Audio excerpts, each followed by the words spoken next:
drone strikes going after the al-Qaeda-linked al-Shabaab group. The AP quotes Somalia's president saying a high-level terror leader was killed. Fox News, fair and balanced.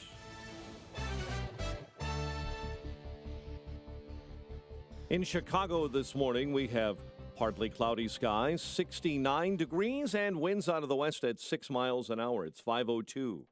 On AM 560, The Answer. Good morning. I'm Mike Scott.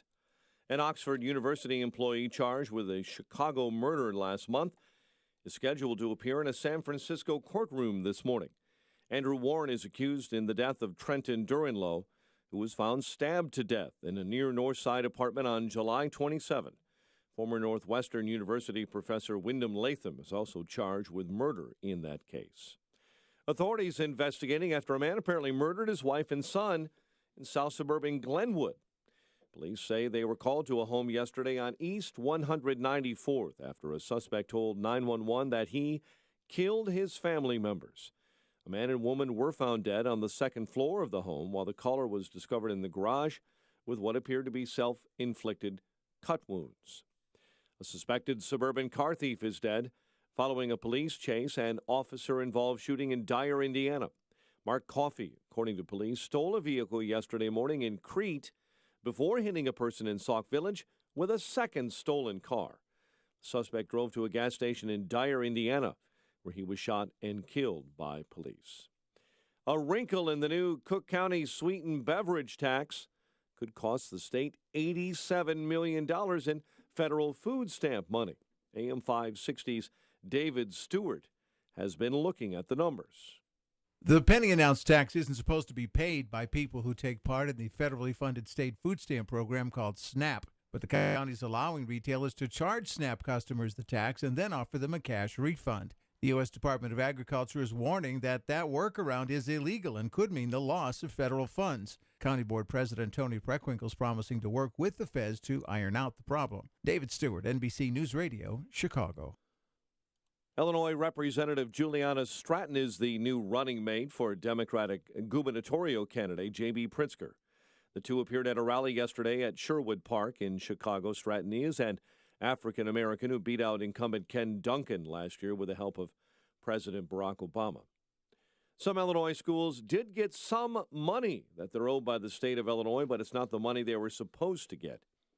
Illinois Comptroller Susana Mendoza yesterday authorized about $429 million in categorical payments to the schools for things like special ed and school buses. It is past due money paid on the day Illinois was supposed to send out the first general state aid payment for the new school year, a bill still held up by Democrats in Springfield. Federal judge has sentenced a convicted suburban Chicago heroin dealer to 37 years in prison for his complicity in the death of an informant. U.S. District Judge Harry Lineweber held David Price responsible for the 2011 shooting death of Gregory Holden in front of that man's 3-year-old daughter. Former Chicago police officer has been convicted of obstructing a federal grand jury investigation into drug dealing on the city's west side. Ronald Coleman was a member of a task force that included federal drug agents. 2 days before planned raids, wiretaps picked up a caller informing a target about a mole on that task force and warning the target to clean the place up. A few hours later, officers did observe drugs being moved out of a stash house about to be raided. On Thursday, a federal jury agreed with prosecutors the mole was Coleman. The lights are going to go out today, figuratively and literally, at a historic GE plant in Mattoon. Company is closing a plant that has made lights, light bulbs, and lamp components for 71 years. GE says almost all of the 133 workers at that plant will simply lose their jobs. A few crew members will stay on to clean and break down machines and engines for other uses. Workers learned about that plant closing last October. Rookie Yoan Moncada tied the game with a home run in the ninth, then drove in the winning run in the 11th, giving the White Sox a win over Houston and a sweep of that series with that 3-2 victory Thursday night. Cubs begin a 3-game set with the Diamondbacks in Arizona this evening. Mitch Trubisky threw for 166 yards, led 3 scoring drives after Mike Glennon struggled. It was the Broncos, though, over the Bears in the NFL preseason 24-17. The news, a service of Napa Auto Parts. This month, at participating Napa Auto Parts stores, the Napa Legend battery comes with a prepaid Visa card worth $15 by mail. So, start every drive with a Legend and save yourself some money with a Napa Legend battery. 5:07 is our time. We'll have a check of traffic and weather on the way next on AM 560. This summer, everybody is talking about one person. And on August 22nd, we want to hear what you have to say about President Donald Trump. Join AM 560's Joe Walsh for the Summer of Trump as he welcomes Hugh Hewitt and Guy Benson to the Bolingbrook Golf Club. Join the debate as they discuss the good, the bad, and the ugly moments of the Trump administration. Tickets are on sale now at 560theanswer.com/summer.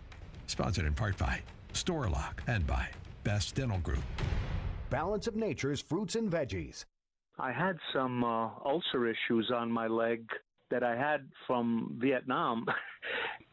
It would erupt on occasion of periods of stress. When I was taking juices, these ulcers had disappeared, but I was not able to get good quality fruits and vegetables to make good juices. And, these ulcers came back. But since I've been taking the fruit and the veggie capsules, these ulcers again have subsided. Good health is only a phone call away. What are you waiting for? Don't miss your opportunity to get a free month's supply of Balance of Nature. Call 1-800-2468-751. That's 1-800-2468-751. Or go online to balanceofnature.com. Use promo code CHICAGO. Message and data rates may apply. Attention, it is illegal to text and drive. So if you're experiencing hair loss and you want a permanent solution, please pull over now, because an incredible offer that could give you your hair back is just one text away. Bosley is the world's most experienced hair restoration expert, always pioneering the latest technology. And now, we're giving everyone who texts GROW to 543-543. An absolutely free information kit that reveals just how easy and affordable this permanent solution really is. Don't wait. When you text GROW to 543-543, we'll also give you a gift card for $250 off. Millions of men and women have come to Bosley for a permanent solution to hair loss. So pull over now and see for yourself how great your hair could look with an absolutely free information kit. Text GROW to 543-543. Plus, get a free gift card. This amazing offer is just one text away. GROW to 543-543. 5:09 and a check of the roads in the Alarm Detection Systems Traffic Center. The very latest this morning with Jim Telemonte. Good morning, Jim. Good Friday morning, Mike. Kennedy Expressway outbound in California. Got a crash off to the side right near the entrance ramp. Not seeing any delays in the Kennedy. Eden's fine. Same goes for the Eisenhower and the Stevenson. Outbound Ryan, and this morning from 87th to the split. 3 left lanes closed with roadwork till 6 this morning. No problems to report on I-57, Bishop Ford, tollways. Northwest Indiana looks good right now. We'll have some traffic issues later this morning in Riverside and North Riverside, with 26 scheduled to close for rail crossing work. Harlem and Veterans till Tuesday. And then we'll have concert traffic tonight around Ravinia with Santana, around Wrigley Field with Billy Joel, and there are events at the United Center this afternoon and tonight as well involving Joel Osteen. Traffic service of MTB. Get your 5-quart conventional oil change today. Just $19.99 plus $3 disposal fee. For tires, oil, service, and repairs. National Tire and Battery. That's all you need. Traffic answers when you need them most. Jim Talamonte on AM 560, The Answer. Chicago's Morning Answers starts next. Your official Chicagoland weather forecast. From the AirComfort.com Weather Center, providing the right climate for business since 1935. Here is our meteorologist, Kevin Snyder. Today, sun and clouds, high 78 tonight. Clear to partly cloudy, low 61. Partly sunny tomorrow, high 77. And a mainly clear night tomorrow night with a low of 58. I'm Kevin Snyder on AM 560, The Answer. Currently, we have 68 at O'Hare, 70 along Chicago's lakefront. Your next news update is at 5:30. Continuous news coverage at 560theanswer.com. Chicago's Morning Answer with Dan and Amy starts now on AM 560. The Answer. This hourly segment is brought to you by The Lou Bridges Show, a show about the greatest financial crime in history. Saturday mornings at 8 on AM 560, The Answer. This is Chicago's Morning Answer with Dan Proft and Amy Jacobson on AM 560. The Answer.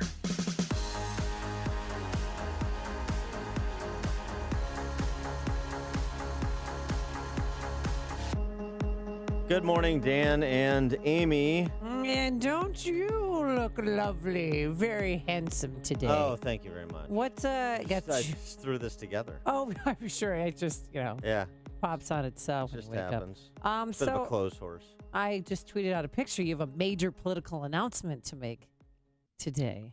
Right, I have an announcement about my political future. Now, this is embargoed until 9 a.m. Oh. But I'll tell you now. It's embargoed until 9 a.m., so you can't tell anybody. Oh, I won't. Shh, it's our secret. The announcement of my political future is that I have none. All right, so, but don't tell anybody until 9 a.m. Until 9 a.m. Yeah. Okay. All right? Yeah, but you got your cigars going. What do you got going on? Huh? You know, I'm just living life. This as a raconteur. Because I don't think you're going golfing. I like Jim Acosta. I suffer from the cosmopolitan bias. Uh-huh. And so, I'm living down to that characterization. Oh, okay. Yeah. What kind of pants do you have on? Oh, what are you? Now you're getting a little personal, aren't you? Am I getting in your space? Yeah. Does this make you feel Just uncomfortable? Don't worry about my pants. Just know that I have them on. That's all That's that the matters. extent you need to worry. All right, President Trump and Vice President Pence, also with pants on, had a press conference yesterday to announce the things that they were talking about behind closed doors at general terms. North Korea, some other matters like Mitch McConnell's future Senate Majority Leader. But let's start with North Korea and President Trump. Is he rethinking his tough talk directed at Kim Jong-un and the North Korean regime? No. And frankly, the people that were questioning that statement, was it too tough? Maybe it wasn't tough enough. They've been doing this to our country for a long time, for many years. And it's about time that somebody stuck up for the people of this country and for the people of other countries. So, if anything, maybe that statement wasn't tough enough. You know what? I like this side of Trump.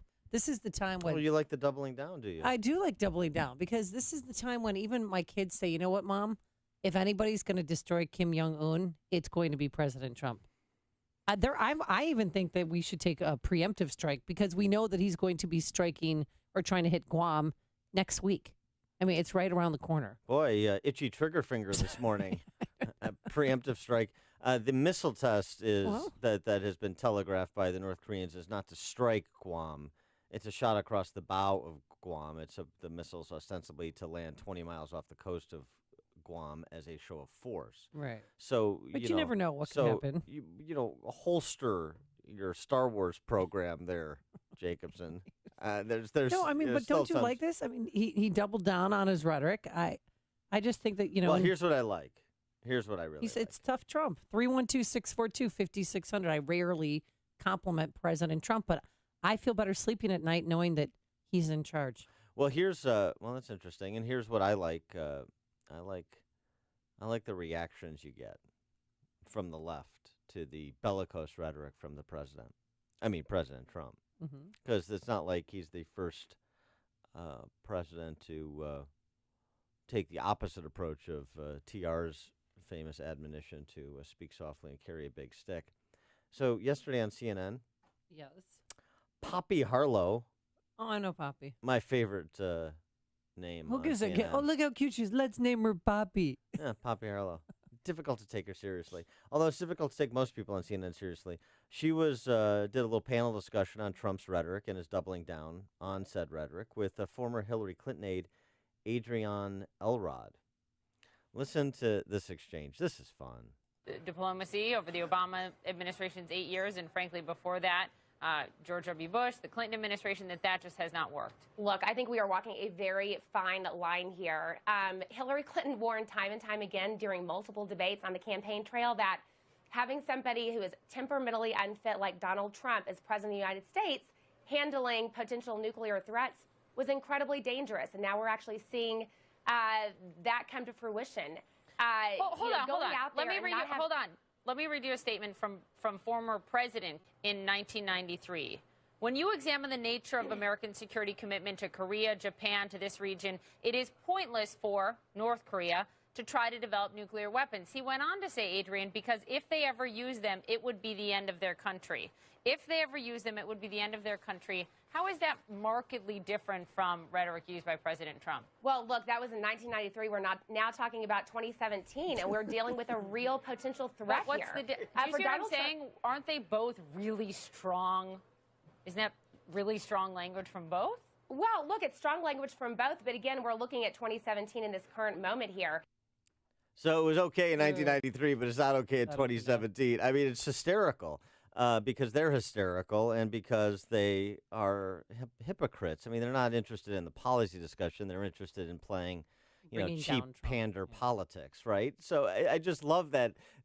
I mean, by the way, you're having a terrible day if you get pantsed by Poppy Harlow. So that's Adrian Elrod. And you start to understand why Hillary Clinton lost with the minds like Adrian Elrod around her.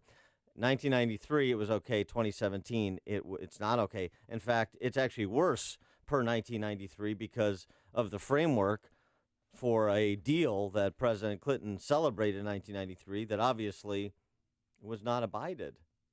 And so it's interesting when you have actual deep thinkers like the dean of Johns Hopkins School of Advanced International Studies, Vali Nasser, suggests that the best outcome for North Korea is to use the Iranian nuclear surrender deal the Obama administration inked as a model. Well, as David French points out in National Review, we did that in 1993. That's what Bill Clinton did. And we, sent him some cash to consummate the deal. And now, 24 years later, where do we find ourselves? We find ourselves learning that North Korea has much more nuclear capacity, more nuclear weapons than we thought, because of the I guess fairly sophisticated way, at least in terms of detection, they went about developing their nuclear program. So we actually tried the appeasement deal, and it led to where we are now with North Korea, which I don't think is the pearls clutching moment yet. I don't think this is the time to necessarily for this purpose to be in church. This isn't Cuban Missile Crisis, but some people are comparing it. We haven't had a crisis this big since then. It's not that, not yet. Robert in Northbrook. Morning, guys. Morning. Hi. There's no good outcome on this.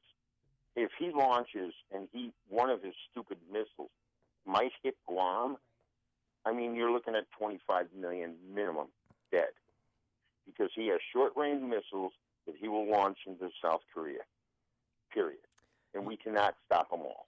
Well, and Trump is going to go down as the bad guy, but people also have to blame China, because they're just sitting there with their thumbs up where and not doing anything about it. So there is no good outcome here if moron shoots off one of his toys.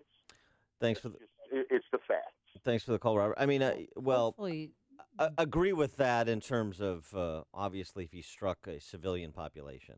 Oh yeah. But he's a bloodthirsty dictator, and he's seems to be a bit deranged. Yeah, he's crazy. Well, I mean, I point to his friendship with Dennis Rodman as evidence, Exhibit A. But he murders people all the time. But it's still a long way to go to believing that Pyongyang actually wants war. I don't know, but President Trump yesterday told him you should be nervous. If North Korea does anything in terms of even thinking about attack of anybody that we love or we represent or our allies or us, they can be very, very nervous. I'll tell you what, and they should be very nervous, because things will happen to them like they never thought possible. All right. Well, based on that, I am keeping Guam on my list of U.S. territories to relocate to. It's news, opinion, insight. This is Chicago's Morning Answer on AM 560. The Answer. Plenty of sunshine for the next 3 or 4 days, actually. Today it's going to be a high of 78. Your weekend looks spectacular. Saturday, a high of 77. And on Sunday, you'll have a high near 80 degrees. Let's get into our alarm detection systems traffic center. Here is Jim Telemonte. Good morning, Amy. Good morning, Dan. If you're planning to fly to Guam this morning or anywhere, you'll see light traffic around O'Hare at this hour. The Kennedy's all clear in both directions. There was an earlier outbound crash near California. It's gone. Express lanes are open inbound. No issues on 190. Eden's wide open. No problems to report on the Eisenhower or the Stevenson yet. Inbound Ryan, a little heavy 18th into the Burn Circle. About a 2-minute delay. And outbound also slow through the road work. 87th to 95th. I-57 Bishop Ford. Fairly light, just 1 to 2 minute delays approaching the merge. Tollways are good. No issues to report in Northwest Indiana. I'm Jim Talamonte in the Alarm Detection Systems Traffic Center. Upstream-ideas.com, premium content that complements what we do each morning on this show. It's our digital platform featuring long-form interviews in our Against the Current series, previewing Ted Cruz, which we'll have next week. That should be a very illuminating conversation. Podcast for Illinois Rising program covering state policy and politics. My 60 Seconds of Sanity commentaries.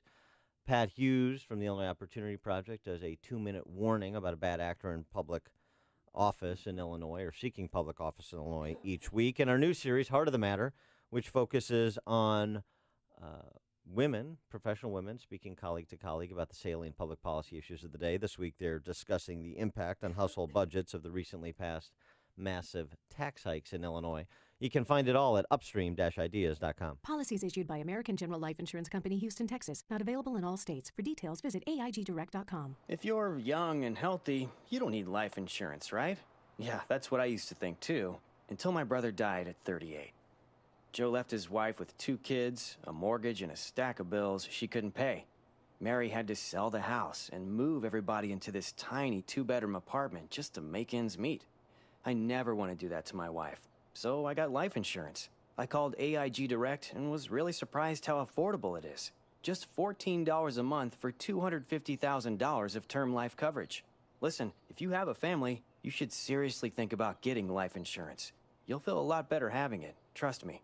Call AIG Direct for a free, no-obligation quote. The call takes less than 5 minutes, and you could save up to 70%. Call now, 1-800-400-4173. That's 1-800-400-4173. 1-800-400-4173. Message and data rates may apply. Please don't text while driving. Your logo is your brand, your reputation.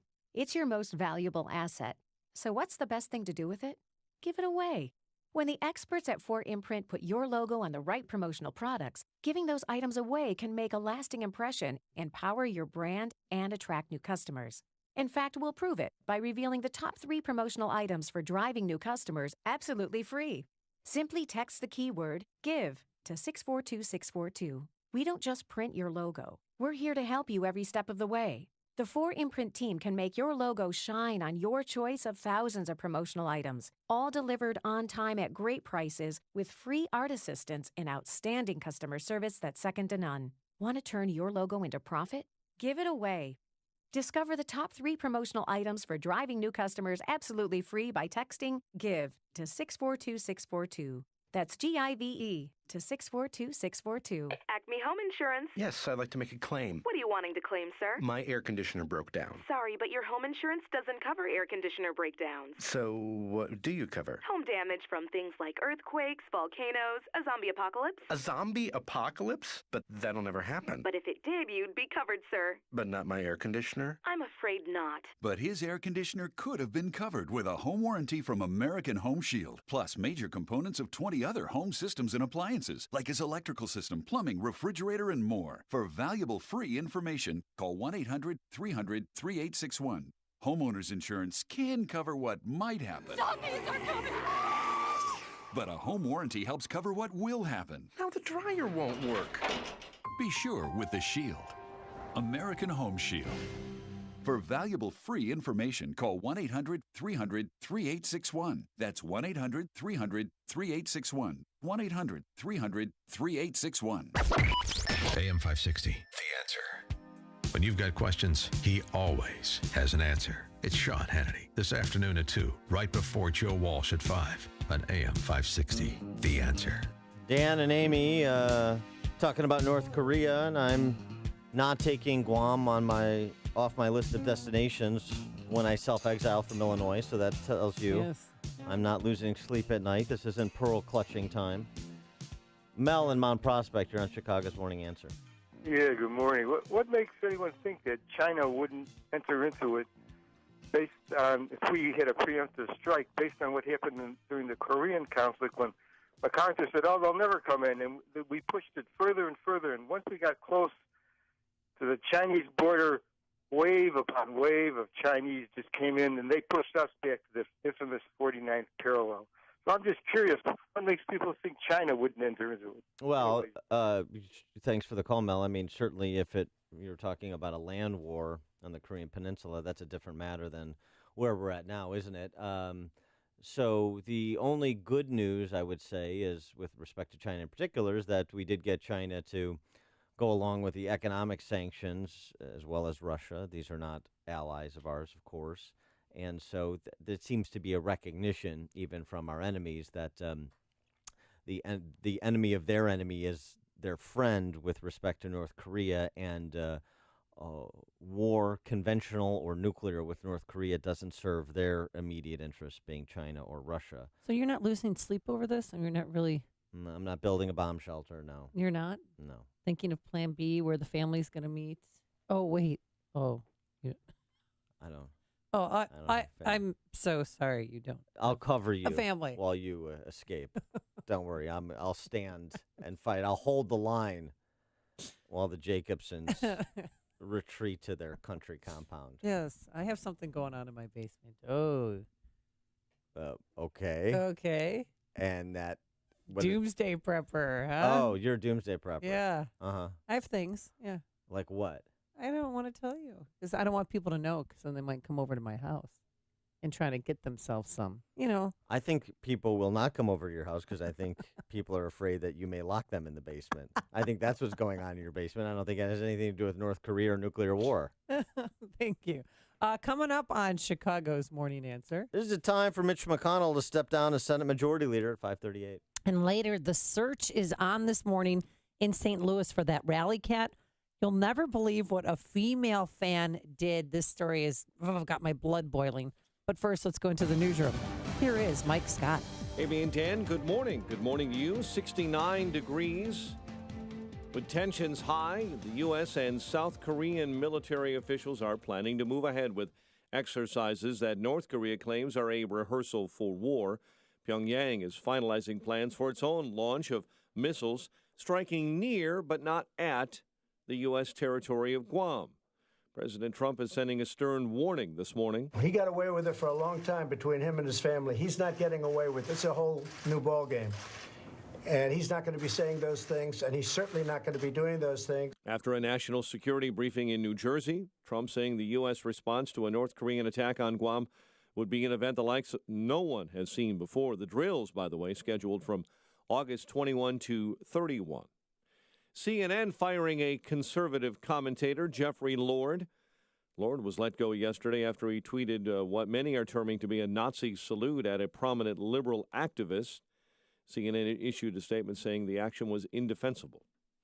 Pennsylvania authorities say surveillance video of a fraternity house where a Penn State pledge died during hazing might have been deleted.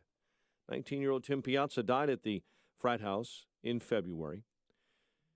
Internationally this morning, Palestinian President Mahmoud Abbas has clamped down on social media and news websites with a vaguely worded decree that critics are saying allows his government to jail anyone deemed to harm public unity or the safety of the state. South Africa's president narrowly escaped the most serious attempt yet to unseat him, dancing outside Parliament with his African National Congress Party in celebration, but that mood is fading fast today as observers say alleged corruption has significantly weakened the once potent anti-apartheid party of Nelson Mandela to the point where it will likely lose its grip on power. An Oxford University employee charged in a Chicago murder last month is scheduled to appear in a San Francisco courtroom this morning. Andrew Warren is accused in the death of Trenton Duranlow, who was found stabbed to death in a near North Side apartment on July 27. A suspected suburban car thief is dead following a police chase and officer-involved shooting that remains under investigation in Dyer, Indiana. A convicted hitman of the notorious Hobos Street Gang is next up for sentencing, one of Chicago's biggest gang cases in many years. Paris Poe goes before a Chicago federal judge today, a day after Hobos leader Gregory Bullleggs Chester was given 40 years in prison. And it's just another snapshot as to just how many people internationally want to see this month's solar eclipse in Illinois. Amtrak officials yesterday saying their eclipse train from Chicago to Carbondale, August 21st, sold out in 22 hours. Train leaves Chicago at 3 a.m., arrives in Carbondale around 8:30 a.m., actually disembarks right at SIU Carbondale, then heads back north at 5:30 p.m. Carbondale tourism officials say the train allows folks to come to town, experience the eclipse without having to worry about finding a hotel. Rookie Yoan Moncada tied the game with a home run in the 9th, then drove in the winning run in the 11th to lift the White Sox over Houston 3-2. Cubs begin a set with the Diamondbacks in Arizona this evening. Preseason football for the Bears, a 24-17 loss to the Broncos. Thorbjorn Olsen and Kevin Kistner share the lead after round 1 of the 99th PGA Championship. The news service of Napa Auto Parts this month at participating Napa Auto Parts stores. The Napa Legend battery comes with a prepaid Visa card worth $15 by mail. So start every drive with a Legend and save yourself some money with a Napa Legend battery. A check of traffic and weather on the way next on AM 560. Mike Gallagher says give credit where credit is due. What's getting done? Do we have a conservative on the Supreme Court? Do we have great jobs numbers? Do we have great economic news? Do we have 1.1 million fewer Americans on food stamps under Trump? Did you know that? You know the media is not going to give credit where credit is due when it comes to anything related to President Trump. The Mike Gallagher Show, weekdays at 9, right before Dennis Prager at 11 on AM 560. The Answer. Come to Cabela's Great Outdoor Days with special events and giveaways, plus doorbusters for 5 hours only, starting 8 a.m. Saturday, August 12th. Shop in store and at Cabela's.com. My name is David Hochberg, Vice President Lending at Pearl Mortgage. If you're looking to secure financing on a new home or refinance your existing home, give me a call. According to CreditCard.com, cardholders in Illinois, Indiana, Wisconsin, and Michigan are carrying over $33,000 of debt on their credit cards. The Federal Reserve recently increased the interest rates 1/4 point, which, according to credit enhancement expert Gary Novell, will increase the average credit card holder's interest payments $825 a year. The good news is home values have rebounded, so now is an excellent time to use your home's equity to eliminate your stress, pay off credit card debt, and lower your monthly payments. To see if you can use your home's equity to pay off your debt, give me a call now at 312-751-1333 or visit am560david.com. I've helped thousands of AM560 listeners, but I can't help if you don't call 312-751-1333 or visit am560david.com. Pearl Mortgage, an equal housing lender, Illinois Residential Mortgage License 4358 and MLS 19186. 5:35 and a check of the roads, and we do that in the Alarm Detection Systems Traffic Center. Good information for you this morning from Jim Talamonte.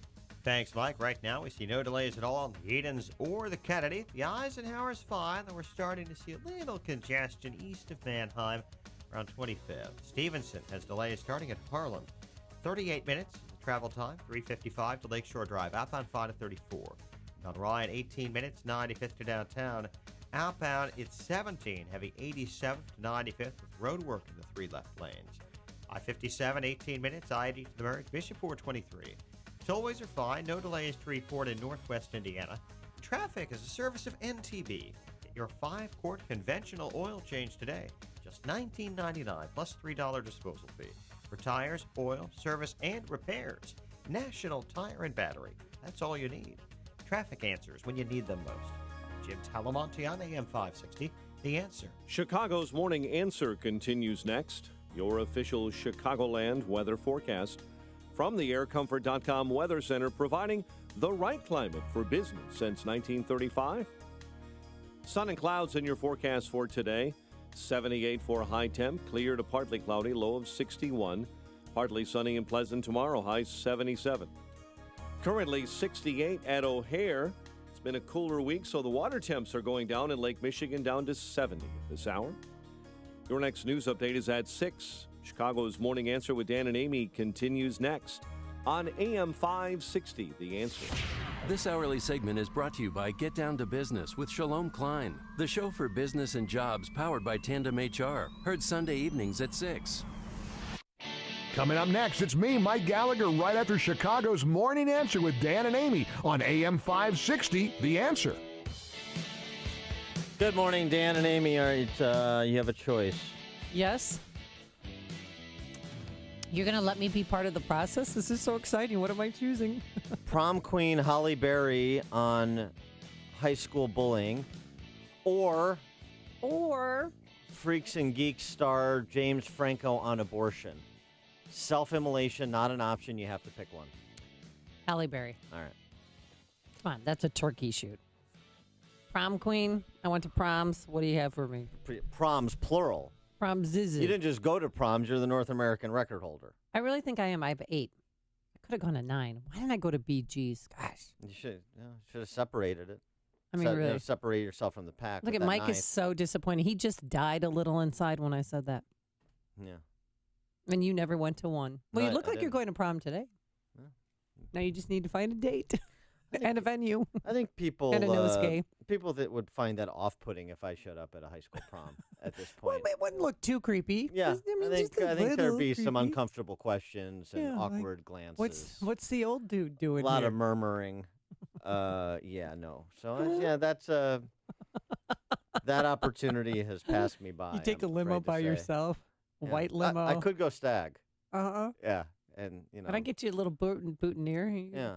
Work on the curiously single female gym teacher. Perhaps. All right, so Holly Berry, she's out promoting her next terrible movie. Has she made a good movie since Monsters Ball? Anybody? Anybody? Bueller, anyone? No. I don't think so. She's out promoting it, and she talks a little bit about being bullied because of her color, because of the color of her skin. You know, her mom is white, her father's black. Right. Here's Holly Berry's tale of woe. When I was in the 3rd grade, we were living in the inner city, and my mother went to a sewing class at the high school that my sister and I would subsequently go to as we got a few years older.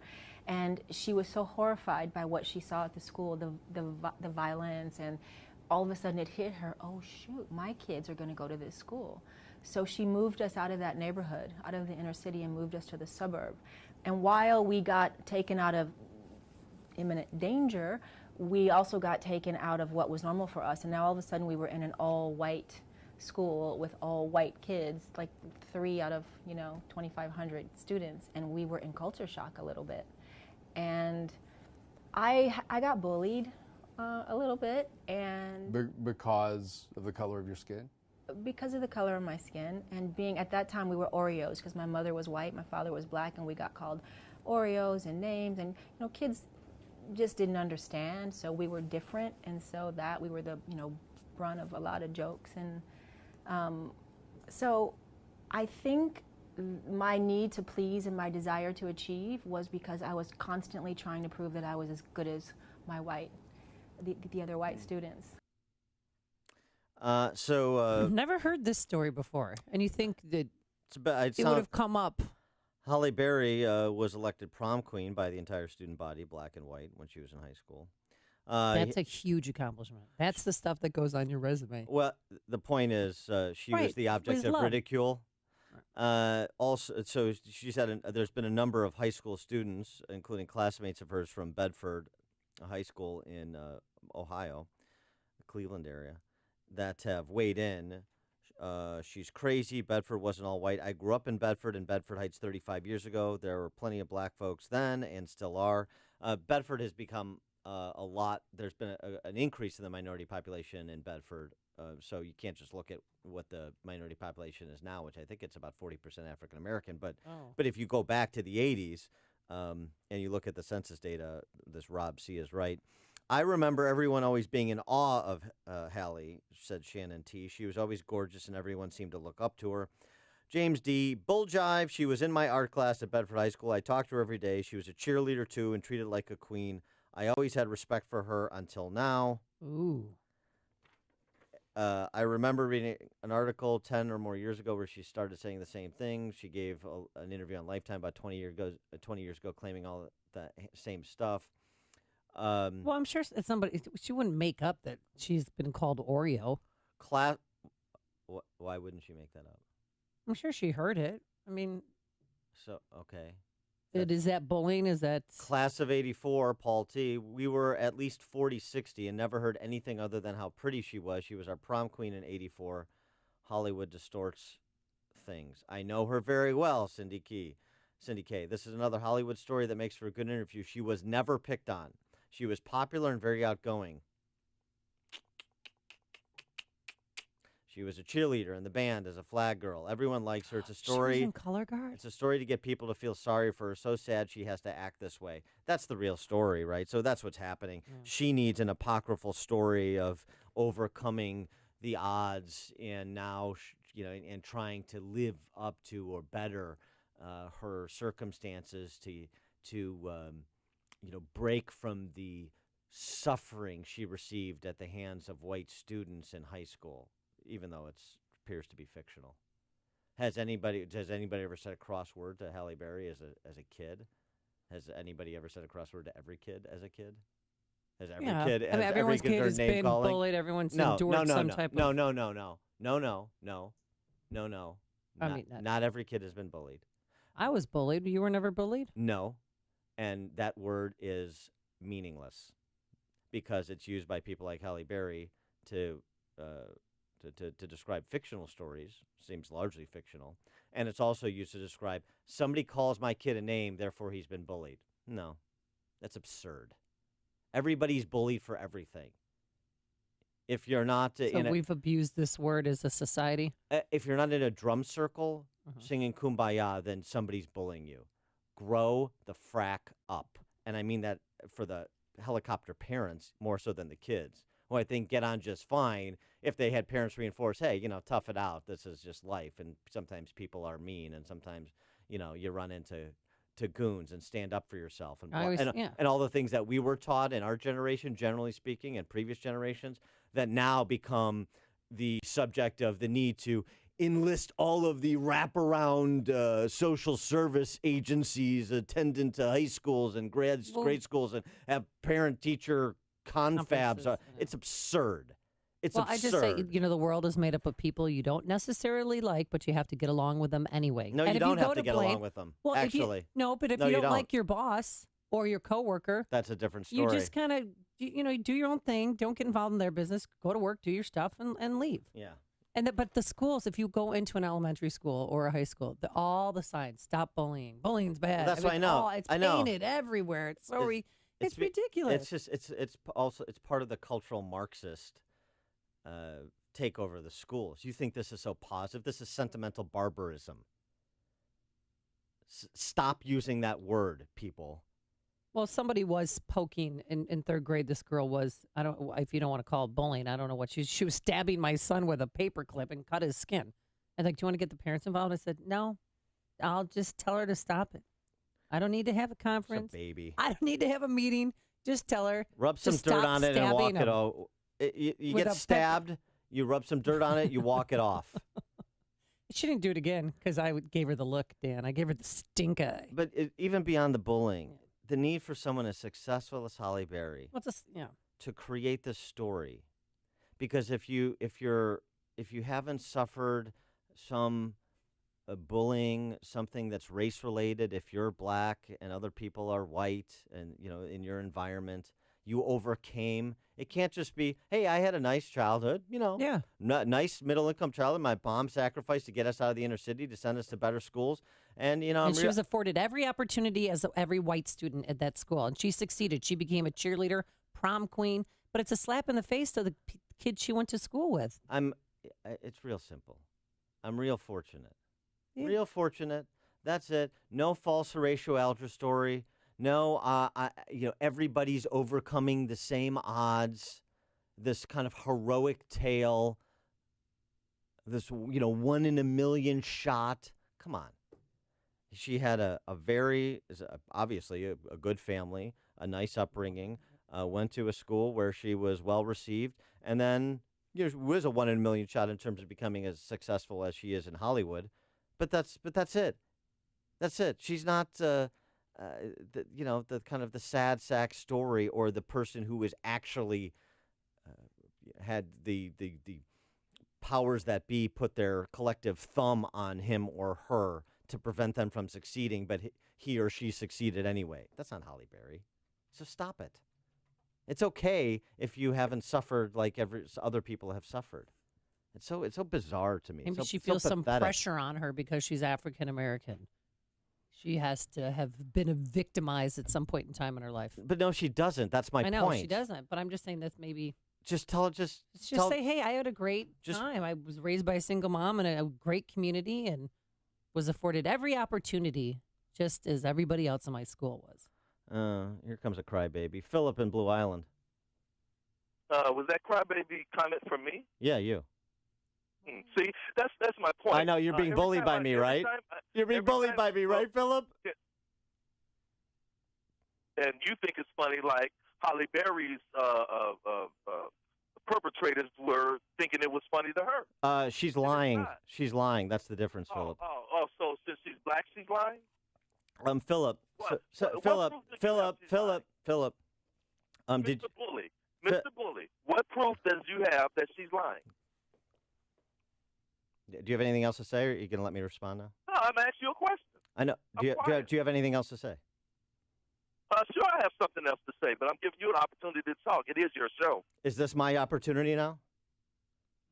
Mr. Bully, you can talk. Thank you very much. You'll note the number of individuals who responded to Halle Berry's comments. You'll note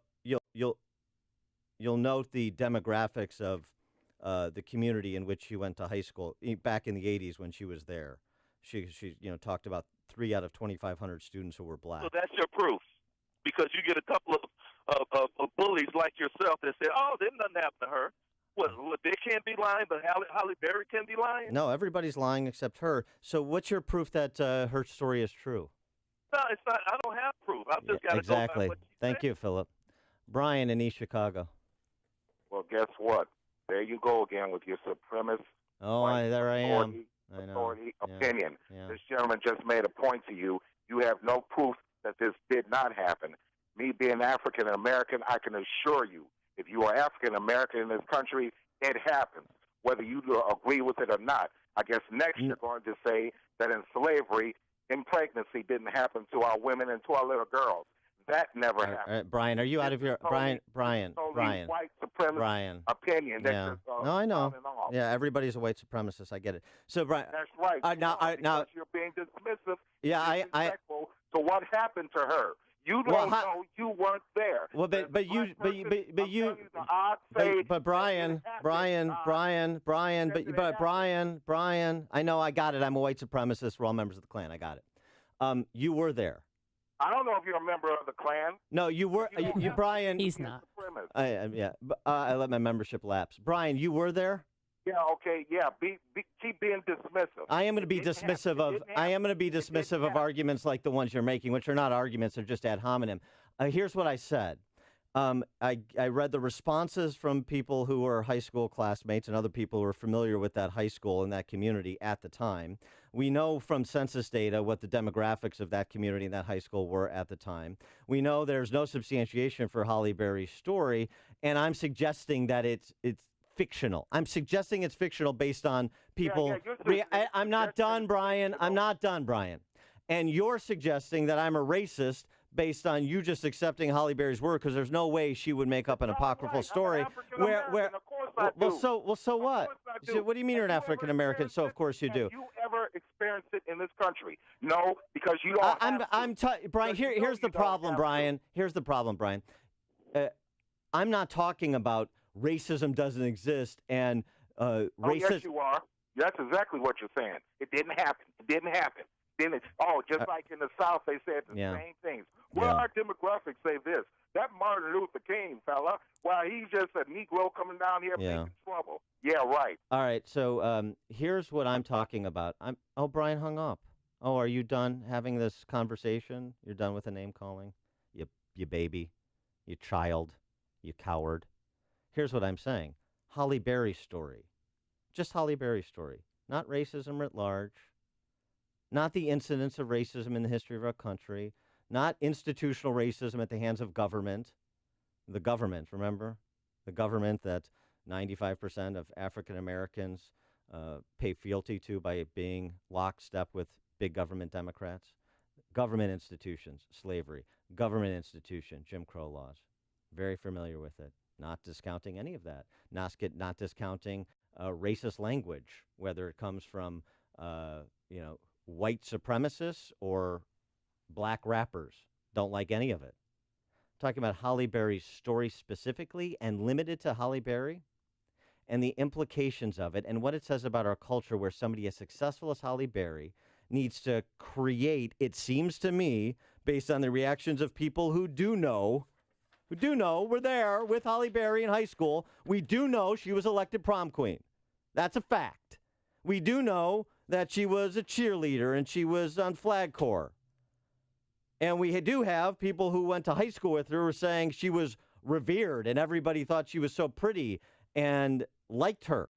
So those are, I know, facts to ignore because you have to do the Black Lives Matter. If you don't take everything that is said without question, then you're a racist. Okay, well, that's not me. So you want to throw around those terms. I'm not afraid of those terms because I, of course, know who I am and you don't. And you demonstrate who you are, Philip in Blue Island and Brian in East Chicago, Indiana, with your cowardice and your name calling and your inability to limit yourself to this specific story as opposed to kind of going through the whole thing. And anybody who disagrees with you and doesn't accept things at face value when there's a lot of evidence to suggest that the truth is being bent at minimum is Orville Faubus. It's pathetic. Pathetic. Brian in East Chicago, Indiana, and Philip in Blue Island. Sad. Weak. Intellectually dishonest. And your victimology holds no currency with me. The more you listen, the more you'll know. This is Chicago's Morning Answer. Morning Answer on AM 560. The Answer. Balance of Nature's fruits and veggies. I've had 10 major surgeries, including 3 brain surgeries. And I have extreme rheumatoid arthritis, lupus, and fibromyalgia. And I wanted to let him know that his Balance of Nature have helped boost my immune system so much because I'm on injectable medications for the rheumatoid, and they bring down your immune system. Since I've been taking Balance of Nature, I haven't gotten a cold, nothing. It really helped me tremendously. Good health is only a phone call away. What are you waiting for? Don't miss your opportunity to get a free month's supply of Balance of Nature. Call 1-800-2468-751. That's 1-800-2468-751. Or go online to balanceofnature.com.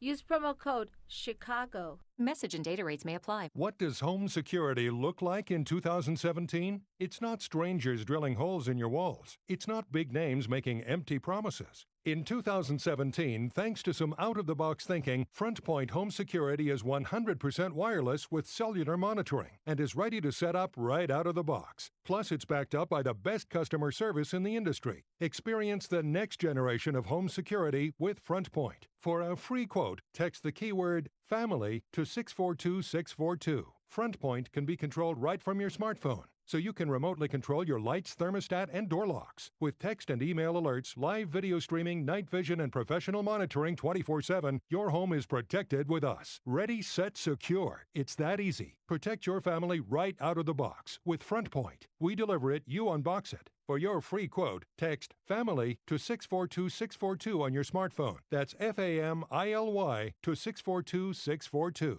On AM 560, The Answer, your opinion counts. And we want to know how you feel about the news stories we're talking about each and every day. Make sure to vote in the M13 Graphics Opinion Express poll at 560theanswer.com. Listen for today's poll question at 10:30 a.m., 12:30 p.m., and 3:30 p.m. and hear the results each evening at 5:30. It's the M13 Graphics Opinion Express poll on 560theanswer.com.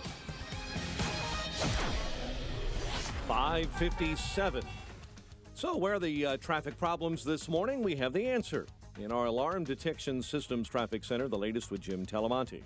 Thanks. By a couple of early morning crashes, one in Carroll Stream on Army Trail at Burbach, and one in Dyer, 81st Avenue at Patterson. All clear on the Edens to Kennedy right now. In Von Eisenhower, stop and go Mannheim to 17th Avenue. 33 minutes, Thorndale to downtown. Outbound, it's fine at 29. Inbound Stevenson, 40 minutes, 355 to Lakeshore Drive. Ryan is 22 minutes, 95th to downtown. I-57, 17 minutes, I-80 to the merge. Bishop Ford, 20. On Tri-State Heavy approaching 290. The other tollways are good. Northwest Indiana's clear. And traffic is the service of Napa Auto Parts. This month at participating Napa Auto Parts stores, the Napa Legend battery comes with a prepaid Visa card worth $15 by mail. So start every drive with a Legend. Save yourself some money. The Napa Legend battery. Traffic answers when you need them most. I'm Jim Talamonte on AM 560. The Answer. Chicago's Morning Answer with Dan and Amy continues after a full update from Fox News and your official Chicagoland weather forecast from the aircomfort.com Weather Center. We get the latest this morning with our meteorologist, Kevin Snyder. A mix of sun and clouds throughout the day today with a high getting up to 78. Then it will turn out to be clear to partly cloudy for the night tonight with a low of 61 and partial sunshine tomorrow, high 77. I'm Kevin Snyder on AM 560, The Answer. Currently 67 at O'Hare. The news is service of Cabela's. It's fall, time to hit the woods. But first, come to Cabela's Great Outdoor Days. Special events, giveaways, door busters for 5 hours only, starting at 8 a.m. Saturday, August 12th. Shop in-store and at Cabela's.com. At 5:59, here are the stories we're following in the AM 560 newsroom this morning. An Oxford University employee charged in a Chicago murder last month, scheduled to appear in a San Francisco courtroom this morning. Authorities investigating after a man apparently murdered his wife and son in south suburban Glenwood. The state of Illinois could lose $87 million in federal funding because of a mess-up by Cook County and how they tabulate the soda tax. Some Illinois schools getting some of the money they're owed by the state of Illinois, about $429 million worth. A 13-year prison sentence handed a Chicago preschool teacher found guilty of inappropriately touching two 3-year-old students during nap time and bathroom time in a Cook County circuit court. White Sox over Houston 3-2. Cubs begin a series with the Diamondbacks. And Broncos beat the Bears. WIND Chicago News Time, 6 o'clock. He said it's not a dare, it's a fact. I'm Dave Anthony, Fox News. North Korea better get their act together. President Trump saying his earlier fire and fury warning wasn't tough enough. Fox's Rachel Sutherland live in Washington. The president again warned North Korea to back off plans to attack Guam or face extraordinary consequences. It will be an event the likes of which nobody's seen before, what will happen in North Korea. The president said he would not go into specifics and would not say if the U.S. is thinking about a preemptive strike. Chairman of the Joint Chiefs of Staff, General Joe Dunford, has departed on a trip to Hawaii, Japan, South Korea, and China. A defense official says the trip was long planned. Dave. Rachel, also at his golf club in New Jersey, the president said he'll declare the opioid drug addiction and overdose crisis a national emergency, saying they'll spend a lot of money on it. You know, when I was growing up, they had the LSD and they had certain generations of drugs. There's never been anything like what's happened to this country over the last 4 or 5 years. The U.S. keeps targeting terrorists in Somalia. Fox's Simon Owen has more live. Dave, the military again using new authorities from President Trump to carry out counter-terrorism strikes in Somalia. Officials saying 2 drone strikes have been conducted, targeting fighters from Islamist group Al-Shabaab, an affiliate of Al-Qaeda. A statement says the results of the strikes are still being assessed. The U.S. is now conducting airstrikes in Somalia, Syria, Iraq, Afghanistan, and Yemen. Dave? Simon, 2 JetBlue flights had to be detoured yesterday when some crew members got sick. First, a plane headed to Barbados had to return to Fort Lauderdale. Fire rescue responded. We evaluated the 3 flight attendants that were complaining of symptoms, made sure there were no other injuries. Mike Jackals with Broward Fire and Rescue. The other JetBlue flight headed from Boston to San Diego was diverted to Buffalo last night. Some sort of odor made some crew members sick. Fox News, fair and balanced. When you have sleep apnea, traveling can be a real drag because you have to drag your big, bulky home CPAP device with you everywhere you go.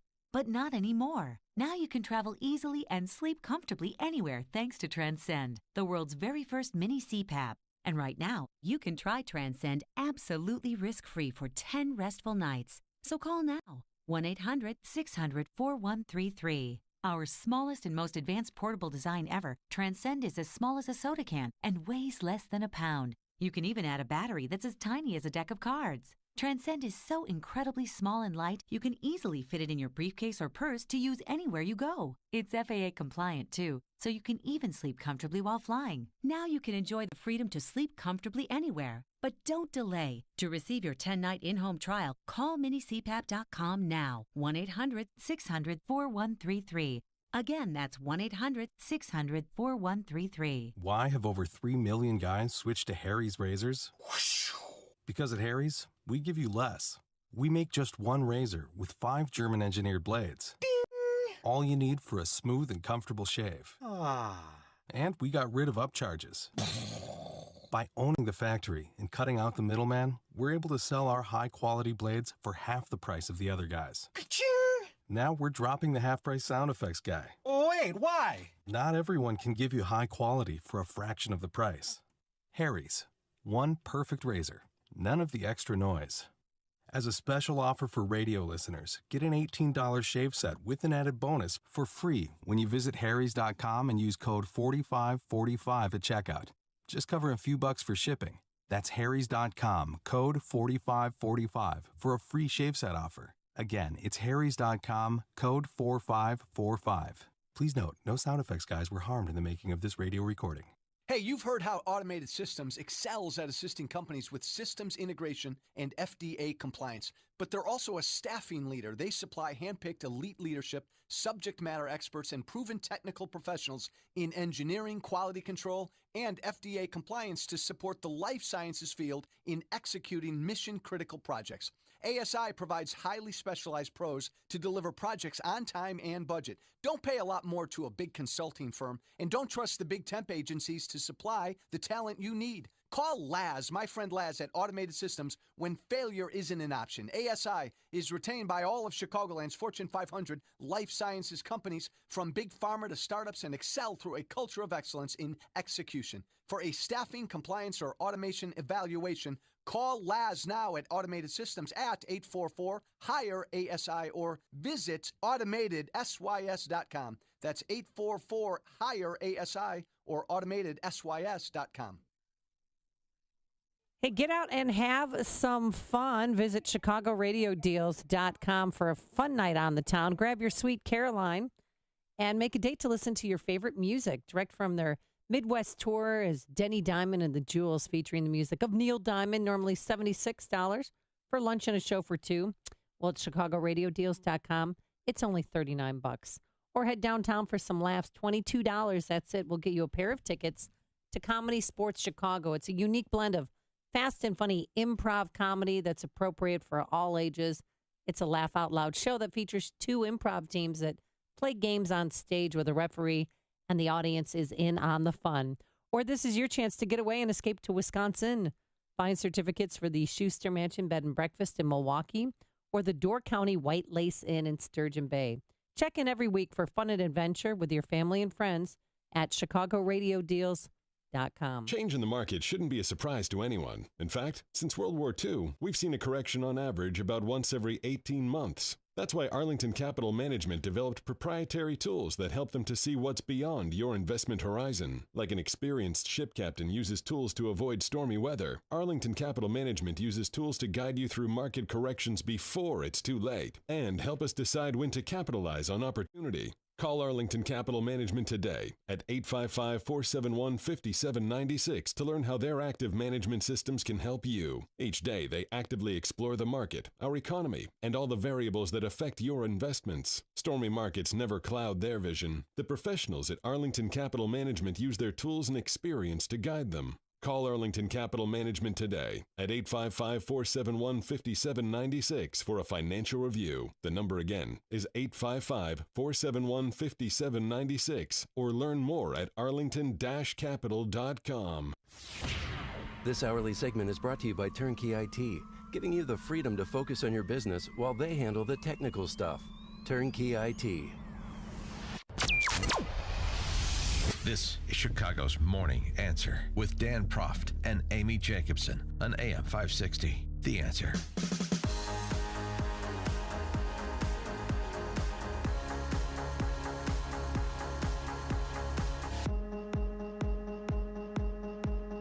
Good morning, Dan and Amy. Is President Trump inclined to take Senate Majority Leader Mitch McConnell for a little ride in a boat in the bay?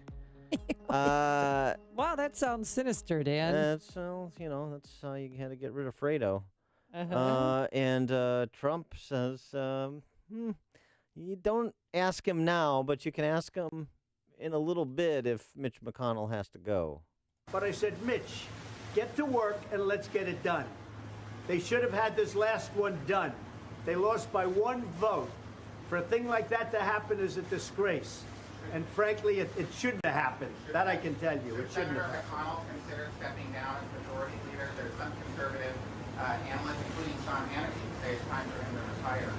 Well, I'll tell you what. If he doesn't get repeal and replace done, and if he doesn't get taxes done, meaning cuts and reform, and if he doesn't get a very easy one to get done, infrastructure, if he doesn't get them done, then you can ask me that question. And he tweeted, too, Mitch, like, hey, buddy, Mitch, get back to work and put repeal and replace, tax reform and cuts, and a great infrastructure bill on my desk for signing. You can do it! Exclamation point. So is that fair? Is that criticism of McConnell fair? Is it smart? 312-642-5600, turnkey.pro answer line, 64636DA, turnkey.pro text line. Should McConnell turn over the reins if he can't pass the big ticket portions of Trump's legislative agenda?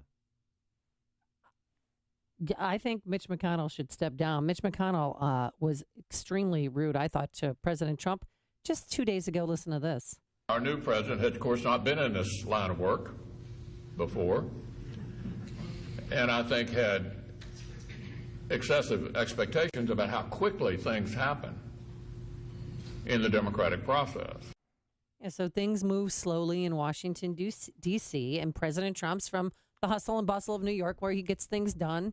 He wants to do them quickly. Yeah, well, a sense of urgency is a good thing. 4 years goes by in a blink. Majorities don't last forever either. Yep. And this is 7-8 months in, and it also was brought to a vote. So it's not like we're still working on it and we're going to bring it to a vote. It was brought to a vote, brought to several votes. And so that's the problem is McConnell is his essential calling card is that he's a mechanic.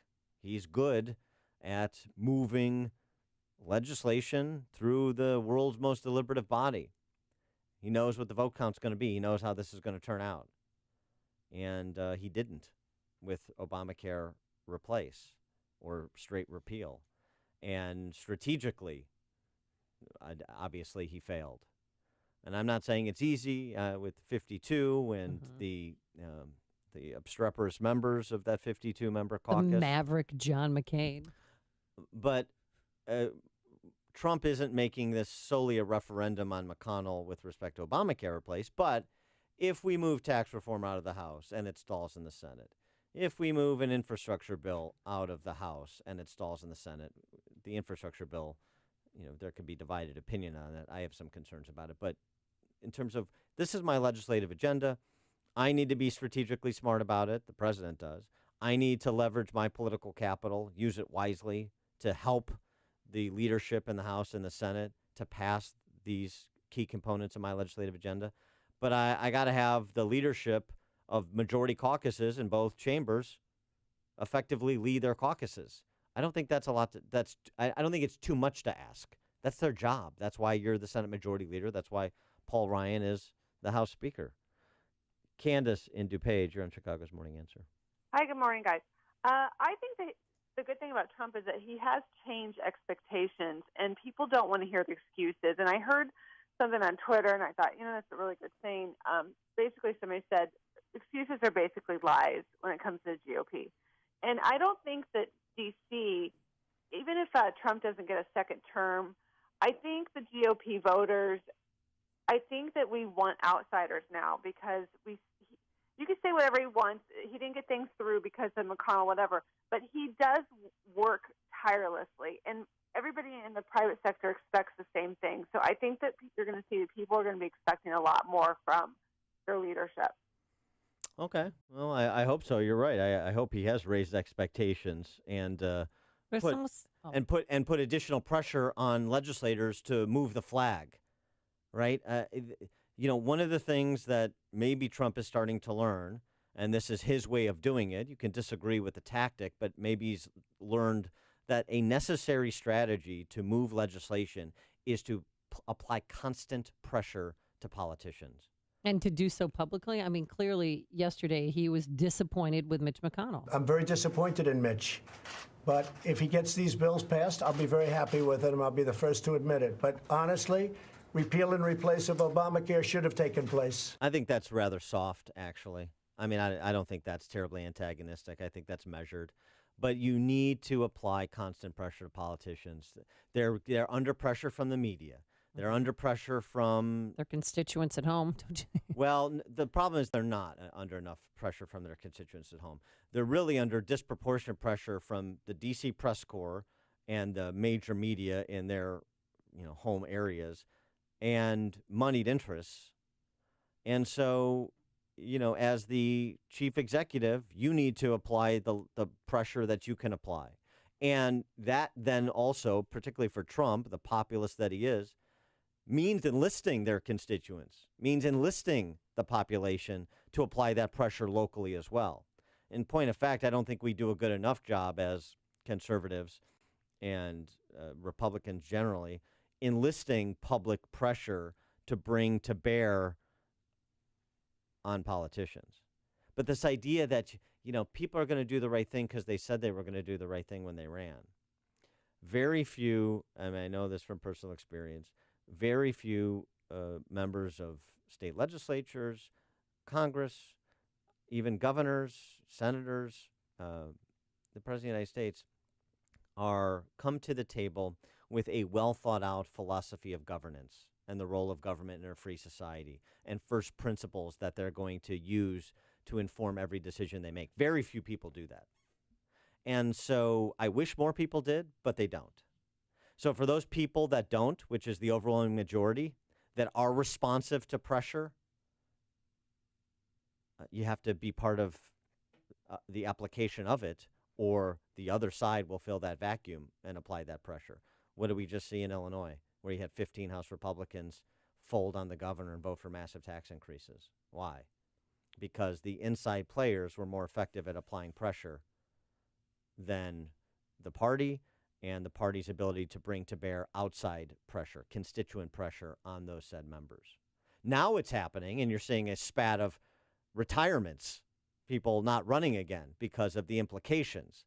But it would have been better had that pressure been brought to bear prior to the vote rather than after the imposition of the tax increase. And it's the same thing here. It would have been better if the pressure would have been applied prior to Obamacare replace languishing in the Senate, as opposed to now when it's languishing in the Senate. It's not too late, but I'm just saying this gives you a little bit of a tutorial on the need to apply constant pressure. We talk about it in Milo circles to keep politicians in the vice.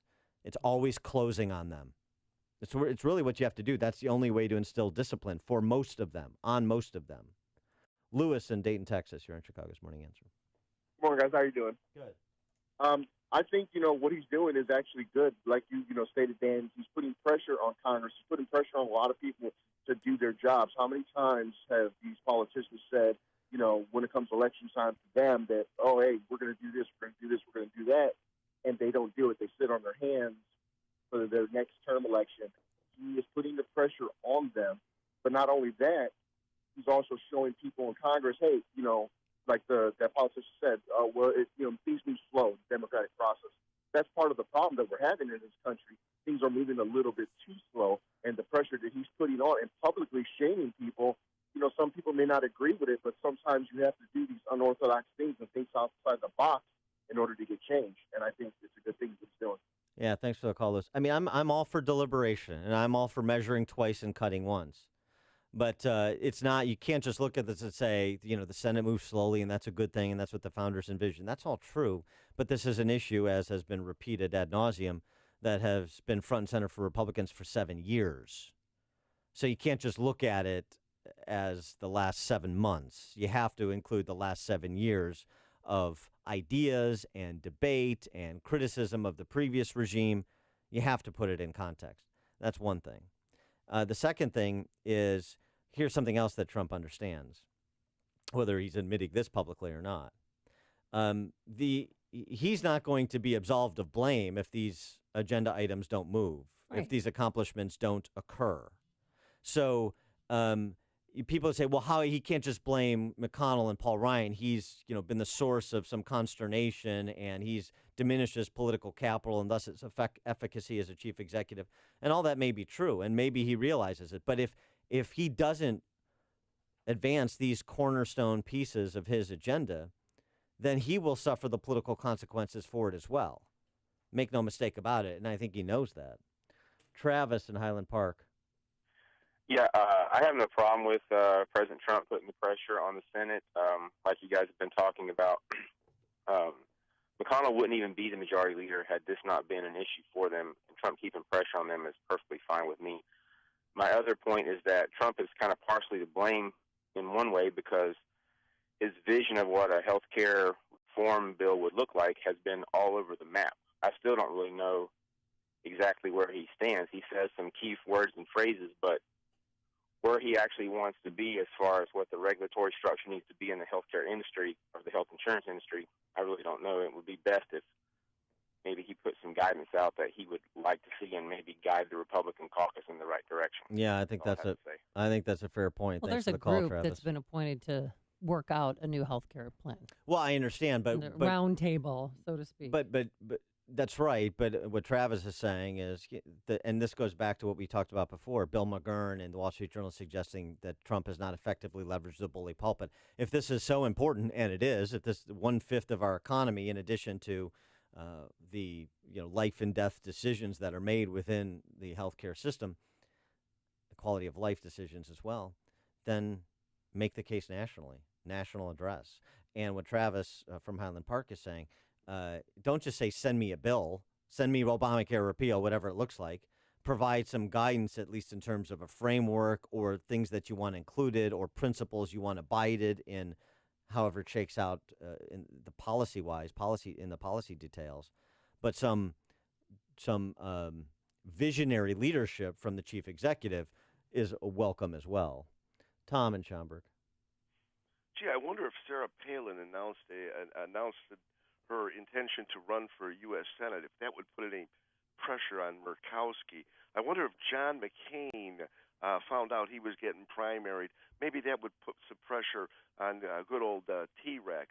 Oh, and incidentally, what Senator Johnson said about McCain was not bad at all. And I know that for a fact because when Amy heard it, she said, really? But what she didn't do was she didn't give us an Amy gasp. Thanks for the call, Tom. The point Tom's making about primaries as one means of applying pressure as well and telegraphing primaries, absolutely, 100% correct. Before you see it on TV, share it on Facebook. or read about it in the paper, hear it here first. This is Chicago's Morning Answer on AM 560. The Answer. President Trump's friend, his home was raided and President Trump responded. He's having a bad week. But first, here's your forecast. Plenty of sunshine today. We're going to have a high of 78 degrees, and your weekend just looks spectacular. No rain in the forecast. High on Saturday of 77 degrees, and on Sunday we could hit 80. Now let's get into the Alarm Detection Systems Traffic Center. Here's the chief cook and bottle washer, Jim Telemonte.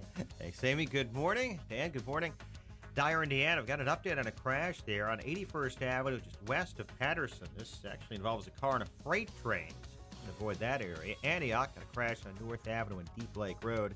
Eden, still fine. Kennedy inbound, slow out of the River Road, toll to Campfield. 22 minutes, O'Hare to downtown. Outbound still fine. Von Eisenhower, 32 minutes. Thorndale to the post office. Outbound fine at 29. Stevenson, 43 minutes. 355 to Lakeshore Drive. Outbound it's still good. Ryan is 24 minutes. 95th to downtown. I-57, 17 minutes. I-80 to the merge. Bishop Ford just 16. Northbound Tri-State has a mild delay from the Reagan Tollway to the Eisenhower. The other tollways are fine. Jim Talamonte in the Alarm Detection Systems Traffic Center. Now it's coming. In fact, some kids are starting school next week. And if you weren't satisfied with your son or daughter's public school, think about sending your child to a private school this fall. It is definitely not too late. And our friends over at halfpriceschools.com can help you make your dream come true. They're offering a full year of tuition at half the price. There's no catch. There's schools located in Northwest Indiana, in Bensonville, Aurora, South Holland, Chicago, Palatine, Antioch, just to name a few.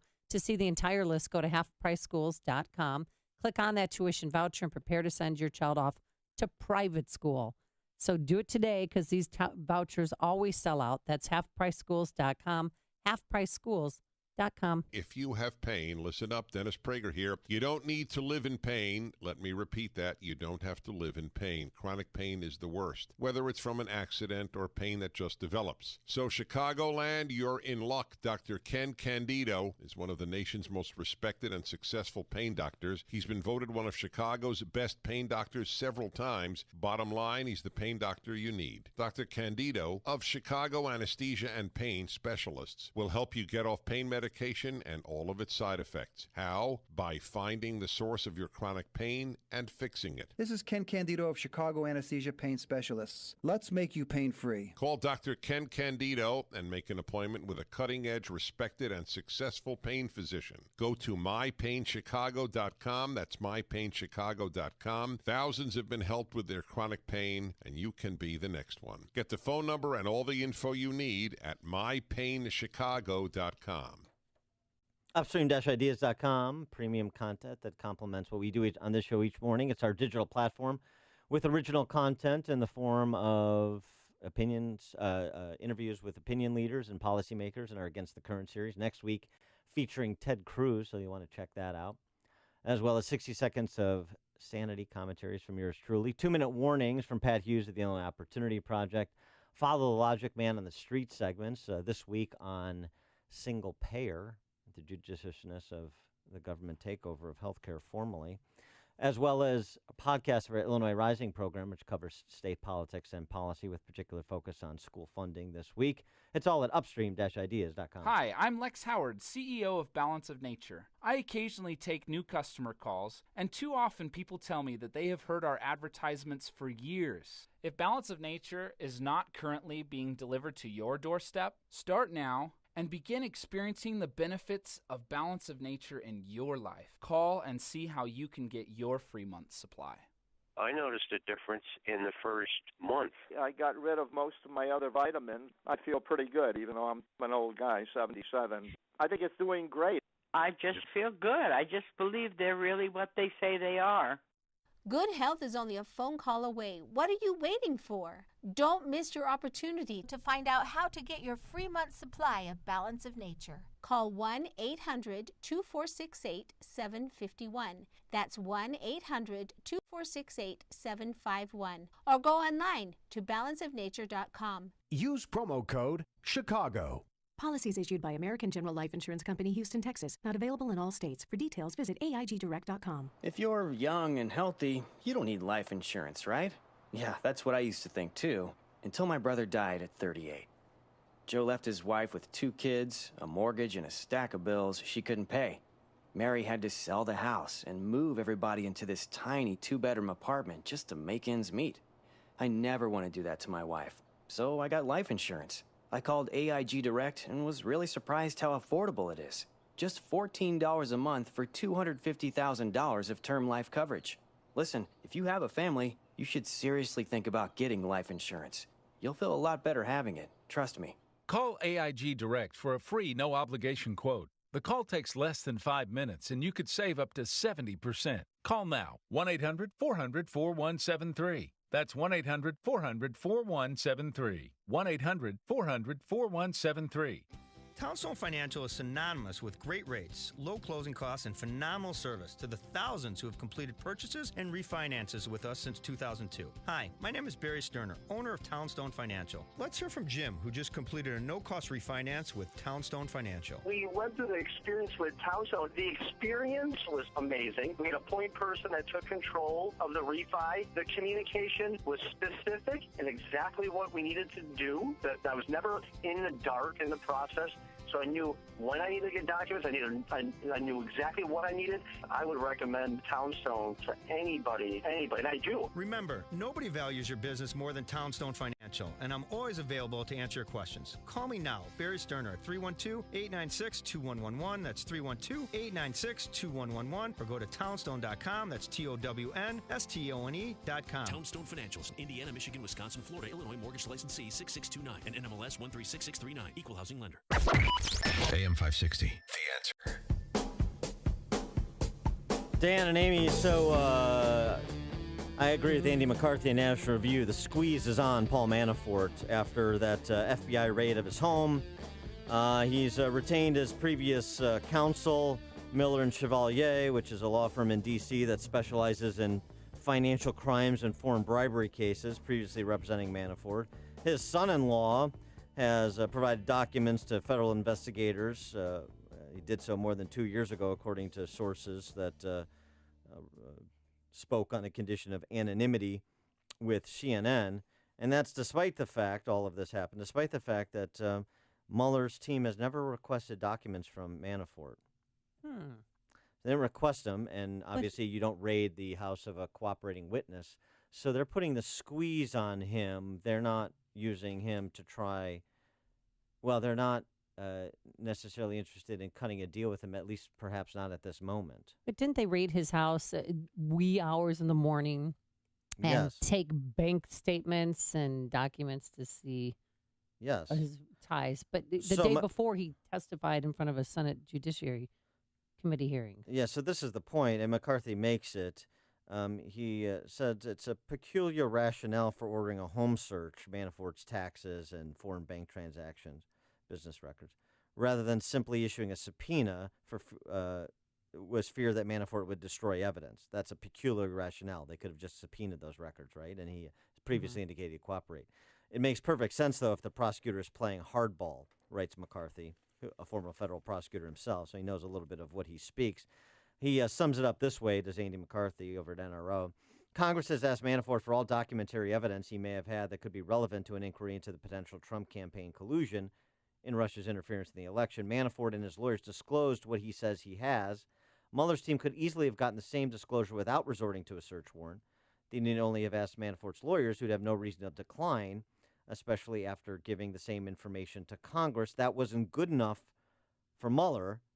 So either Mueller believed Manafort was hoarding relevant evidence and might destroy it, or Mueller has a message for Manafort. The special counsel is not limiting his inquiry to the Russian investigation that Congress has been pursuing. Mueller is sure acting like he's dealing with a serious criminal. I believe, even though these do not seem like crimes of the century, I believe Manafort is being squeezed to, provide potentially incriminating documents or information on the president, if any such exists. Yeah, and yesterday President Trump talked about the raid and how he was woken up early in the morning. They do that very seldom, so I was surprised to see it. I was very, very surprised to see it. We haven't really been involved. Excuse me? Have you spoken to the FBI director about it, or the? No, I have not. I have not. But to do that early in the morning, whether or not it was appropriate, you'd have to ask them. I've always found Paul Manafort to be a very decent man. And he's like a lot of other people, probably makes consultant fees from all over the place. Who knows? I don't know. But I thought that was that was pretty tough stuff. Mr. President, to wake him up, perhaps his family was there. I think that's pretty tough stuff. And we're learning this morning that Paul Manafort allegedly told the FBI about Donald Trump Jr.'s meeting that took place in the Trump Tower. Well, McCarthy goes on, per Trump's comments there, to say, look, we know Manafort was a consultant to the Kremlin-backed cabal responsible for Ukraine's ongoing tumult. And that happened prior to the 2016 campaign. And it seems like Manafort came on as a campaign chairman because, Trump knew him from running into him in the hallways at Trump Tower. I mean, it was kind of ad hoc, it seems to me. I don't know the depths of their relationship. But McCarthy makes a good point. If Trump is telling the truth about having no meaningful ties to Putin, he should be encouraging the investigation of Manafort, not acting like he's incensed by it. Coming up on Chicago's Morning Answer. Should the General Assembly override Governor Rauner's mandatory veto of the school funding bill at 6:36? And later, the search is still on this morning for that rally cat in St. Louis. We'll have the latest for you. But first, into the newsroom we go. Here's Mike Scott. 67 degrees. Skies are cloudy. China this morning is reiterating calls for all sides to remain calm and reduce tension on the Korean Peninsula. Meantime, President Trump says the U.S. response to any North Korean attack on Guam or any other site would be the event, the likes of which no one has seen before. Trump spoke to reporters following a security briefing in New Jersey yesterday. Meantime, the president also, during that briefing, said he is not happy with Senate Majority Leader Mitch McConnell. I'm very disappointed in Mitch. But if he gets these bills passed, I'll be very happy with it, and I'll be the first to admit it. Speaking in New Jersey yesterday, the president saying the Senate should have approved a bill repealing and replacing Obamacare already. Philadelphia Eagles safety Malcolm Jenkins did it last night and says he'll continue doing it for the entire NFL season, keeping a fist raised during the national anthem. Jenkins did it before the Packers game last night. He says he's showing solidarity for people of color. Applebee's in your neighborhood could be shutting down soon. The restaurant chain announcing yesterday it's closing about 135 of its nearly 2,000 locations. It will also close, the parent company, Dine Equity, about 25 IHOP restaurants. An Oxford University employee charged in a Chicago murder last month will appear in a San Francisco courtroom this morning. Andrew Warren is accused in the death of Trenton Cornell Duranlow. A convicted hitman of the notorious Hobos Street Gang is next up for sentencing in one of Chicago's biggest gang cases in years. Paris Poe goes before a Chicago federal judge today, just one day after Hobos leader Gregory Bolegs Chester was sentenced to 40 years in prison. There's always been beer at the Illinois State Fair since year one, in fact, but this year is where fair managers are adding a bit of competition. The fair hosting a craft beer making competition. It's not just for the big boys. Brewers from all across the state, home brewers especially, are expected to turn out. 18 breweries, along with home brewers, have already submitted their suds, and you, visitors to the fair, will be the judge. You can participate in the judging at the fairgrounds this weekend. Yoan Moncada tied the game with a home run in the 9th, drove in the winning run in the 11th, giving the White Sox a win over Houston 3-2. Mitch Trubisky led 3 scoring drives after Mike Glennon struggled. The Broncos ended up beating the Bears 24-17 in the NFL preseason. Cubs begin a 3-game set with the Diamondbacks tonight. The news service of Cabela's. It is fall, time for you to hit the woods. But first, come to Cabela's Great Outdoor Days with special events and giveaways, plus doorbusters for 5 hours only, starting at 8 a.m. Saturday, August 12th. Shop in-store and at Cabela's.com. 6:35, time to check the climate of your business with aircomfort.com, providing the right climate for business since 1935. A check of traffic and weather is on the way next. on AM 560. Dennis Prager sees misdirected fighting from the left. One of the reasons they are hysterical about global warming, because they need something to fight. When you don't fight evil, you must fight something else. I have seen this my whole life. It has been a rule of my life. Those who don't fight real evils fight made-up evils or little evils. When you don't fight evil, it's over. The Dennis Prager Show, weekdays at 11, right before Sean Hannity at 2 on AM 560. The Answer. Come to Cabela's Great Outdoor Days with special events and giveaways, plus doorbusters for 5 hours only, starting 8 a.m. Saturday, August 12th. Shop in-store and at Cabela's.com. Message and data rates may apply. Please don't text while driving. Your logo is your brand, your reputation. It's your most valuable asset. So what's the best thing to do with it? Give it away. When the experts at 4imprint put your logo on the right promotional products, giving those items away can make a lasting impression, empower your brand, and attract new customers. In fact, we'll prove it by revealing the top 3 promotional items for driving new customers absolutely free. Simply text the keyword GIVE to 642-642. We don't just print your logo. We're here to help you every step of the way. The 4imprint team can make your logo shine on your choice of thousands of promotional items, all delivered on time at great prices with free art assistance and outstanding customer service that's second to none. Want to turn your logo into profit? Give it away. Discover the top 3 promotional items for driving new customers absolutely free by texting GIVE to 642-642. That's GIVE to 642-642. 6:37. Let's get an update on the roads in the Alarm Detection Systems Traffic Center with Jim Talamonte. Thanks, Mike. The Edens is looking pretty good on the inbound side. 19 minutes Lake Cook to Montrose. Outbound 21. Slow till you get past Peterson. Kennedy, 23 minutes. O'Hare to downtown. Outbound 23 as well. Inbound Eisenhower delays start at Manheim. 33 minutes. Thorndale to the post office. Outbound, it's very heavy on the extension. Wooddale Road to Mill Road. Trying to find out why. If there's a crash or something in that area. But the travel time downtown to Thorndale is 50 minutes. It's just 17 to get to Manheim. Stevenson, 46 minutes. 3:55 to Lakeshore Drive. Outbound 36. The Ryan is 24 minutes, 95th to downtown. Northbound Tri-State delays from 87th LaGrange Road and from the Reagan Tollway to the Eisenhower. Traffic service of Dove Men Plus Care. Did you hear that 91% of guys that use Dove Men Plus Care antiperspirant recommended? Dove Men Plus Care user Daniel said his armpits aren't the worst thing at the gym anymore. Make the locker room a better place. Pick up some new Dove Men Plus Care for your gym bag at your local retailer. Traffic answers when you need them most. I'm Jim Talamonte, AM 560, The Answer. Chicago's Morning Answer continues next. Your official Chicagoland weather forecast from the AirComfort.com Weather Center, providing the right climate for business since 1935. We'll have sun and clouds today, a high of 78, clear to partly cloudy overnight, low 61. 66 at O'Hare. Next news coming up at 7. Chicago's Morning Answer with Dan and Amy continues next on AM 560, The Answer. This hourly segment is brought to you by In the Know with Wealth Management Group, hosted by Craig Bolanos. Heard Sunday mornings at 10. Some call me the sage from South Central. Others call me the czar of common sense. But you can call me Larry Elder. And you're invited to join me tonight, starting at 7, right here on AM 560, The Answer. Good morning, Dan and Amy. You're doing the bump.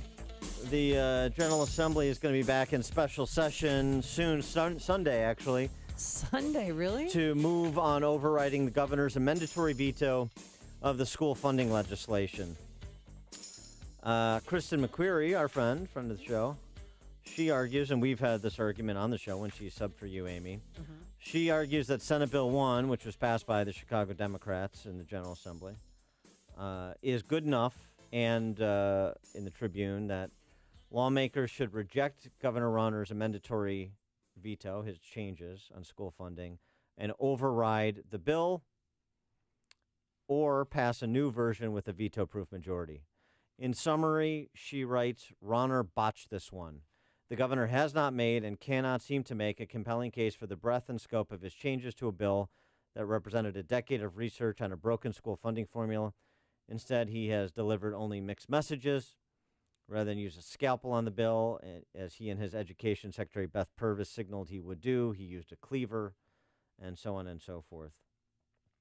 312-642-5600, turnkey.pro answer line. 64636-DA, turnkey.pro text line. What do you think should happen, or what do you want to see? Well, here's part of the problem. Krista McQuarrie is wrong about overriding his veto, but she's right about the case that hasn't been made by Republicans, and including the governor, starting with the governor and his Education Secretary Beth Purvis. They have not made a compelling argument. It's been very confused. It's very technical, very in the weeds, and it also, here we go again, starts from the premise of the left. We had State Senator Jason Barrickman on, who was a Republican from Champaign, and he was a proponent of the same thing that the Democrats are proposing, the evidence-based school funding model. So maybe the problem is we're starting from the wrong premise. The decade worth of research on the school funding formula that Krista McQuarrie refers to is a joke. Politicians forming blue ribbon committees to backslap each other and give the appearance of work, to tweak the formula, this Byzantine formula Stephen Hawking couldn't make sense of. And that's going somehow education reform, always focused on the inputs, not on the outputs, and not connecting the two. I say it till I'm blue in the face, and I will continue to.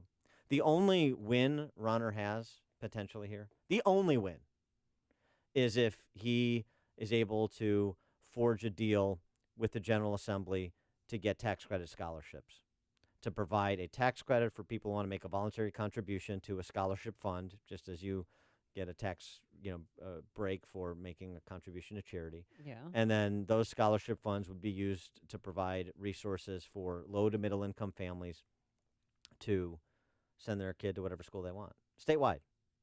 That's the only win possible. That's the only structural change that is even under consideration that changes the trajectory of how Illinois does K through 12 education. But back to challenging the premise on the evidence-based school funding model. Well, where did they get this? Did these noblemen and magistrates in Springfield dream this up? Their decades worth of research? No. They ripped it from other states. And that's not necessarily a bad thing if you're trying to replicate a successful model.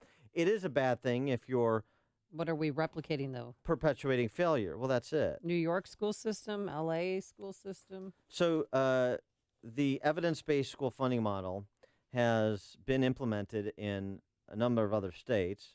Ohio, North Dakota, Arkansas, Wyoming all have evidence-based funding in place, some for up to a decade. They've collectively spent billions of additional dollars on select education programs. So what's happened? We'll measure the results. Well, Professor Eric Hanushek, Stanford University professor, has studied this.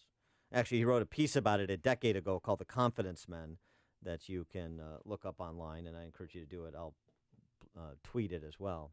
And here's what he finds to be the actual case with the evidence-based school funding model that both Republicans and Democrats in this state, in the General Assembly, and the governor, this is their premise. Evidence-based school funding, good. Now work out the details.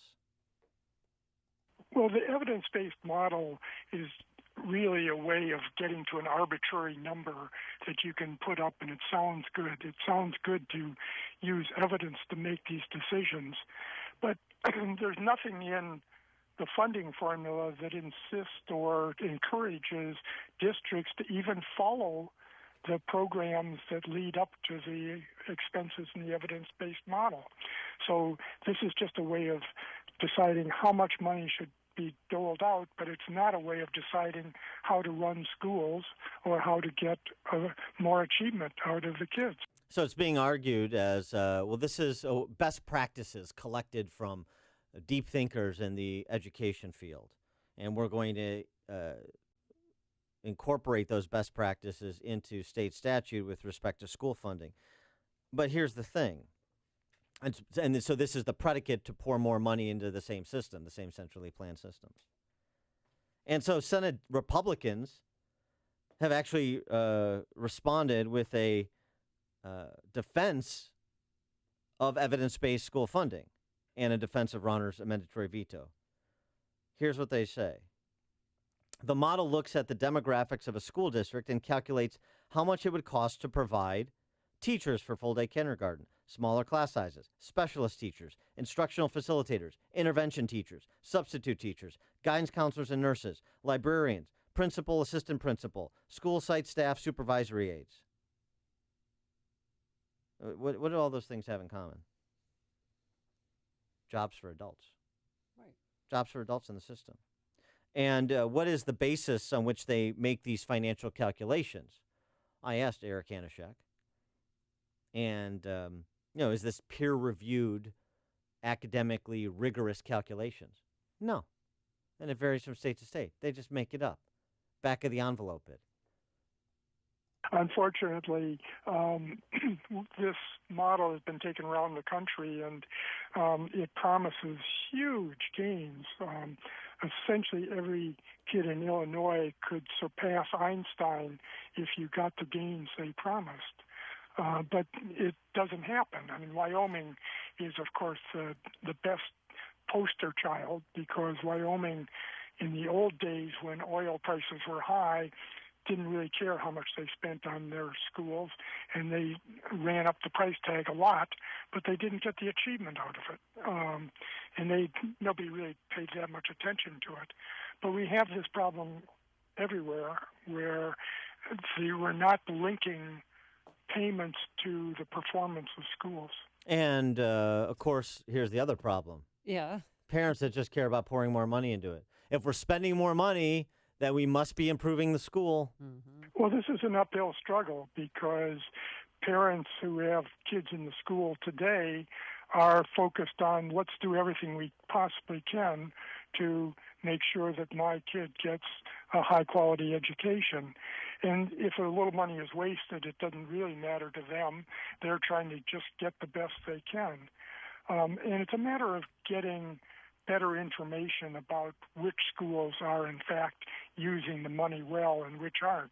It's transparent accountability systems that give direct information on what in academia we would call the value added of schools. What are schools adding to what the kids bring to school with them? Mm-hmm. Text from 847, collection to produce evidence of what works. A data collection to produce evidence of what works. Is that what it is? Well, it's been implemented. It's not what works. And when you have bipartisan agreement on something, be highly skeptical, particularly in Illinois.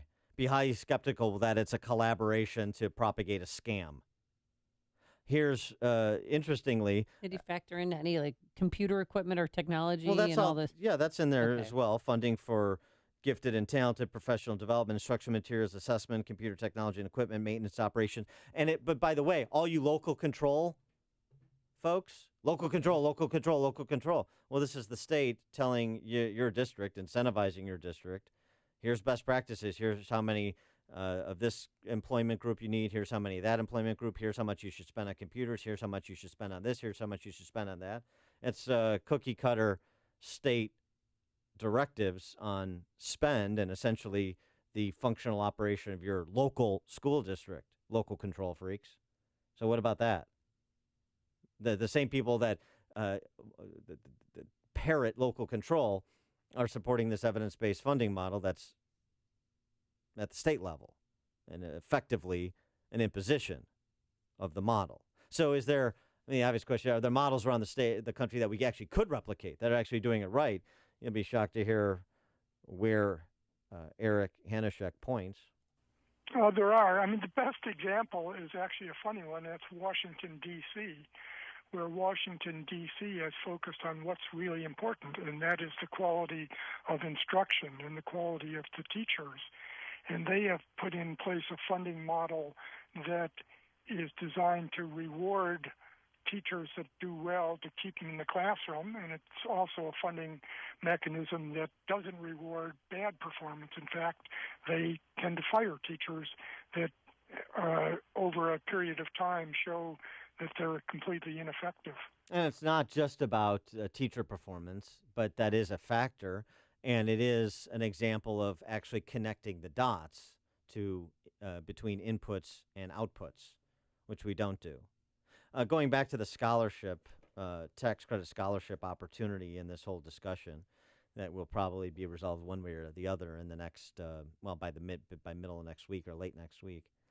Unit 5 Superintendent Mark Daniel in Normal. This is what you're up against. Talking about the tax credit scholarship. To me, that's a voucher system. I'll never agree with that. It's the beginning of segregation. We saw that all the way through the 1960s. It's segregation. So understand this Winston Smith spin out of a state that we're in. You've got superintendents like Mark Daniel in Normal saying that the system we have now, where the rich and the clouded have choice, is not segregation. But if every family had choice in K through 12 education, that would be segregation. I'd love to get the evidence-based modeling on the logic of that. This is what you're up against. And if you care about your schools, you care about kids' education, then you should probably pay attention and get involved and engage the Mark Daniels of the world in Normal and your legislators and the governor's office. Because if you don't, then the same people who've been in charge are going to do the same things they've been doing, only with more of your money. And here's what they're producing. Illinois, according to NAEP tests, 2.1 million kids in K through 12 in Illinois. 2/3 of fourth graders neither do math or read at fourth grade level in the state, including your fancy suburban schools that you think are so great. 2/3 of eighth graders in the state, including in the fancy suburban schools that you think are so great, neither read nor do math at eighth grade level. Can't read, can't do math, can't critically think, can't make an argument. How well those kids going to do in the 21st century global digital economy in which we live? It's like a hot, steaming cup of information to start your day. It's Chicago's Morning Answer on AM 560, The Answer. I'm Lou Dobbs. Department stores singing the blues, unemployment ticking up, how a grocery chain can affect your home's value. Those stories next. Have you racked up more than $10,000 in credit card debt? Are you barely getting by making minimum payments? You should know the credit card companies are tricking you into thinking there's no way out. Credit card companies would rather you didn't know that there are ways you can become debt-free and you don't have to pay the entire amount you owe. There are debt relief programs that help people like you escape overwhelming credit card debt. National Debt Relief has helped tens of thousands of people just like you reduce more than $500 million of debt. National Debt Relief has helped so many people, they're A+ rated by the Better Business Bureau. You don't have to declare bankruptcy or take out a consolidation loan. You have the right to settle your debt for a mere fraction of what you owe. Reduce a portion of your debt now. Call National Debt Relief at 800-975-5115. 800-975-5115. That's 800-975-5115. Unemployment remains at historic lows, but did tick slightly higher last week. 3,000 more Americans applying for benefits last week, the 127th week in a row with jobless claims below 300,000. Department stores are still struggling in the face of online competition. Department store sales figures fell again last quarter. Macy's lost 4%, Kohl's down nearly 9%, Dillard's down 15%. Wall Street will be analyzing the new Consumer Price Index numbers that are released later today. A new study by a real estate research group suggests living near a Trader Joe's location can increase your home value to buyers. Property near the high-end grocer rose by 67%. Homes near a Whole Foods store jumped by 52%. Please join me for Lou Dobbs tonight, 7 and 11 Eastern on the Fox Business Network. This is the Lou Dobbs Financial Report. Does how you feel interfere with your lifestyle? Take control before it does. Harvard Medical recently published a paper on how to decrease your risk of cancer, heart disease, blood pressure, diabetes, bowel and vision problems.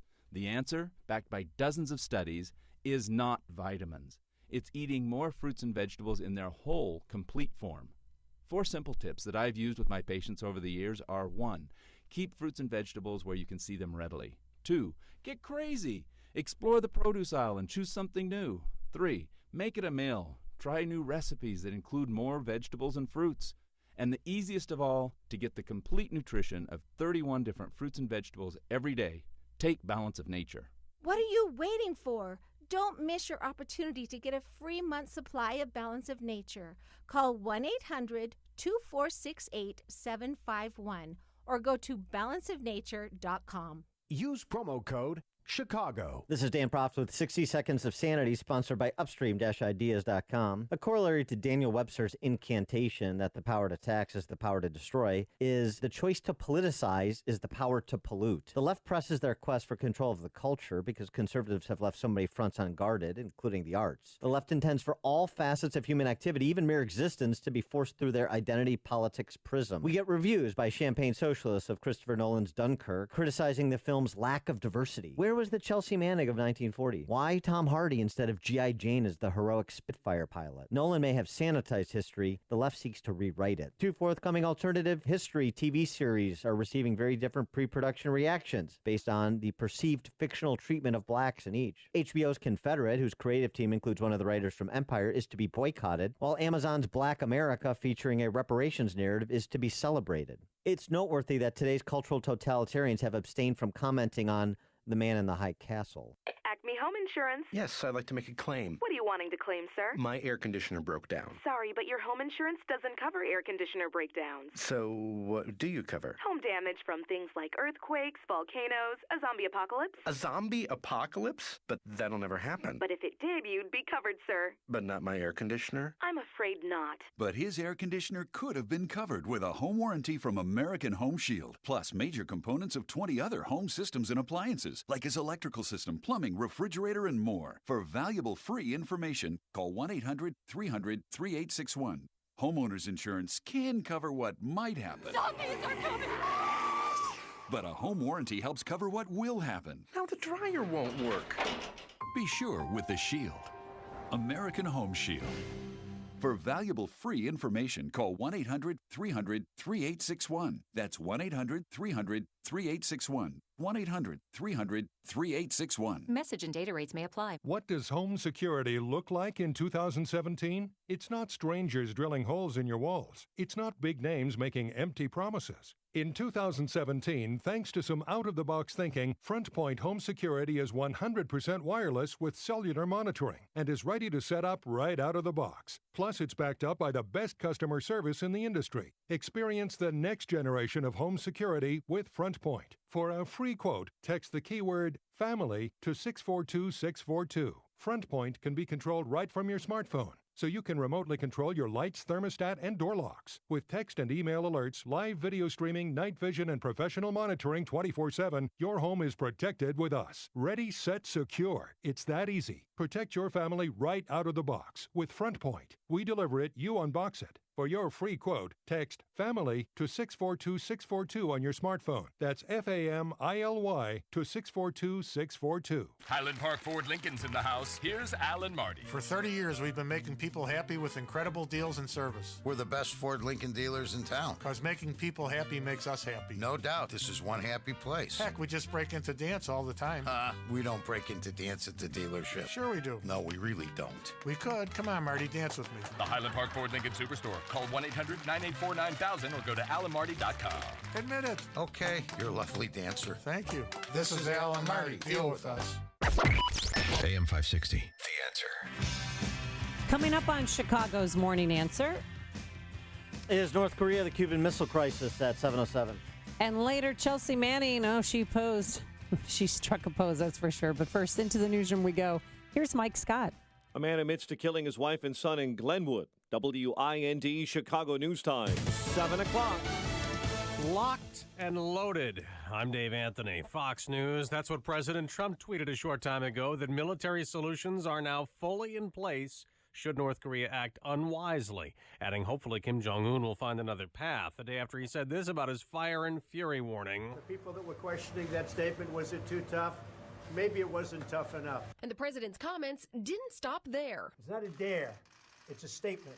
At his golf club in New Jersey, the president refused to say whether he would consider a preemptive strike on North Korea. But he also went on to offer a bit of an olive branch, saying the U.S. would always consider negotiations. Fox's Lauren Blanchard. The president has also questioned whether Mitch McConnell should remain the Senate's Republican leader after failure to replace Obamacare. For a thing like that to happen is a disgrace. And frankly, it shouldn't have happened. That I can tell you. McConnell said Monday the president's new to this and had excessive expectations. President Trump also changed course on opioids. Fox's Rachel Sutherland live in Washington.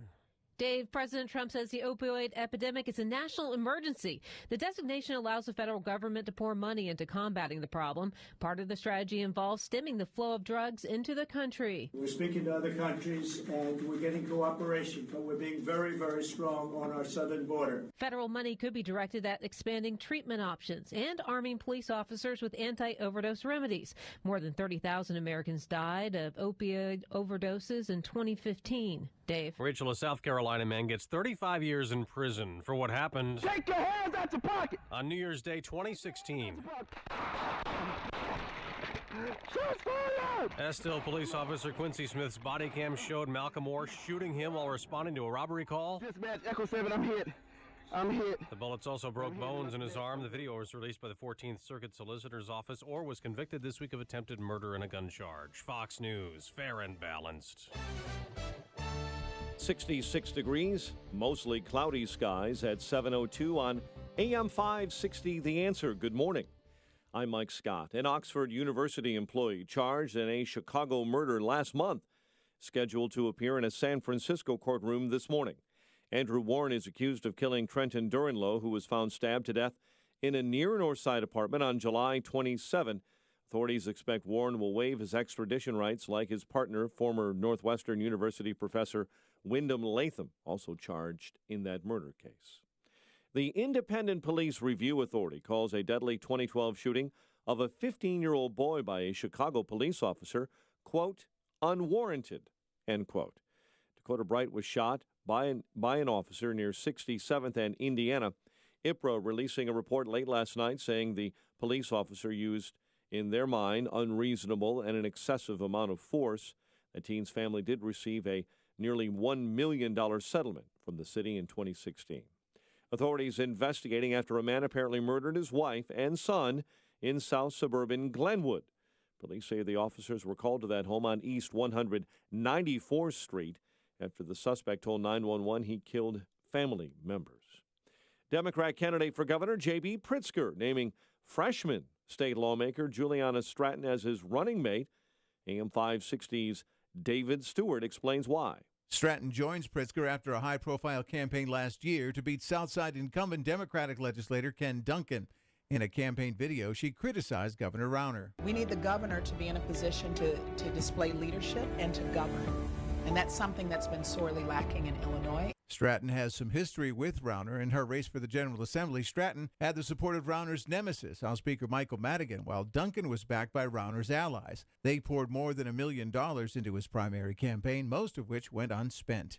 David Stewart, NBC News Radio, Chicago. A Glen Ellen man, the first human case of the West Nile virus in DuPage County this year. The man in his 50s was diagnosed recently and has since recovered. Chicago sports. Mitch Trubisky led 3 scoring drives for the Bears, who fell to the Broncos in the NFL preseason opener, 24-17. The White Sox swept the American League's best team with a 3-2 win last night, Thursday night. 3-2, Carlos Rodon throwing his 3rd straight quality start. Cubs open up a 3-game set with the Diamondbacks this evening. The news service of Jewel Osco. Shop Jewel Osco's big 4-day sale. Save on 6-ounce Atlantic salmon portions, just $3.49 each. Northwest sweet red cherries are only $1.49 a pound. Select varieties of Fritos or Cheetos are just $1.78 each. Limit 4. 7:04, a check of traffic and weather on the way next.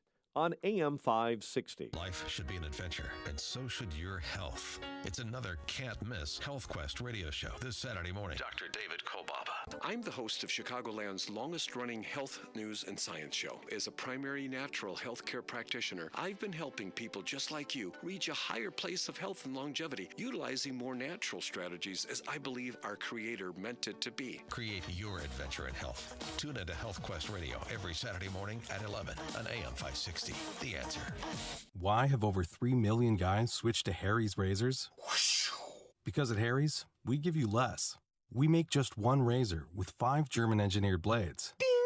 All you need for a smooth and comfortable shave. And we got rid of upcharges. By owning the factory and cutting out the middleman, we're able to sell our high-quality blades for half the price of the other guys. Now we're dropping the half-price sound effects guy. Wait, why? Not everyone can give you high quality for a fraction of the price. Harry's. One perfect razor. None of the extra noise. As a special offer for radio listeners, get an $18 shave set with an added bonus for free when you visit harrys.com and use code 4545 at checkout. Just cover a few bucks for shipping. That's harrys.com, code 4545 for a free shave set offer. Again, it's harrys.com, code 4545. Please note, no sound effects guys were harmed in the making of this radio recording. 7:06. Let's get an update on the roads and the Alarm Detection Systems Traffic Center with Jim. Thanks, Mike. Kennedy Expressway inbound traffic is slowed Nagle to Lawrence, Irving Park to Armitage, and Randolph into the Burns Circle. Travel time, 29 minutes, O'Hare to downtown. 16 from Montrose, 14 in the Express. Outbound, it's 11 minutes to Montrose and 28 to O'Hare. Eden's inbound, great, 19 minutes. Lake Cook to Montrose, outbound 21. Inbound Eisenhower, slow from Harlem to the Circle, 36 minutes. Thorndale to downtown, outbound 41. The major part of those delays from the extension, Church Road to Mill Road. Inbound Stevenson, 50 minutes, 355 to Lakeshore Drive, outbound 41. Inbound Ryan, 23 minutes, 95th to downtown, outbound 5 at 15.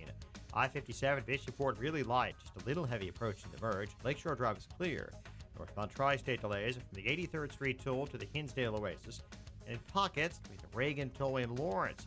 The other tollways are fine. No delays to report on I-80 or in Northwest Indiana. Traffic answers when you need them most. I'm Jim Talamonte on AM 560. The Answer.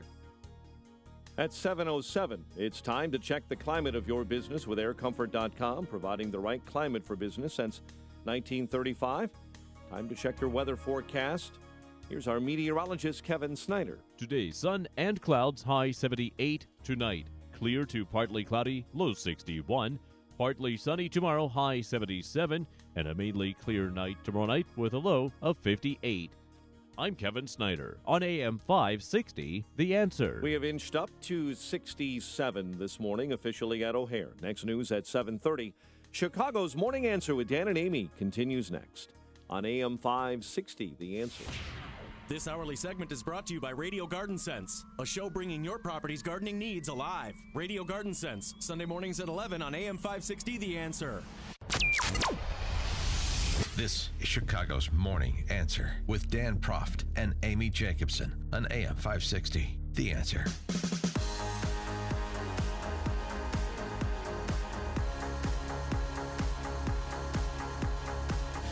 Good morning, Dan and Amy. So, press conference, press availability yesterday. President Trump, along with Vice President Pence, addressed the North Korea question. Here's what President Trump said as to the criticism of his bellicose rhetoric in the direction of Kim Jong-un. And frankly, the people that were questioning that statement, was it too tough? Maybe it wasn't tough enough. They've been doing this to our country for a long time, for many years. And it's about time that somebody stuck up for the people of this country and for the people of other countries. So, if anything, maybe that statement wasn't tough enough. And he's still not doubling down on, or he is doubling down, I should say, on his tough rhetoric. Tweeting just now, military solutions are now fully in place, locked and loaded, should North Korea act unwisely. Hopefully Kim Jong-un will find another path, exclamation point. Well, David Ignatius, writing in the Washington Post, had a good piece about the U.S. Not being able to go it alone against North Korea in either war or peace.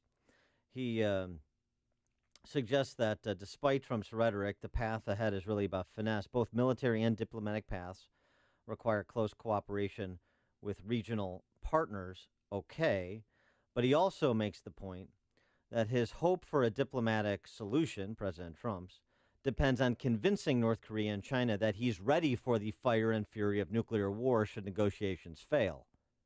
In other words, there is a purpose to the hyper war talk, right? The purpose is convincing North Korea and the Chinese, by extension, that he's serious about this and he's ready to go if they're not ready to back down. Well, what about taking a preemptive strike against North Korea? I mean, we know that next week is the big week where they're going to fire some missiles near Guam. You know, first they were going to hit the military base, one of the two that are on Guam. First they were going to hit that military base. Then later they said they're just going to get near it. 20 miles off the coast and territorial waters. So it's different. It's a shot across the bow. It's not an attack, but it is, the beating the drums of war. In terms of the preemptive attack, Robert Work, who is a deputy Secretary of Defense in the Obama administration, said a preemptive war to protect our homeland from future attack is an option, but the major risks would be borne by South Korea and Japan, which face the threat of missile attacks today. So you can't just look at a preemptive strike with respect to a response that would impact the United States, our homeland. You also have to think about it three-dimensionally and the countries that are within range for North Korea to launch a retaliatory strike or to launch a strike at all, South Korea and Japan.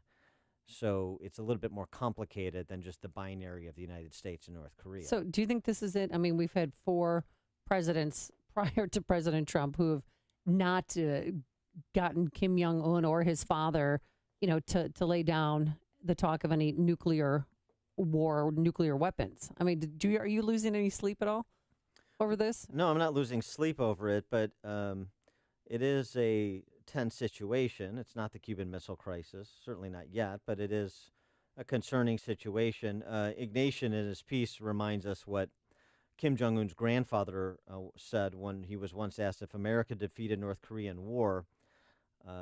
His father answered, "If we lose, I will be sure to destroy the earth. What good is the earth without North Korea?" And that philosophy seems to have been handed down from generation to generation, from his grandfather to Kim Jong-il to Kim Jong-un.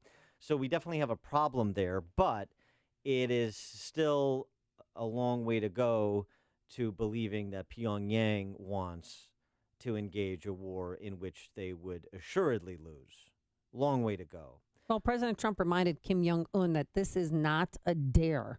He has disrespected our country greatly. He has said things that are horrific. And with me, he's not getting away with it. He got away with it for a long time between him and his family. He's not getting away with it. It's a whole new ballgame. And he's not going to be saying those things, and he's certainly not going to be doing those things. I read about we're in Guam by August 15th. Let's see what he does with Guam.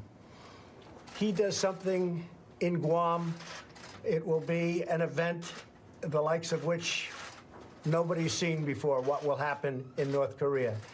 And when you say that, what do you mean? You'll see. You'll see. And he'll see. He will see. It's not a dare. It's a statement. Has nothing to do with dare.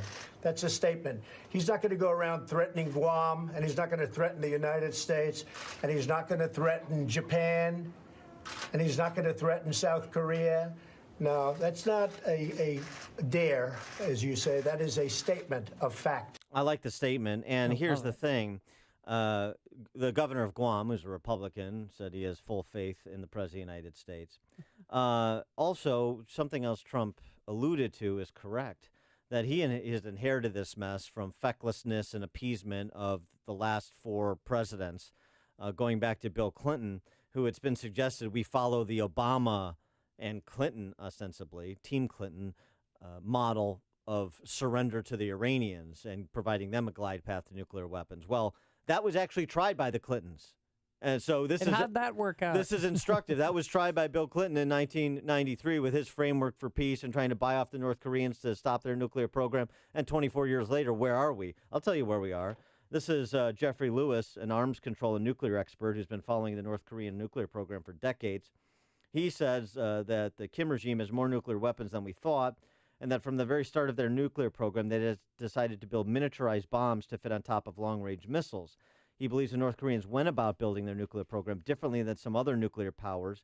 Instead of beginning with an implosion device, a bomb using highly enriched uranium, they strove to build small, compact plutonium bombs that are significantly more powerful, and that the fact they have achieved a certain level of dependability with these weapons means that any attack on their facilities could precipitate a launch where at least a few of their missiles would get through to devastate some cities. This is his, essential threat assessment. So basically, he says the game is over. And North Korea has won in terms of its possession of nuclear weapons, that North Korea is effectively a nuclear power now. We'll talk to Michael Rubin from American Enterprise Institute at the bottom of the 8 o'clock hour on that. But that's one expert in the space, his assessment of where North Korea is. And why is North Korea there? Because the last 25 years of U.S. policy and diplomacy towards North Korea that followed exactly the model that Obama and Clinton followed in the previous administration with respect to Iran. So in the not-too-distant future, expect a similar outcome, particularly if North Korea isn't halted from their threats and their saber-rattling, as President Trump so indicated. Greg in Schaumburg, you're on Chicago's Morning Answer. Can I ratchet up your indictment of the Democrats a bit more? Please. One of the, if you recall, and I think it was the year 1994, Clinton, Bubba, sold that technology, I think it was from a company called Orville or something like that, to the Chinese, or he gave it to them for campaign cash. It was proven, that Johnny Tree thing going through Alabama and everything. And the Chinese didn't have the ability to direct individual ICBMs until they got that technology. So all of this whole mess is an incredible indictment against the Democratic Party. Thanks for the call, Greg. Good recall on that. And then we had this fun exchange, speaking of the Clintons. Oh, yes. Since the D.C. press corps, so much of it is obsessed with Trump's fire and fury rhetoric, and this is some sort of punchline to the cultural Marxists in college, on college campuses in Hollywood and the D.C. press corps, in the Democrat Party. Well, the liberals here think he's too, erratic and unstable. Yeah. To have the nuclear codes. A panel discussion on CNN yesterday that Poppy Harlow moderated. Poppy. How do you get the name Poppy? Your parents give it to you? No, I know, but is that some name? I've never heard of it. Poppy. Hi, Poppy. Oh, look at, she's cute. What do you want to name her? Well, let's name her Poppy. After this panel, I'd rather be named Poppy Harlow than Adrienne Elrod, a former Hillary Clinton aide, on the topic of Trump's rhetoric. Listen to this exchange. Diplomacy over the Obama administration's 8 years, and frankly, before that, George W. Bush, the Clinton administration, that just has not worked. Look, I think we are walking a very fine line here. Hillary Clinton warned time and time again during multiple debates on the campaign trail that having somebody who is temperamentally unfit like Donald Trump as president of the United States handling potential nuclear threats was incredibly dangerous. And now we're actually seeing that come to fruition. Hold on. Let me read you a statement from former president in 1993. When you examine the nature of American security commitment to Korea, Japan, to this region, it is pointless for North Korea to try to develop nuclear weapons. He went on to say, Adrian, because if they ever use them, it would be the end of their country. If they ever use them, it would be the end of their country. How is that markedly different from rhetoric used by President Trump? Well, look, that was in 1993. We're now talking about 2017, and we're dealing with a real potential threat What's here. Do you see what I'm saying? Aren't they both really strong? Isn't that really strong language from both? Well, look, it's strong language from both, but again, we're looking at 2017 in this current moment here. Yeah. I'll tell you what, when you get decimated by Poppy Harlow, you're having a bad day, and you probably don't belong in the political arena. I mean, this is how hackish the left is on this topic, when they have all the blood on their hands and have previously used the same type of rhetoric, a difference in, modest difference in degree, but not kind. And all they can say is, well, this is 24 years later. No, I know it's 24 years later, so what's the difference? Because the bellicose rhetoric and followed by appeasement didn't work 24 years ago. Now you're suggesting bellicose rhetoric is inappropriate, but appeasement still is? I mean, what's the Democrat position on North Korea? It's unclear to me. Harry and Wilmette, you're on Chicago's Morning Answer. A couple of observations. One is that after the Korean conflict, Russia and China allowed their client state to develop, formidable biological nuclear weapons and chemical weapons, as they did in the airport in Malaysia. Now, one option I haven't heard addressed is for us to prod South Korea and Japan to do the same as a deterrent, because that's essentially what the Russians and Chinese have done, and that may sort of prod the Russians and Chinese to apply more pressure. Secondly, the whole issue of Guam, if that missile goes 20 miles off of Guam, it might make a wave and get Hank Johnson all of Yeah, exactly. I know. It could capsize. Yeah, I got it. Thanks for the call, Harry. I appreciate it. If you're talking about it, Dan and Amy are talking about it. It's Chicago's Morning Answer on AM 560. The Answer. Coming up next, have you seen the photo? Only in America. But first, here's your forecast. Plenty of sunshine today for your Big Fun Friday. A high of 78 degrees. And then tonight it's going to be clear. And your weekend looks picture perfect, really. Partly sunny skies tomorrow, a high of 77. And on Sunday, we're going to have plenty of sunshine and a high near 79 degrees. Let's get into our alarm detection systems. Traffic Center. Is it busy out there? Here's Jim Telemonte. Amy, in general, no. The expressways and tollways are mostly light. Eden's inbound, delay-free, 19 minutes. Lycook to Montrose, outbound 26. Or check that. That's just 20 minutes. A little slow spot, Montrose to Foster. And past that, it's now fine. Kennedy, 26 minutes. O'Hare to downtown, outbound the same. The Eisenhower, 36 minutes. Thorndale to the post office, outbound 33. Stevenson is 50 minutes. 355 to Lakeshore Drive, outbound 41. Ryan, 23 minutes, 95th to downtown, I-57, Bishop Ford, virtually delay-free. Northbound Tri-State has slow pockets from the 83rd Street toll to 47th. And from the Reagan Tollway to Lawrence, there are some slow spots, but it's not jammed through that whole area. The other tollways are fine. In Northwest Indiana, the only issue right now, it's a pretty big one in Dyer. 81st Avenue is blocked between Columbia and Patterson. This is after a collision involving a freight train and a Jeep. Jim Talamonte and the Alarm Detection Systems Traffic Center. Attend the one-day only grand opening sale on Saturday, August 26th, where you can get 7 acres with Kentucky Lake access and a brand-new barn dominium for only $69.9. Your new barn dominium is over 1,200 square feet, half barn, half living quarters, and the perfect place to relax on your acreage home site with access to one of the nation's largest recreational lakes. Does it really say half barn, half living area? Yeah.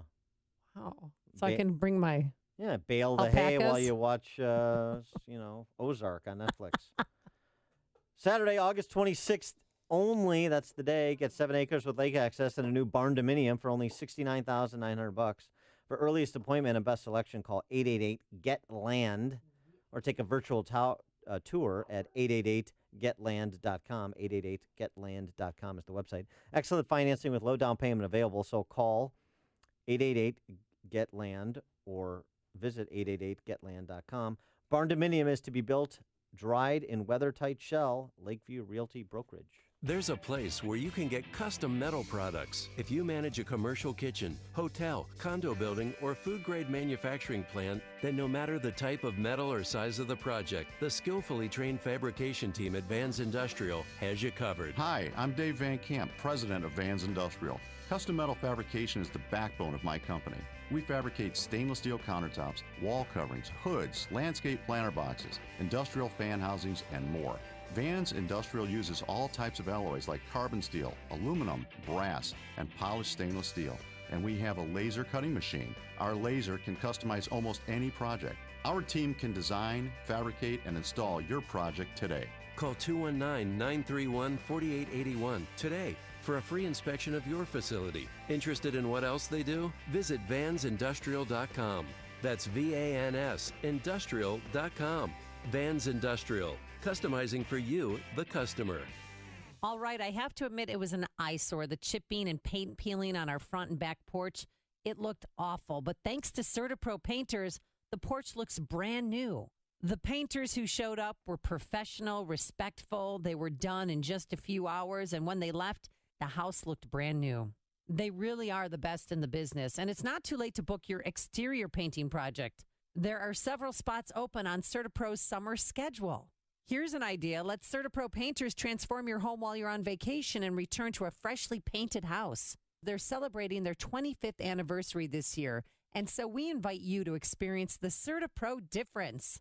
For a free estimate, call 1-800-GO-CERTA, CERTA, or visit CertaPro.com. That's Certa with the C.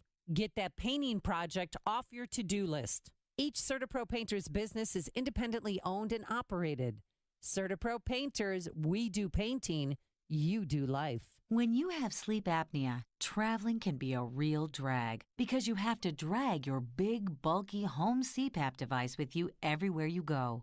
But not anymore. Now you can travel easily and sleep comfortably anywhere thanks to Transcend, the world's very first mini CPAP. And right now, you can try Transcend absolutely risk-free for 10 restful nights. So call now, 1-800-600-4133. Our smallest and most advanced portable design ever, Transcend is as small as a soda can and weighs less than a pound. You can even add a battery that's as tiny as a deck of cards. Transcend is so incredibly small and light, you can easily fit it in your briefcase or purse to use anywhere you go. It's FAA compliant too, so you can even sleep comfortably while flying. Now you can enjoy the freedom to sleep comfortably anywhere. But don't delay. To receive your 10-night in-home trial, call minicpap.com now. 1-800-600-4133. Again, that's 1-800-600-4133. Ever since I was little, I imagined owning a bakery. With hard work, I made it happen. But after this weekend's robbery, I realized that I need to protect my dream with security. I've got a great answer for you. Alarm Detection Systems, your local family-owned business, understands the threats you might face. Visit adsalarm.com or call 630-844-6300 and find out how we can protect you. License number 127000143. I manage a construction site. And the other morning, we had to send half of the crew home because of missing equipment. This nonsense is cutting into my time and budget. Here's what you need to know. Alarm Detection Systems offers mobile security solutions that expand with your project. Visit adsalarm.com or call 630-844-6300 to find out about our alarm and video protection. License number 127000143. Signature Bank is Chicago's fastest growing, independently owned business bank. Signature Bank listens to your story, learns about your business, and sticks with their customers. I'm Dan Proft, and I know this because Signature Bank is my business bank. Hi, I'm Brian Duncan, co-founder of Signature Bank. Born and raised in Chicagoland, my partners and I knew this city needed a locally owned business bank. As fellow entrepreneurs, we know the challenges facing businesses, and we are invested in our customers' success. We are here to build mutually beneficial, long-term, lasting relationships with our customers. We look forward to helping our customers reach their goals every day, and we are here to see them succeed. At Signature Bank, you work directly with decision makers who understand your business and can deliver on their promises. Signature Bank is looking for their next success story. Learn more about turning your business vision into reality. Visit signature-bank.com. Signature Bank, helping local businesses succeed. Member FDIC, Equal Housing Lender. AM 560, The Answer. So we're going to play the game Hot or Not. Yeah. Have you ever played that? Yeah. Chelsea Manning poses for Vogue. Some call it a stunning image. Others say Vogue glorifies Manning in disturbing photo shoot. Let me get your reaction. Mm-hmm. Hot or not, Dan? No one-piece bathing suit? Yeah, a red one-piece bathing suit. She tweeted out yesterday saying, guess this is what freedom looks like. Let me suggest a three-part response to the question, hot or not. Okay. One part would be good, but okay, three? No. Yeah. Traitorous activity is not attractive. Mhm. Celebrating mental illness is not attractive. A moose knuckle in the back in the back of your one piece not attractive. I thought we were banned from saying Moose knuckles. You just said it. You just said it. I never even knew what it was before I started working here. I'm with just you, saying dirty birdies. those three things are all unattractive. I think she looks pretty good. Eddie Redmayne, she looks like from the Danish Girl. Yeah, she looks so hot. You look like. Go up and say this to a woman like at a bar or a restaurant. You know, you look so beautiful today. You look like Eddie Redmayne. That's such a compliment to a woman. She's 29 years old now and just, lucky she was sentenced to 35 years in prison, but President Obama commuted her sentence. His sentence, right, for being a traitor. Him. Yeah, no problem. Oh, you're a traitor? Not a big deal. Only in America could our tax dollars pay for her hormone replacement therapy. For a traitor? For a traitor, yeah. One of the most high-profile intelligence leaks in modern history. Related story. Related military story. An actual woman who was aiming to become the first female Navy SEAL officer, quit a week into initial training. Yeah, 60% of them quit. This one was tracking to become the first Navy SEAL officer until she wasn't. Dropped out of a 3-week course in San Diego that began July 24th. Yeah, it's hard. A lot of people don't make it.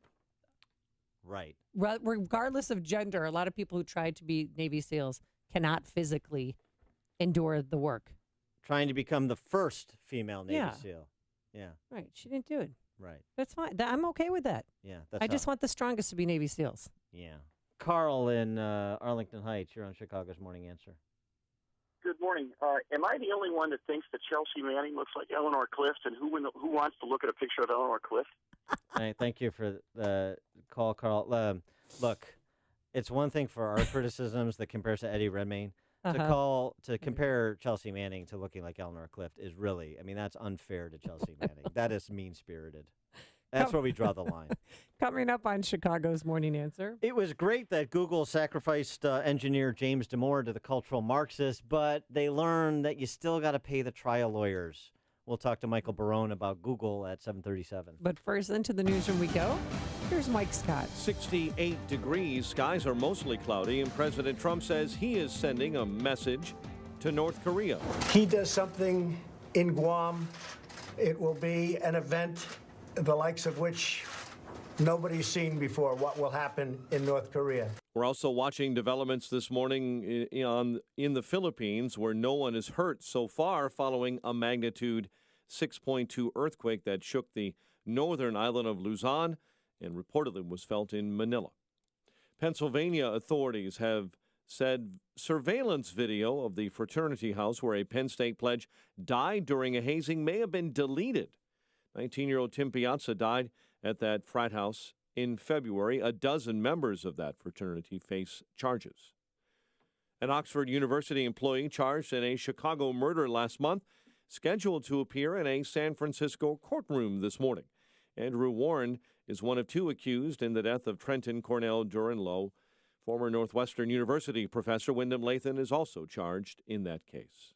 Independent Police Review Authority calling the deadly 2012 shooting of a 15-year-old boy by a Chicago police officer unwarranted. Dakota Bright was shot by an officer near 67th and Indiana. IPRA releasing a report late last night saying the officer used unreasonable and excessive amount of force. A 13-year prison sentence has been handed a former Chicago preschool teacher found guilty of inappropriately touching two 3-year-old students during nap time and in a bathroom session. Ian Feng was found guilty in Cook County Circuit Court on Thursday. White Sox winners over the Astros, 3-2 in a 3-game sweep. Cubs open up a set with the Diamondbacks, and the Broncos beat the Bears in the NFL preseason lid lifter, 24-17. The news service of Napa Auto Parts this month at participating Napa Auto Parts stores. It's the Napa Legend. It's a battery that comes with a prepaid Visa card worth $15 by mail. So start every drive with a Legend. Save yourself some cash with a Napa Legend battery. 7:34 and a check of traffic and weather on the way next on AM 560. Dennis Prager puts his record to the test. The Russians were involved, but it wasn't about collusion. The president is entirely accurate. It's all been fake news. You've been bathing in it. It's all hysteria. The moment the press all maintain something, I assume it's false. I have never once in my career of 3 decades been proven wrong on this matter. The Dennis Prager Show, weekdays at 11, right before Sean Hannity at 2 on AM 560. The Answer. Come to Cabela's Great Outdoor Days with special events and giveaways, plus doorbusters for 5 hours only, starting 8 a.m. Saturday, August 12th. Shop in store and at Cabela's.com. You are about to hear from Dr. Douglas Howard. After 20 years and tens of thousands of success stories, Balance of Nature is still the only pure whole food supplement available. Balance of Nature has served more than 500 million servings of fruits and vegetables. Don't accept imitations, copies, or substitutions. Our success stories are unique to Balance of Nature's fruits and veggies.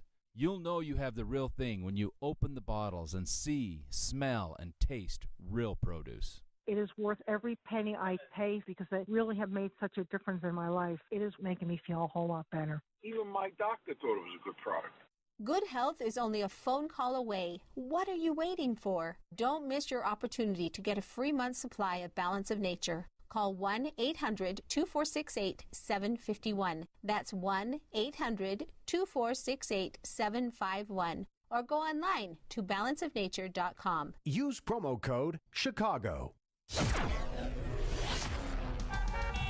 7:36. Let's get an update on the roads in the Alarm Detection Systems Traffic Center.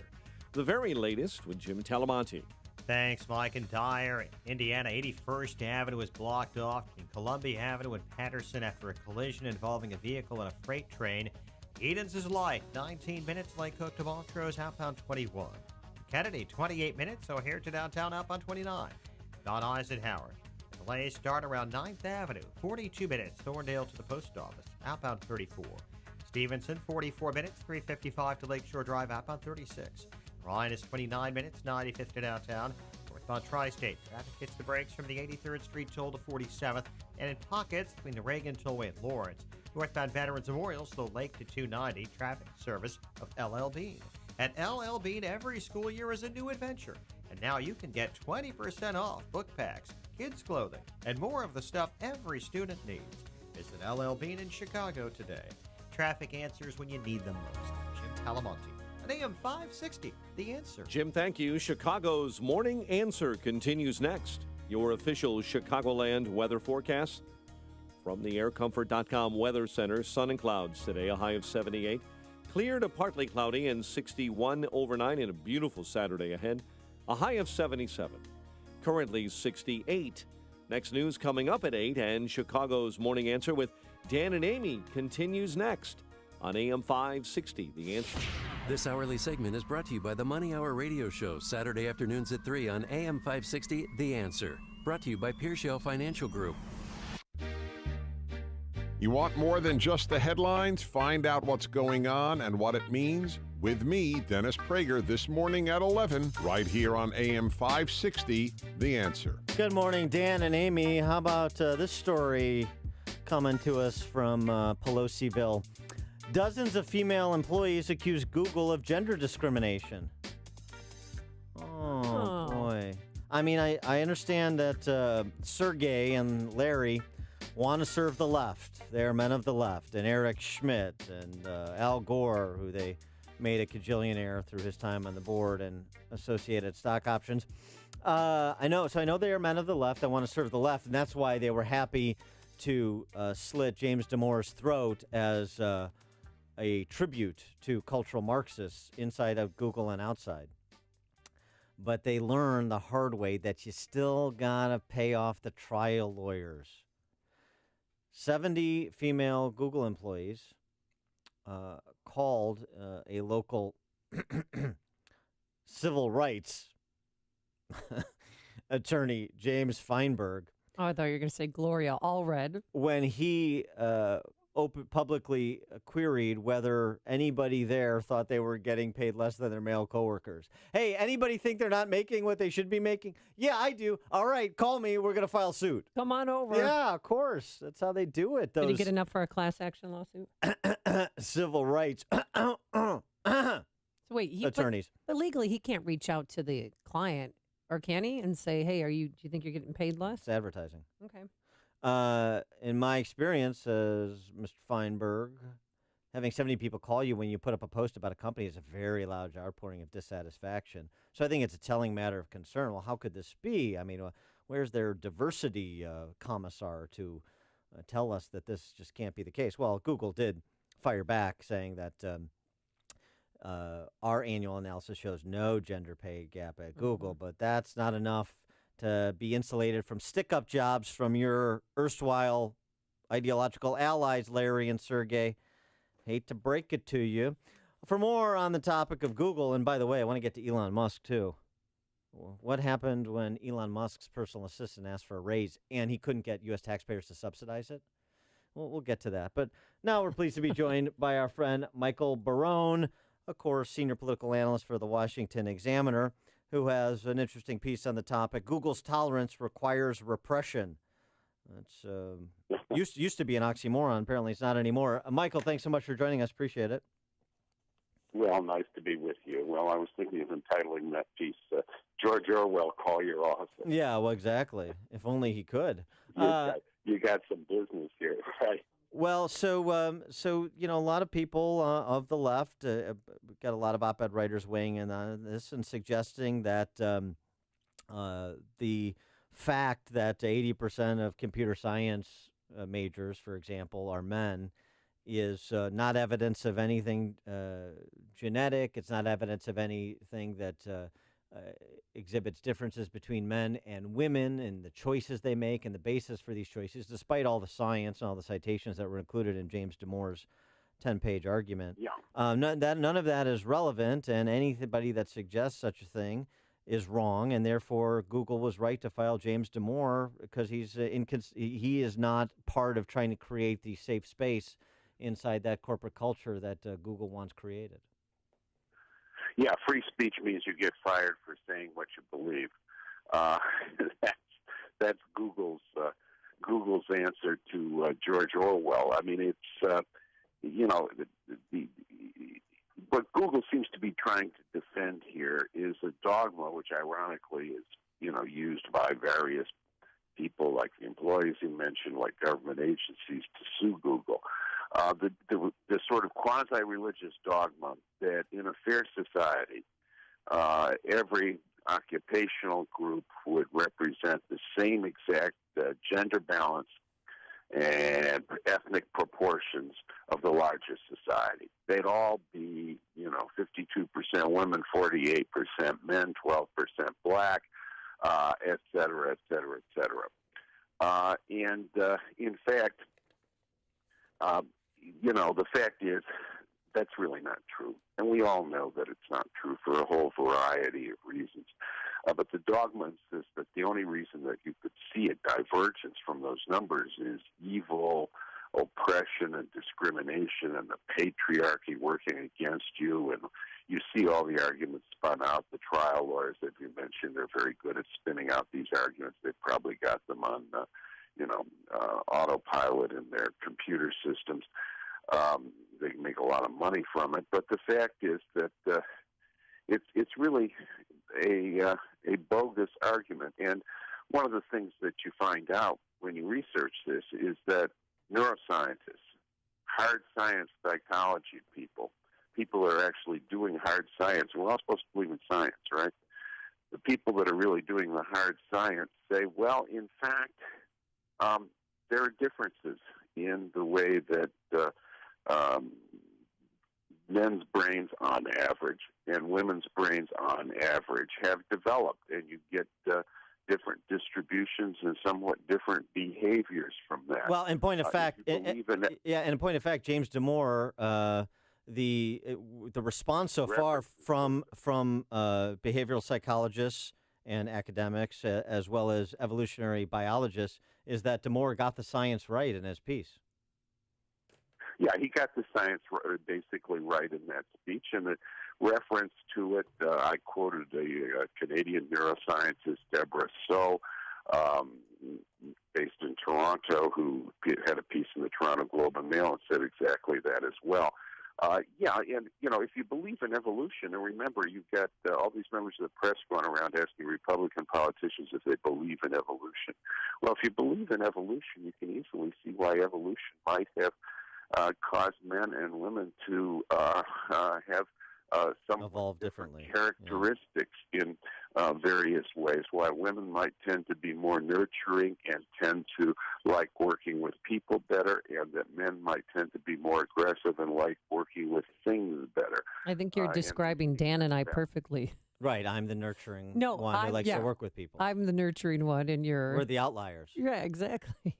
So as a female, as a woman, I was not offended by this article at all. But with with freedom of speech comes great responsibility. If they had a code of conduct at Google, do you see at all why he was fired? Well, the fact is that he violated this quasi-religious dogma, and you get the nonsensical statement from the CEO of Google, who I'm sure is a very smart person and knows this isn't true, that says that James Damore's memo says that our women employees at Google are biologically unfit for that. It says no such thing. Correct. It says women on average tend to have certain characteristics. Men on average tend to have certain characteristics. And Damore makes the point that I would make, and that I believe that the Civil Rights Act of 1964 makes, which is judge individuals as individuals. You may be a woman with Middle Eastern ancestry, but you don't necessarily partake of characteristics that, on average, people who are women of Middle East ancestry partake of. Judge that individual. Give them a chance. Seek out people that may come from unlikely backgrounds to make sure that you're giving a chance to everyone. But don't characterize people by, don't say that they're groups exactly.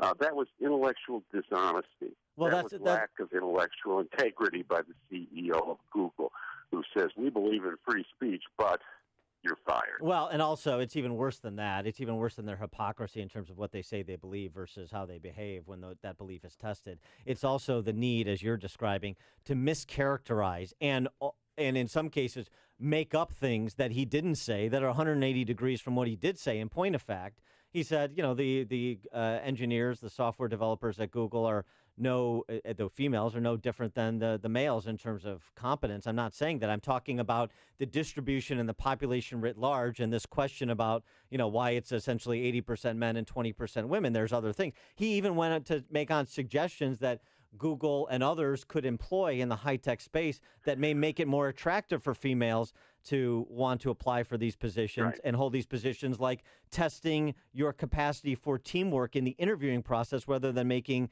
the interview process solely about your individual work product. But they don't do that. So he's making suggestions in advance of the female perspective based on the science that he's trying to distill because he's an intellectually curious guy. And for that, he's, vilified. You're out on the street. Well, I'll tell you the interesting factor. 80% of the coders at Google are men. 80% of graduates in recent years of veterinary schools are women. Now, if Google, Google's got a lot of cash sitting around. If they really wanted to get their numbers right, 50-50 men and women, or 52-48, whatever the number they're seeking, all they need to do is buy up all the veterinary hospitals in the United States. I'm sure they got enough money to do that, and their numbers are going to be all right. We don't have a great problem as a society saying, geez, are males being excluded from the veterinary profession? It's a profession that pays well, serves a positive function in society, contributes to our society in ways that are good, and not that many men seem to go into it. Is that a huge problem for the society? Well, maybe those women that are going to veterinary school, rather than becoming computer coders, are following their star to achieve maximum contribution to society in a way that suits their interests, where they can feel they can make a positive contribution. And, oh, by the way, nationally, veterinarians make more money than computer coders. He is Michael Barone, senior political analyst for the Washington Examiner, WashingtonExaminer.com. Michael, thanks as always for joining us. Appreciate it. Thank you. Take care. And he joined us on our Turnkey.pro answer line. Listen to Dan and Amy on your smartphone. Download the AM560 mobile app today at 560theanswer.com/mobile.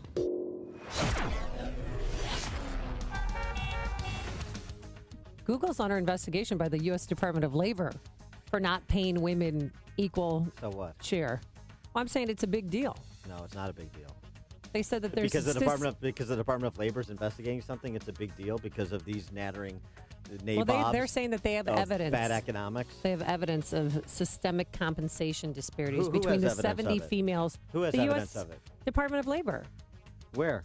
Where's the U.S. Where's the Department of Labor taking sanctioning the U.S.? You've got one plaintiff's attorney from San Francisco. They said where's the Google's Department a federal of Labor contractor, sanctioning? which means it's required by the DOL. Where is the DOL imposing sanctions on Google? They're investigating them right now. No sanctions. Thank you. Okay, wow. Pete, and your Cocoa Krispies this morning.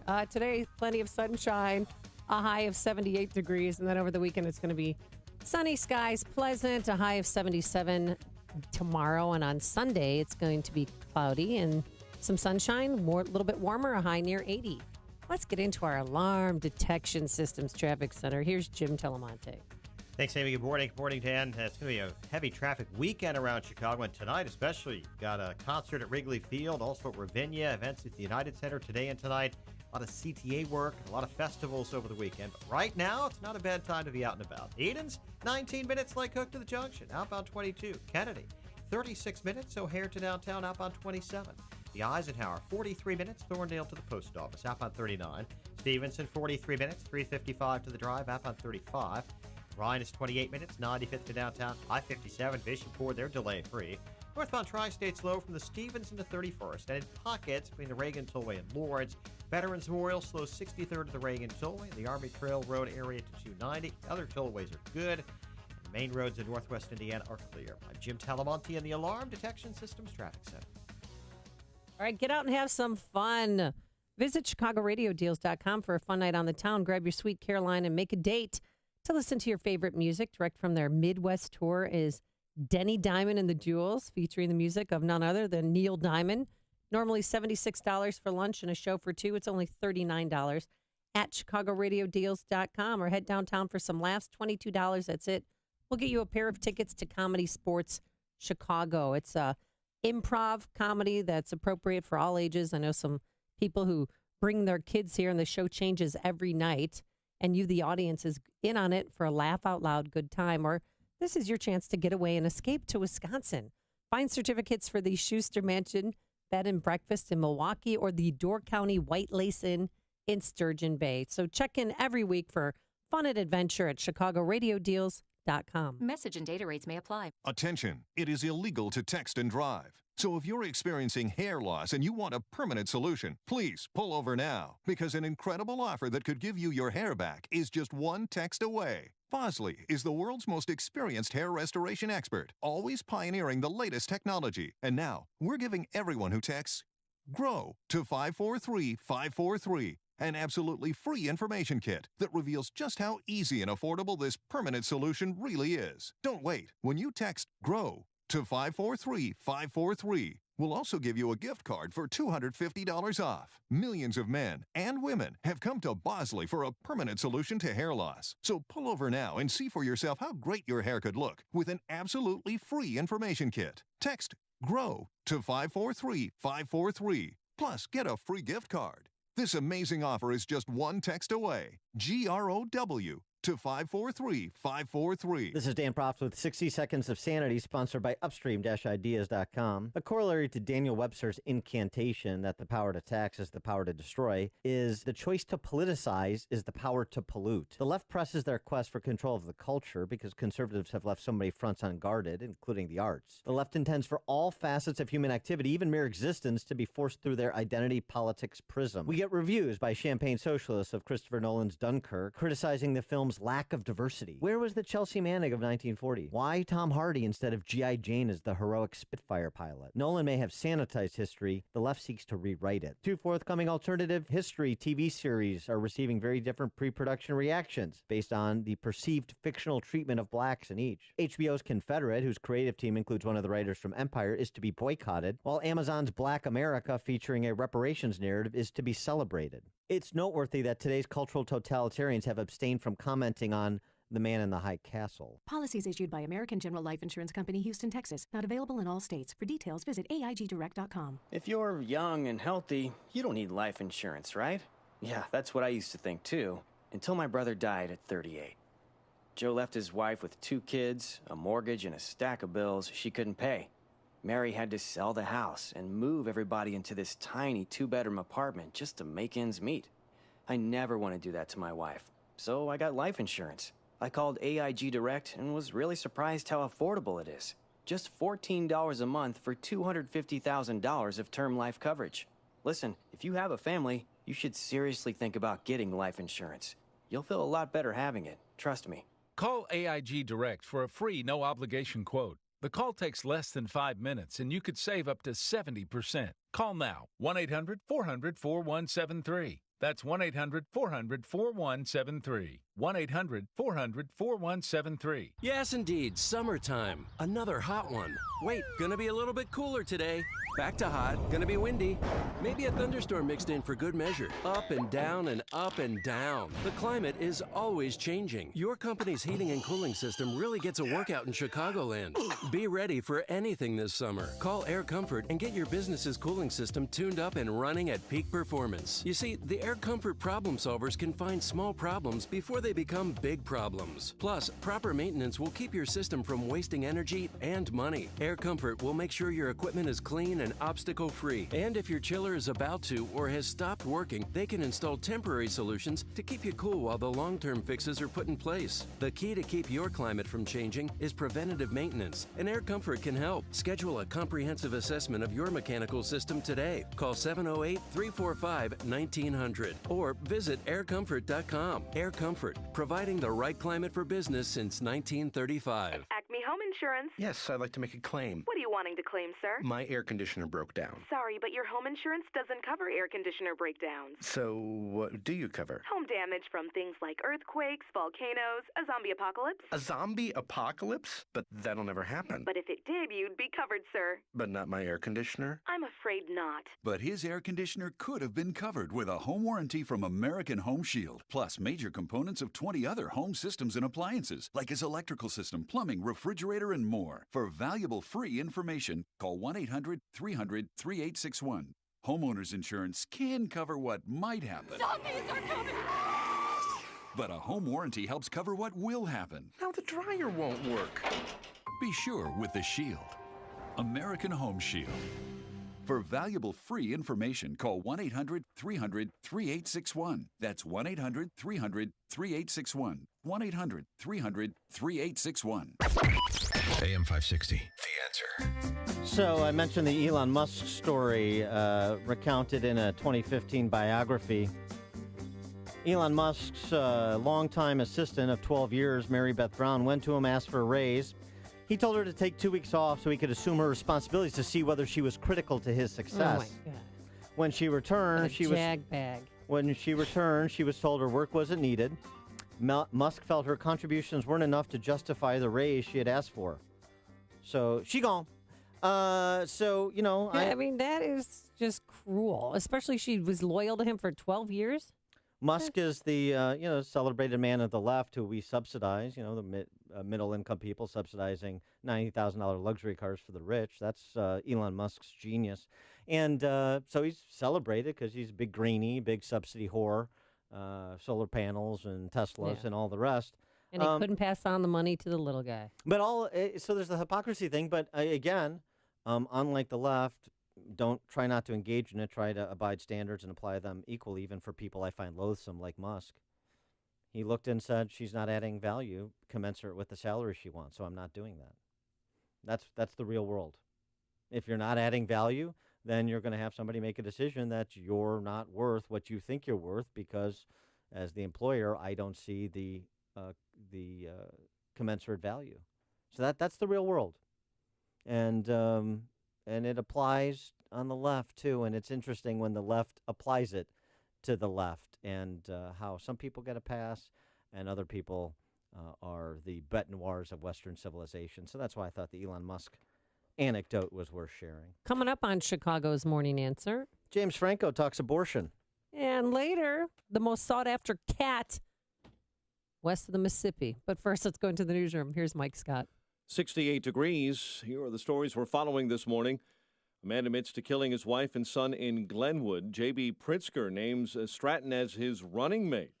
Illinois could lose federal funding over a Cook County soda tax snafu. Bears rookie quarterback Trubisky shines in his first preseason game, while the White Sox swept out the Astros. Sun and clouds in your forecast with a high of 78 today. Complete look at weather after Fox News. WIND Chicago News Time is 8 o'clock. A warning in a tweet. I'm Dave Anthony, Fox News. President Trump has a new message for North Korea this morning. Fox's Rachel Sutherland live in Washington.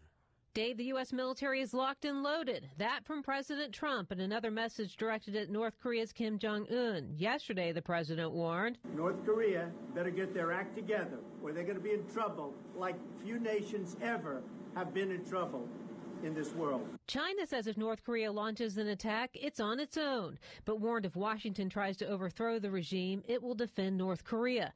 The president has not said whether the U.S. is considering a preemptive strike. Dave. Rachel, the U.S. and South Korea plan to move ahead with military exercises later this month. North Korea claims it's a rehearsal for war. A commentary in a state-run newspaper says the U.S. military has run amok and America will pay, warning the U.S. mainland may be reduced to ashes.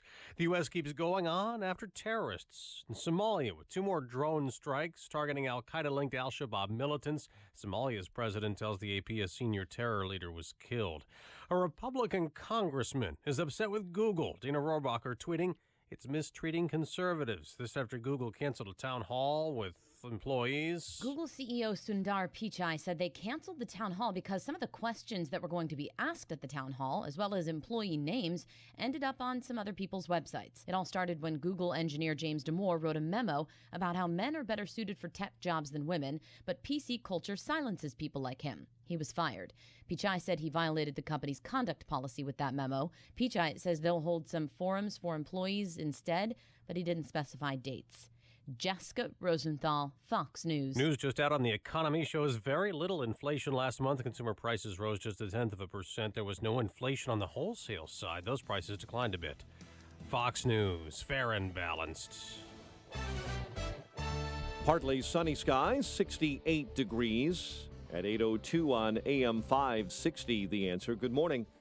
I'm Mike Scott. The Oxford University employee charged in a Chicago murder last month, scheduled to appear in a San Francisco courtroom this morning.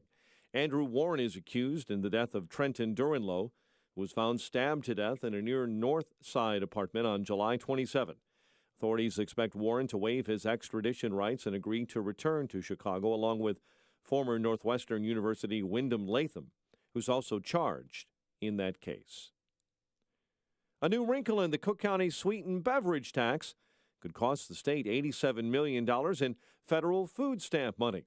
AM 560's David Stewart has been adding up the numbers. The penny-announced tax isn't supposed to be paid by people who take part in the federally funded state food stamp program called SNAP, but the county's allowing retailers to charge SNAP customers the tax and then offer them a cash refund. The U.S. Department of Agriculture is warning that workaround is illegal and could mean the loss of federal funds. County Board President Tony Preckwinkle is promising to work with the feds to iron out the problem. David Stewart, NBC News Radio, Chicago. This morning, some Illinois schools are getting some of the money they say they're owed by the state of Illinois, but it's not the money that schools were supposed to get. Comptroller Susana Mendoza yesterday authorized about $429 million in categorical payments to schools, but those payments are to cover past due bills for special ed and school buses. White Sox over Houston 3-2 last night as the American League's worst team sweeps out the American League's best team. Sox open up a set with the Royals next, while the Cubs start a 3-game series with the Diamondbacks, and the Broncos beat the Bears in the NFL preseason opener 24-17. The news service of Napa Auto Parts. 8:03 is our time. Time for the AM 560 Business Beat from the Fox Business Network, a service of Turnkey.pro. Here's Adam Leone. From the Fox Business Network, Wall Street setting up for more losses today with the S&P 500 facing its worst weekly performance since November. The U.S.-North Korea tensions taking a toll on investor spirits. U.S. stock futures are lower ahead of the opening bell. European and Asian markets all down across the board. The Hang Seng fell more than 2%. The Dow Jones Industrials lost 204 points yesterday. Israel has been known as the land of milk and honey since biblical times, but how about single malt whiskey? The country's first distillery, and it's appropriately called Milk and Honey Distillery, hopes to turn Israel into a whiskey powerhouse. It's about to release Israel's first single malt, aged for 3 years and 2 months in virgin oak and old bourbon barrels at its site, a renovated former bakery near Tel Aviv. With the Fox Business Report, I'm Pat O'Neill. 8:05 and a check of traffic and weather coming up next on AM 560.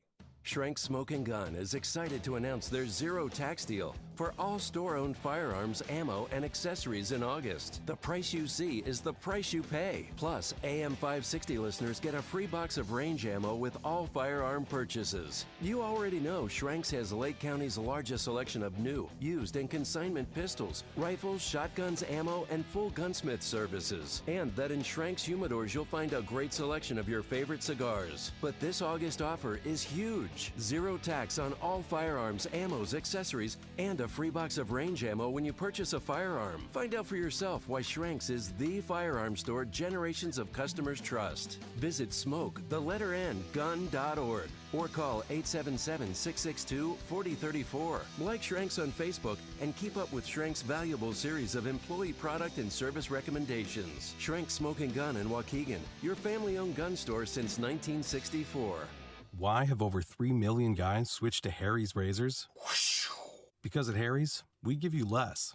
We make just one razor with 5 German-engineered blades. Ding! All you need for a smooth and comfortable shave. And we got rid of upcharges. By owning the factory and cutting out the middleman, we're able to sell our high-quality blades for half the price of the other guys. Now we're dropping the half-price sound effects guy. Wait, why? Not everyone can give you high quality for a fraction of the price. Harry's, one perfect razor, none of the extra noise. As a special offer for radio listeners, get an $18 shave set with an added bonus for free when you visit harrys.com and use code 4545 at checkout. Just cover a few bucks for shipping. That's harrys.com, code 4545 for a free shave set offer. Again, it's harrys.com, code 4545. Please note, no sound effects guys were harmed in the making of this radio recording. It is 8:07, and that means it's time to check the roads. In the Alarm Detection Systems Traffic Center, here is Jim Telemonti. Thanks, Mike. In downtown Chicago, a hit-and-run crash reported on Randolph at Wacker at the west edge of the loop. Dyer, Indiana, 81st Avenue is blocked. Columbia and Patterson after a collision involving a Jeep and a freight train. Edens is light inbound, 19 minutes. Lake Cook to Montrose, outbound 21. The Kennedy, 38 minutes. O'Hare to downtown, outbound 27. The Eisenhower's 43 minutes. Thorndale to the post office, 30 from Manhunt, outbound 39 to Thorndale. Stevenson, 43 minutes. 355 to Lakeshore Drive, outbound 35. Ryan, 27 minutes. 95th to downtown. Northbound Tri-State delays are from the Stevenson to 31st. Reagan Tollway to North Avenue, from the Bensonville Bridge to Lawrence. Northbound Veterans Memorial, so 63rd to the Reagan Tollway and Army Trail to 290. Traffic answers when you need them most. I'm Jim Talamonte on AM 560. The Answer. Chicago's Morning Answer continues next. Your official Chicagoland weather forecast from the AirComfort.com Weather Center with our meteorologist, Kevin Snyder. A mix of sun and clouds throughout the day today with a high getting up to 78. Then it will turn out to be clear to partly cloudy for the night tonight with a low of 61 and partial sunshine tomorrow, high 77. I'm Kevin Snyder on AM 560, The Answer. Partly sunny, and now we have 68 degrees officially at O'Hare. Next news, 8:30. Chicago's Morning Answer with Dan and Amy continues next on AM 560, The Answer. This hourly segment is brought to you by Grow My Retirement with Bill Geiger of Geiger Wealth. Tune in Saturday afternoons at 2 for Grow My Retirement with Bill Geiger of Geiger Wealth. This is Chicago's Morning Answer with Dan Proft and Amy Jacobson on AM 560, The Answer.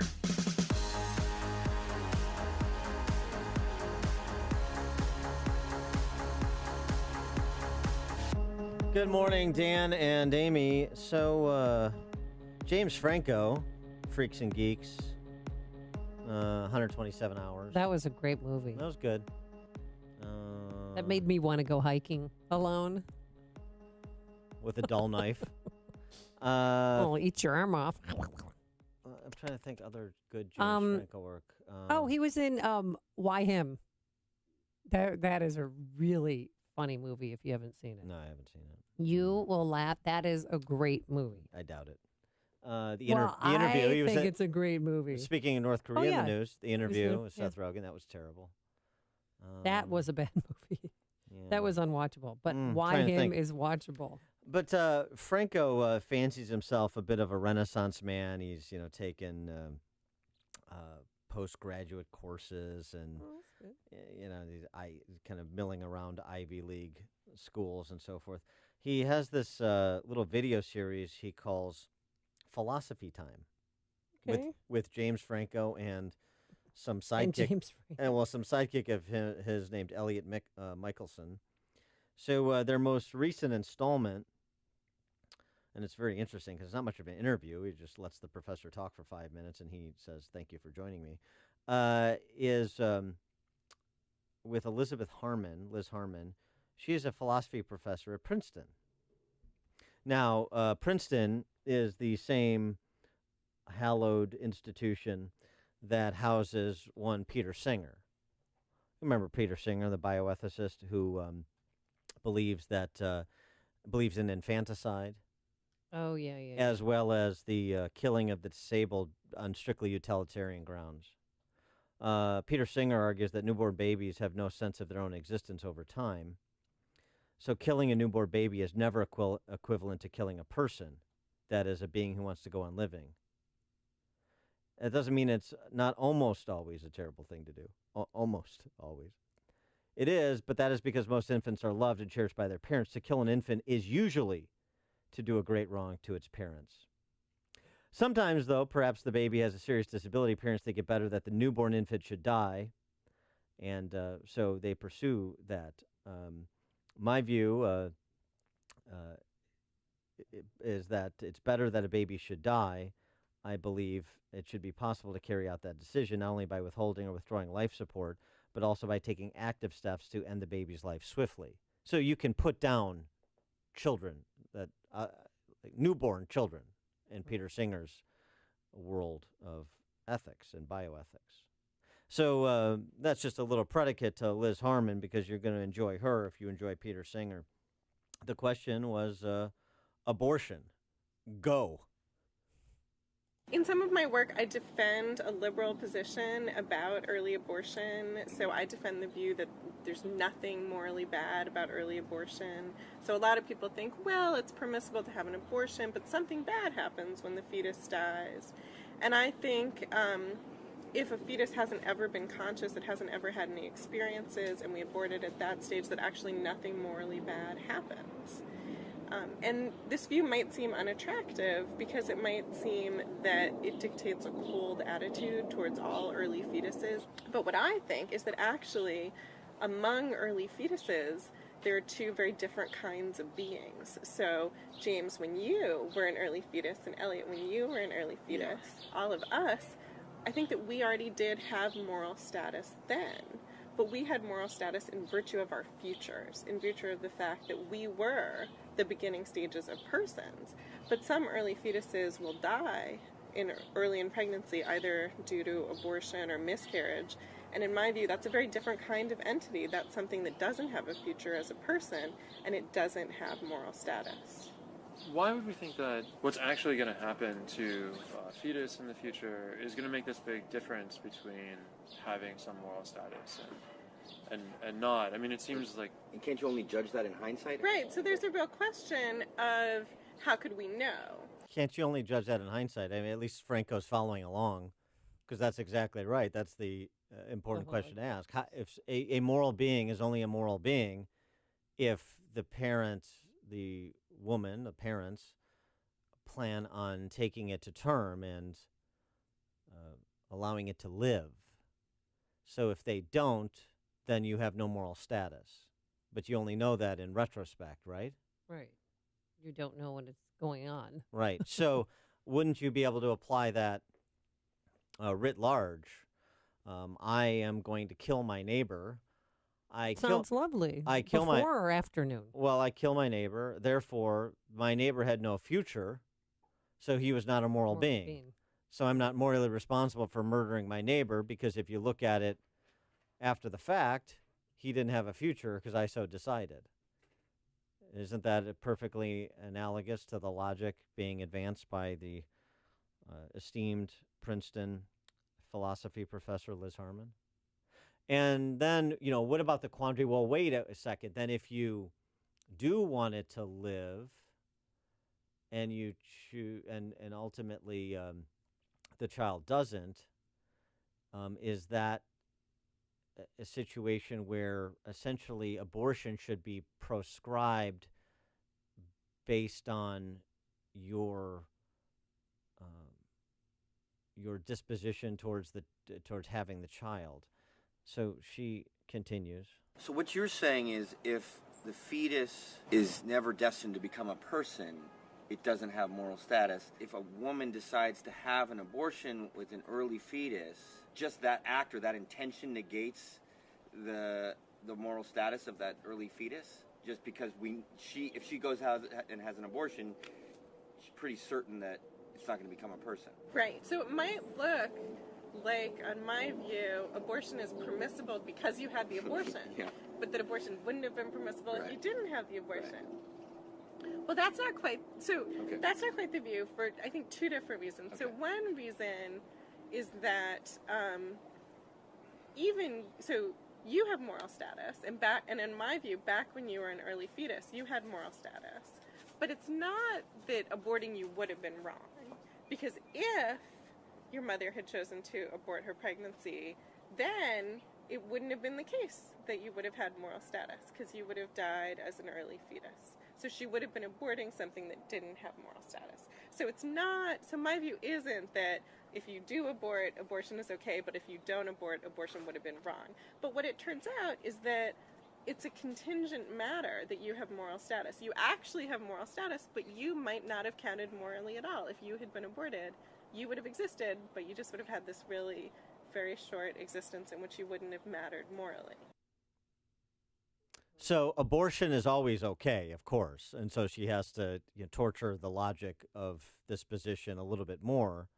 But the key takeaway, of course, is that your standing as a moral being is contingent on somebody else's decision that okays it. So could you not say then, use the defense? So annoying. I killed my parents, but I'm not responsible for murder. I'm not guilty of murder because why, Mr. Broft? Because I'm an orphan. I have no parents.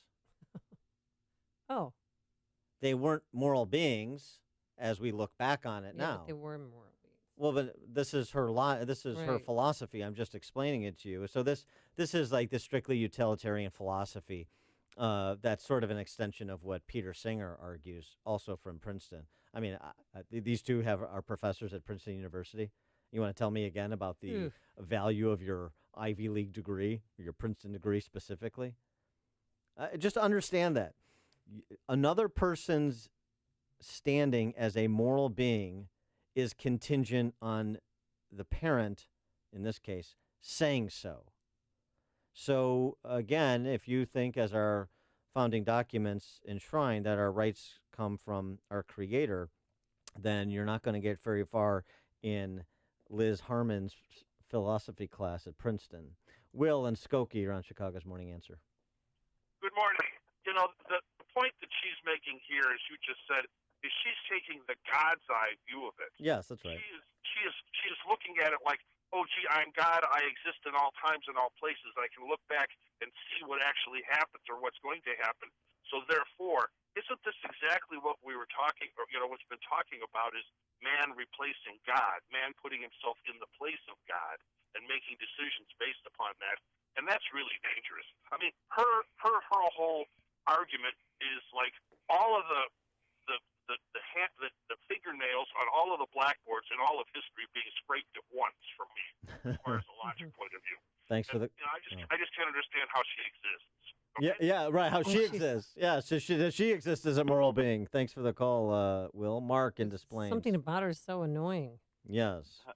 I think her Maybe it's her delivery, her voice. I think it's her sing-songy voice while she is explaining something that is wholly illogical and generally frightening. Mark, go ahead. I'm sorry. Good morning, guys. Here's what this woman is doing. She's essentially creating her own religion.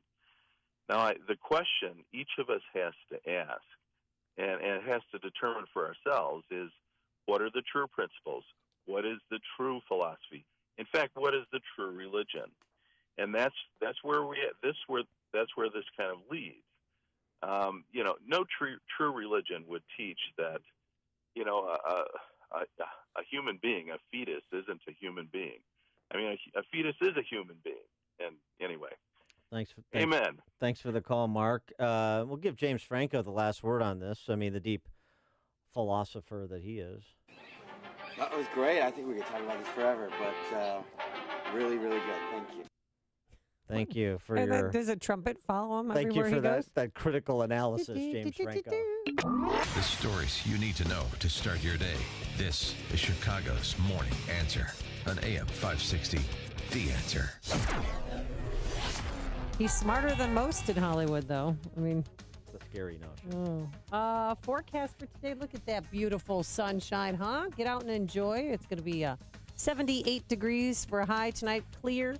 No rain, a low of 61. And your weekend, well, no complaints. Partly sunny both days. Saturday, a high of 77. Sunday, fun day, when Scaramucci's going to be on with George Stephanopoulos on This Week. Your high that day is going to be 79 degrees. Let's get into our Alarm Detection Systems Traffic Center. Here's Jim Talamore. Thank you. Good morning. Good Friday morning, Dan. Things are pretty light on most of the expressways right now. The Edens inbound is fine, 19 minutes. Lake Cook to Montrose, outbound 21. Kennedy, 32 minutes either way between O'Hare and downtown. The Eisenhower, 42 minutes. Thorndale to the post office, 27 from Mannheim. Outbound, it's 41 to Thorndale. Stevenson, 42 minutes, 355 to Lakeshore Drive. Outbound now fine at 34 minutes. Ryan is 27 minutes, 95th to downtown. Outbound clear. No delays to report on I-57, Bishop Ford, or Lakeshore Drive.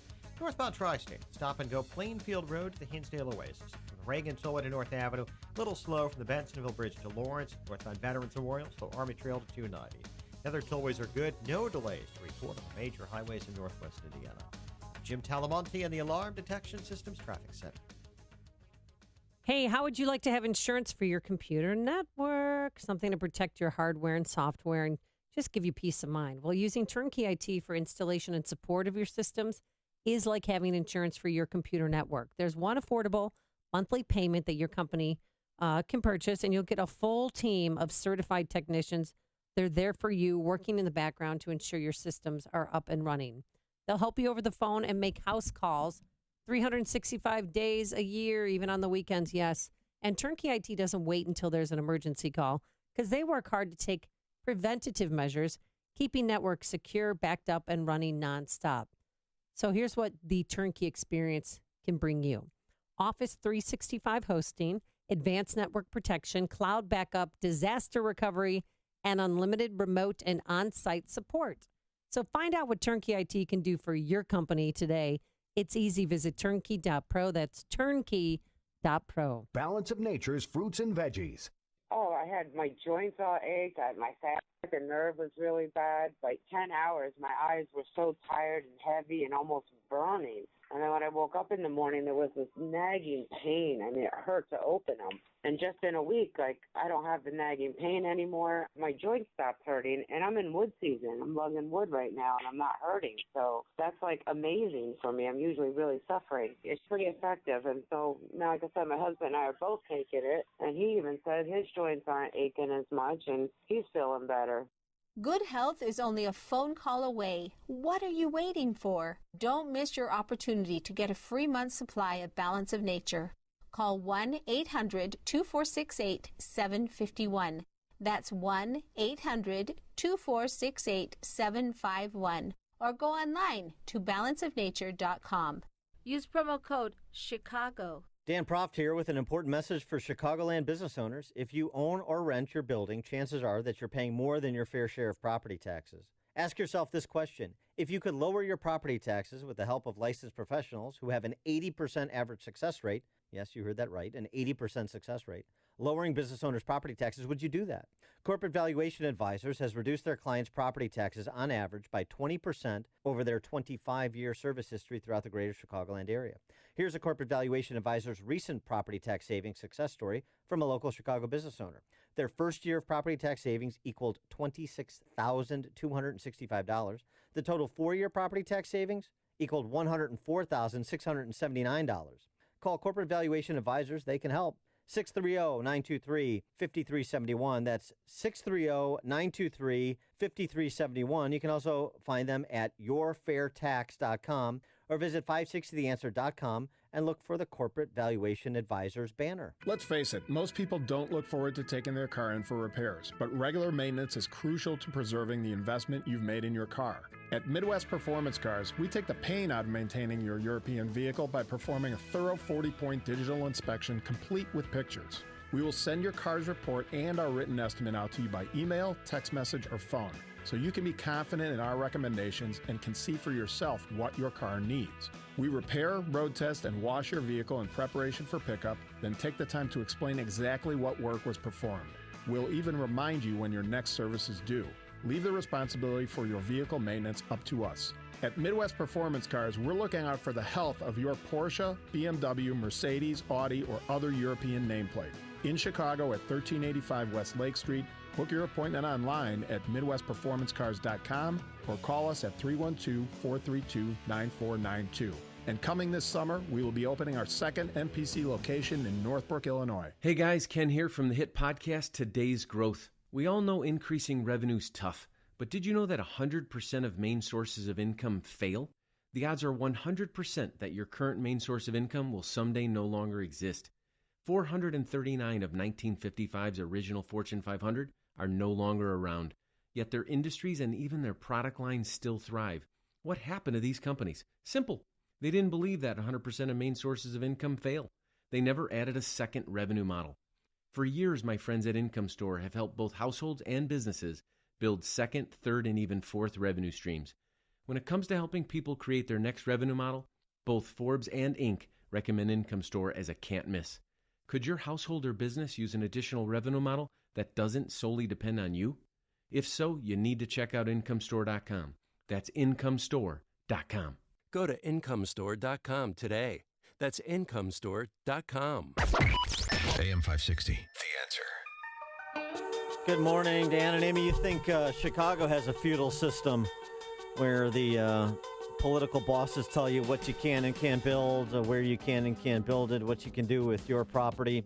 London council planners have told developers that a new block of flats must include a gay bar, and they will send inspectors to check if it's gay enough.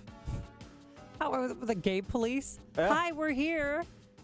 Oh, they're going to have beads and rainbows and unicorns. Oh, my gosh. That's so... Why do they have to have a gay bar? Tower- That's like saying you have to have an Irish pub. Some 58% of London's gay bars have closed in the last 10 years, and rather than let the market for gay bars determine the number, you're going to have politicians virtue signal by requiring builders to include it in developments. That's what's happening here. Of course, the developer's on board because they believe they can make money on the 9 luxury flats, so they'll throw in the gay bar. The Joiner's Arms is what it was called. Joiner's Arms? Yeah. And the developers have to agree to include a pub in the location of the Joiner's Arms, which is closed, that will remain a lesbian, gay, bisexual, and transgender-focused venue for a minimum of 12 years. Can you imagine these restrictive covenants, dictated by the government? Gay police, armed and fabulous. I'm super! Thanks for asking. All things considered, I couldn't be better. I'm a thing. I'm feeling super. No, nothing bugs me. Everything is super when you're. Don't you think I look cute in this hat? That's what it's going to be like. At least the inspections will be fun. Well, we hope. Well, and if you're heterosexual, why are you here? I need you to leave. I like the idea of a mandated LGBT only facilities, including, like, for example, a LGBT only steel mill. Hey, listen up. I want all of you to say hello to the Simpsons. Hello! Has the whole world gone insane? Stand still. There's a spark in your hair. Get it. Hot stuff coming through. Dad, why did you bring me to a gay steel mill? I don't know. This is a nightmare. You're all sick. Oh, be nice. Oh, my son doesn't stand a chance. The whole world's gone gay. Oh, my God. What's happening now? We work hard. We play hard. Oh, this is great. Coming up on Chicago's Morning Answer. We'll talk to Michael Rubin about Trump's Wombeer revenge on North Korea. And also, finally, the civil rights issue of our time, Wadeism, comes to Oregon State. And later, the search is still on for that cat, the rally cat. We need to find it. But first, going to the newsroom we go. Here is Mike Scott. It's not here. It's no cats here. Gray tabby. It looks like crazy. I want that cat, Mike. 68 degrees. Come on, Mike. I can't help you. Come on. Although my cardinal-loving wife might join, Melissa and join me? the search. Yeah. They're doing really well because of that cat. I think Yadier Molina has a lot more to do with that than the cat. Just saying. 68 degrees. Cloudy skies have peeled off, leaving behind sunshine. Here in Chicago for most of this day, we'll top out about 78. President Trump is warning North Korea that military solutions are now fully in place. It's a national emergency. We're going to spend a lot of time, a lot of effort, and a lot of money. He added in a tweet, hopefully Kim Jong-un will find another path. Trump's tweet is the latest in a week of threats and insults thrown between the Trump administration and North Korea. No one injured following a magnitude 6.2 earthquake that shook the Philippines. It hit the island of Luzon today. More than 100 Applebee's restaurants are closing, the chain announcing it's closing as many as actually 135 of the 2,000 restaurants it owns. The parent company will also close more than 25 IHOP restaurants that it operates as well. An Oxford University employee charged in a Chicago murder last month, scheduled to appear in a San Francisco courtroom this morning. Andrew Warren is accused, along with former Northwestern University professor Wyndham Lathan, in the death of Trenton Duranlow. The Independent Police Review Authority is calling the deadly 2012 shooting of a 15-year-old boy by a Chicago police officer unwarranted. Dakota Bright was shot in the back of the head by an officer near 67th and Indiana, IPRA releasing their report last night. A convicted hitman of the notorious Hobos Street Gang is next up for sentencing in one of Chicago's biggest gang cases in years. Paris Poe goes before a Chicago federal judge today, one day after Hobos leader Gregory Bowlegs Chester was sentenced to 40 years in prison. A Glen Ellen man is the first human case of the West Nile virus in DuPage County this year. A man in his 50s diagnosed recently and has since recovered. White Sox sweep out the Astros with a 3-2 win last night. Cubs start a three-game set with the Diamondbacks this evening. Mitch Trubisky threw for 166 yards and 3 scoring drives. Denver beat the Bears in the NFL preseason opener 24-17. The news, a service of Napa Auto Parts. This month at participating Napa Auto Parts stores, the Napa Legend battery comes with a prepaid Visa card worth $15 by mail, so start every drive with a Legend. Save yourself some money with a Napa Legend battery. 8:33, a check of traffic and weather on the way next on AM 560. Mike Gallagher is onto the game from the media. I turned on that insufferable Don Lemon last night. He's sitting there with his panel of Gloria Borger types, and they're all guffawing and laughing at Trump talking to the New York Times. Well, wait a minute. Every other night I turn on CNN, they're mad at him for not talking to the Times. So which is it? It's proof, of course, that they're not objective. It's a big game to them. The Mike Gallagher Show. Weekdays at 9, right before Dennis Prager at 11 on AM 560. The Answer. This hourly segment is brought to you by Papa Nicholas Coffee. Papa Nicholas, best beans, best roast, best coffee. If your roof is needy, if your roof is leaky, Call Grumweedy. if your roof isn't right after it's stormy and shingles are curly, Call Grumweedy. If your roof is looking needy, call Crumweedy. This is Mark Olson of Crumweedy. And I'm Greg Olson from Crumweedy. We are a third-generation family-run business. We've been doing Chicagoland roofs since 1953. You really can't do that unless you do really amazing roofs. We share the same conservative values as you, and we really want to do your roof. Here's what you can expect. First, no high pressure. You make the choice. Whatever option you choose, count on getting a roof that lasts at a fair price. You see, application is really the key. We follow the manufacturer's specifications so your warranty is intact. You know, a lot of companies don't do that, and that could really void your warranty. No horror stories here. The roof you need that will fix your problems. When your roof is needy, Call Grumweedy. for your needy roof, go to myroofisneedy.com. myroofisneedy.com. 8:35, and let's get a check of the roads. In the Alarm Detection Systems Traffic Center, here's Jim. Thanks, Mike. South side of Chicago. Report of a pedestrian hit by a vehicle, Halstead, south of 95th. Edens, inbound still fine. 19 minutes. Lake Cook to Montrose, outbound 23. Inbound Kennedy. Delays are from Addison to the Hubbard Tunnel. 33 minutes. O'Hare to downtown. 23 from Montrose. 25 on the Express. The Ohio feeder's backed up. Outbound 11 minutes to Montrose. 28 to the airport. Inbound Eisenhower. 44 minutes. Thorndale to the post office. 29 from Manheim. Outbound 32 to Thorndale. Stevenson, 42 minutes, 3:55 to Lakeshore Drive. Outbound is fine at 34. Ryan, 27 minutes, 95th to the Loop. Lakeshore Drive is fine. Northbound Tri-State heavy in pockets between the Reagan Tollway and Lawrence. The other tollways are clear. No delays to report in Northwest Indiana. Traffic answers when you need them most. By Jim Talamonte on AM 560. The Answer. Chicago's Morning Answer continues next. Your official Chicagoland weather forecast from the AirComfort.com Weather Center, providing the right climate for business since 1935. Sun and clouds today, high 78. More sun than clouds, I expect. Clear to partly cloudy, 61 overnight. A pleasant Saturday ahead, a high of 77. Beautiful Sunday ahead as well, high 79. Currently 68. Next news at 9. And Chicago's Morning Answer with Dan and Amy continues next on AM 560, The Answer. This hourly segment is brought to you by Power Trading Radio. Heard Sundays at 2 p.m. Brought to you each week by Online Trading Academy. Chicago's Morning Answer with Dan and Amy continues now. And make sure to stay tuned to catch me, Mike Gallagher, coming up at 9, only on AM 560, The Answer.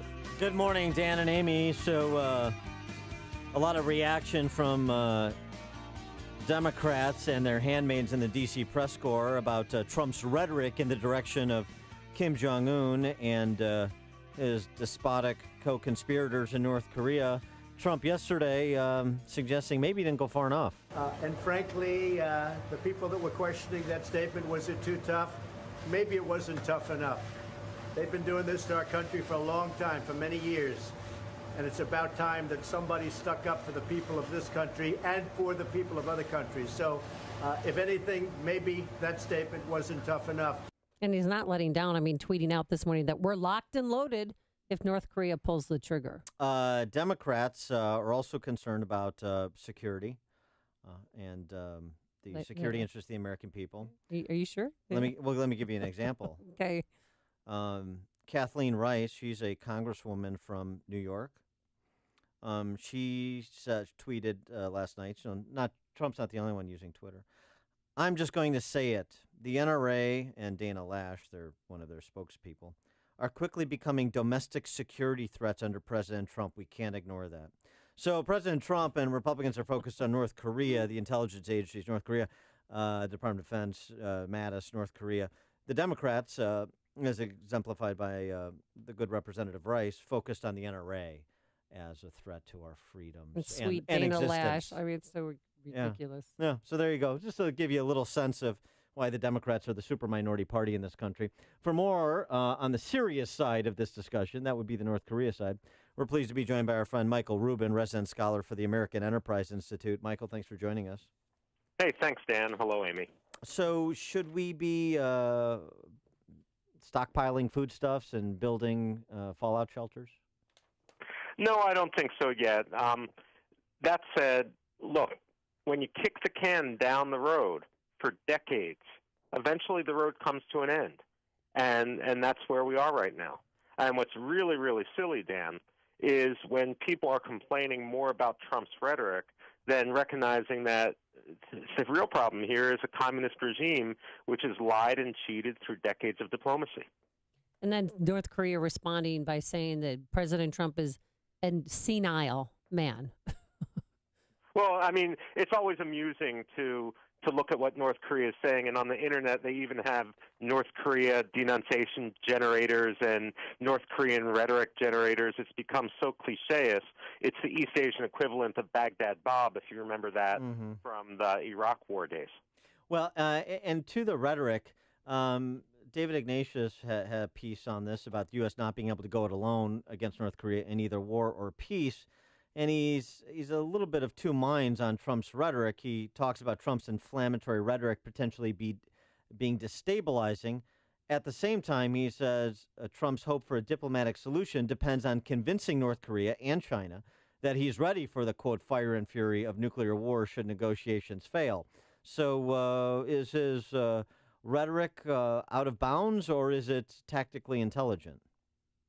Well, it's a little bit of both. You know, Trump during the campaign said that he was going to keep both his allies and his adversaries guessing. He wasn't going to be predictable. And you know what? China, for the first time, is taking this very, very seriously because they don't know what the United States is going to do.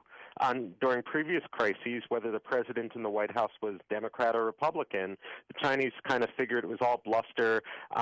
It was just the typical boilerplate condemnation language that we see at the United Nations, but nothing was going to come out of it. Now people in Beijing are wondering, you know, maybe things are going to come out of it. And when people condemn Donald Trump for, basically being a buffoon and a simpleton when it comes to diplomacy, keep in mind that we got a UN Security Council resolution, including China and Russia signing on, with the greatest sanctions leveled against North Korea in recent memory. Hey, not to mention, how'd the Rhodes Scholar Bill Clinton do in terms of derailing North Korea's nuclear program? That framework that he had back in '93 doesn't seem to have worked out. Well, no, it absolutely did not work out. And if people remember, even afterwards, Madeleine Albright, the Secretary of State, went to Pyongyang to meet with the North Korean leader, and he embarrassed her by having a big presentation where there's a mock missile launch in one of these stadiums, and she just laughed and laughed it off. And the fact of the matter is, sometimes with these dictators, you need to take them at their word. People forget when they say we need more diplomacy. And I was reading something the other day from the Quakers, actually, which said that when diplomacy is ongoing, North Korea doesn't launch missiles, and that's just outright incorrect. During previous episodes of engagement of diplomacy, North Korea launched missiles as the negotiators were talking, deeply embarrassing the negotiators and showing their insincerity. Now, President Trump yesterday was keeping the information, close to the vest about, what response we are going to have, because next week, right around the corner, where Kim Jong-un is going to fire a shot near Guam. What do you think our response is going to be? How far are we going to take this? Come anywhere near Guam, we're going to try to shoot them down, Amy. Okay. And we're not going to take risks with that. In the past, North Korea has also shot missiles over Japan. This becomes very, very dangerous. And so I wouldn't be surprised in this whole escalation if we see Japan bolstering its missile program, its defense program, perhaps even revisiting its constitution. This is also what's getting China deeply, deeply nervous, because the last thing they want is a militarized Japan. Now, the big secret in the region is absolutely no one wants North Korea to collapse, despite Defense Secretary Mattis's talk about regime change, because the ramifications of a North Korean collapse on the whole region would be far greater. This isn't like East Germany and West Germany. This is far, far greater. In Foreign Policy, a piece by Jeffrey Lewis, an arms control nuclear expert, suggests that the game is over. North Korea's already won. They're already a nuclear power. He's ostensibly been following the development of their nuclear program for decades, and he suggests that Kim Jong-un has more nuclear weapons than we thought, and that from the very start of their nuclear program, they decided to build miniaturized bombs to fit on top of long-range missiles using compact plutonium bombs rather than highly enriched uranium. And essentially, the horse is out of the barn, and we're not going to be able to put him back in. If that's true, number one, if you agree with that assessment, that threat assessment, number two, if that is true, then what exactly does victory look like with respect to North Korea? Well, one of the ironies here is Jeffrey Lewis from Arms Control Now was a big proponent of the diplomacy all along. So to turn around and say, hey, they already got it, it's a fait accompli, it's a little bit analytically dishonest there. Okay. That said, the biggest fear has less been North Korea launching its nukes at someone. The reason why we haven't taken action sooner is because Seoul, the capital of South Korea, this metropolis, it's like Chicago, with skyscrapers about the same size, is within range of North Korean artillery, and so everyone's afraid of North Korea lobbing artillery shells at skyscrapers and so forth, and it would be 9/11 times 100. Now, that said, the problem with North Korea is people believe they could actually use this. The indoctrination has been so great that when we see the types of other cruelty and bizarre behavior that comes out of the regime, it's not something we can sit back and just say, hey, deterrence is going to work. Because also what a lot of people forget, Dan and Amy, is when people say, hey, during the Cold War we had deterrence with the Soviet Union, is just how many times we came pretty darn close to nuclear exchanges, and that was when both sides were actually rational. Who supplied the nuclear weapons to North Korea? Well, North Korea did it on their own. If we go back, I think it was to 1984, that's when we first became concerned, or 1988, I'm sorry, that they were trying to develop plutonium, and then we've had this crisis be bantered about ever since. So this goes back to the Reagan administration, the Bush administration, the Clinton administration. Bill Clinton was actually considering military action, and then Jimmy Carter on his own went in 1994, struck a deal, and announced it on CNN, surprising even the White House.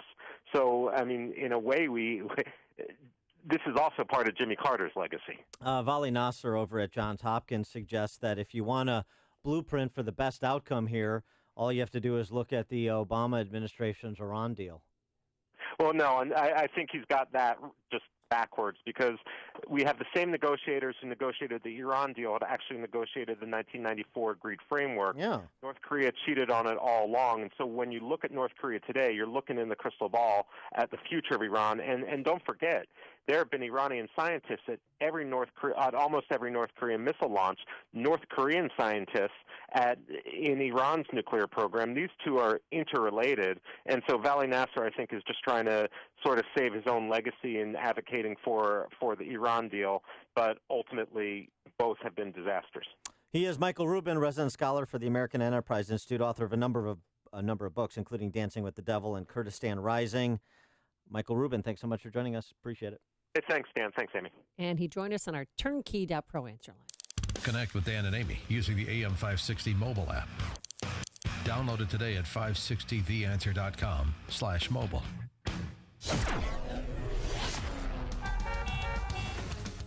Coming up, Mooch. Oh, he's back just when you thought he was going to go away. And then your forecast, though. Let's talk about the beautiful sunshine. We're going to have a string of gorgeous days, Friday, Saturday, and Sunday. All partly sunny skies and highs in the upper 70s. Let's get into the Alarm Detection Systems Traffic Center and say hello once again to Jim Telemonte. Thanks, Amy. Good morning on the inbound Kennedy. It's heavy Addison to the Hubbard Tunnel. 33 minutes, O'Hare to downtown. Quicker in the locals than the express right now. Outbound, it's 28 minutes downtown to the airport. Edens, clear inbound. Outbound, about 4 minutes worth of delays in pockets between Montrose and Niles Center. Inbound Eisenhower, heavy starting around St. Charles. 45 minutes, Thorndale to the post office. 29 from Manheim, outbound 32 to Thorndale. Stevenson, 42 minutes, 355 to the drive. It's clear outbound. Ride is 27 minutes, 95th to downtown. I-57, Bishop Water, fine. Lakeshore Drive is delayed free. Northbound Tri-State heavy from the Reagan Tollway to the Eisenhower, the Bensonville Bridge to Lawrence. The other tollways are all good. No delays to report for now in Northwest Indiana. I'm Jim Talamonte in the Alarm Detection Systems Traffic Center. Oh, I love it. My Pillow, I can't live without it. And in the month of August, you can still get 50% off the 4-pack. That's 2 Go Anywhere My Pillows and 2 Premium My Pillows, all for 50% off. The best part about the My Pillow is that you can wash it and dry it. And Bunky, my dog, has a MyPillow dog bed that I just washed yesterday. So if you have a dog, this is the pillow that you want for your four-legged friend as well. I'm going to bring Hayek's bed over to your place to have you wash it. Yeah, that's right. Well, you have to get a MyPillow because you can't wash every dog bed. Dan, do you know that? So again, for the month of August, 50% off that 4-pack, 2 premium MyPillows, 2 Go Anywhere MyPillows, all for half off. Here's what you do. Go to MyPillow.com, but you got to type Amy, A-M-Y, in that promo code, or dial 800-489-0201. That's 800-489-0201, promo code Bunky. Balance of Nature's fruits and veggies. I'm 75 years old, and I don't eat enough vegetables or fruit. And this is a great thing to do. And it seems that I have more energy. It seems that I take that, and I take a lot of blood pressure pills and what do you call it, cholesterol. But my doctor tells me, he said, no, you might cut the dosage down on your pills because what are you taking? I said, Balance of Nature. He said he didn't know what it was. So I told him, I said it's fruits and vegetables condensed into little pill form. He goes, well, whatever it is, it's doing you a lot of good. Good health is only a phone call away. What are you waiting for? Don't miss your opportunity to get a free month's supply of Balance of Nature. Call 1-800-2468-751. That's 1-800-2468-751. Or go online to balanceofnature.com. Use promo code CHICAGO. Americans have the right and advantage of being armed, unlike the citizens of other countries whose governments are afraid to trust the people with arms. James Madison, Federalist Papers. Our founders recognized that the common individual needs to be trusted, but with trust, there must be common sense and personal responsibility. This is especially true of handguns. If you've been thinking of making a purchase, visit the Range at 355. The Range at 355 is so much more than a state-of-the-art shooting range. It is a fully stocked showroom carrying a variety of firearms with brands like Smith & Wesson, Sig Sauer, HKs, and Glock. The Range at 355 offers Illinois concealed carry license training and a full curriculum of classes designed to teach you what you need to know to be a responsible gun owner and concealed carrier. Their professional team will train you like a pro. Founded by patriots like you, providing professional guidance and courteous instruction.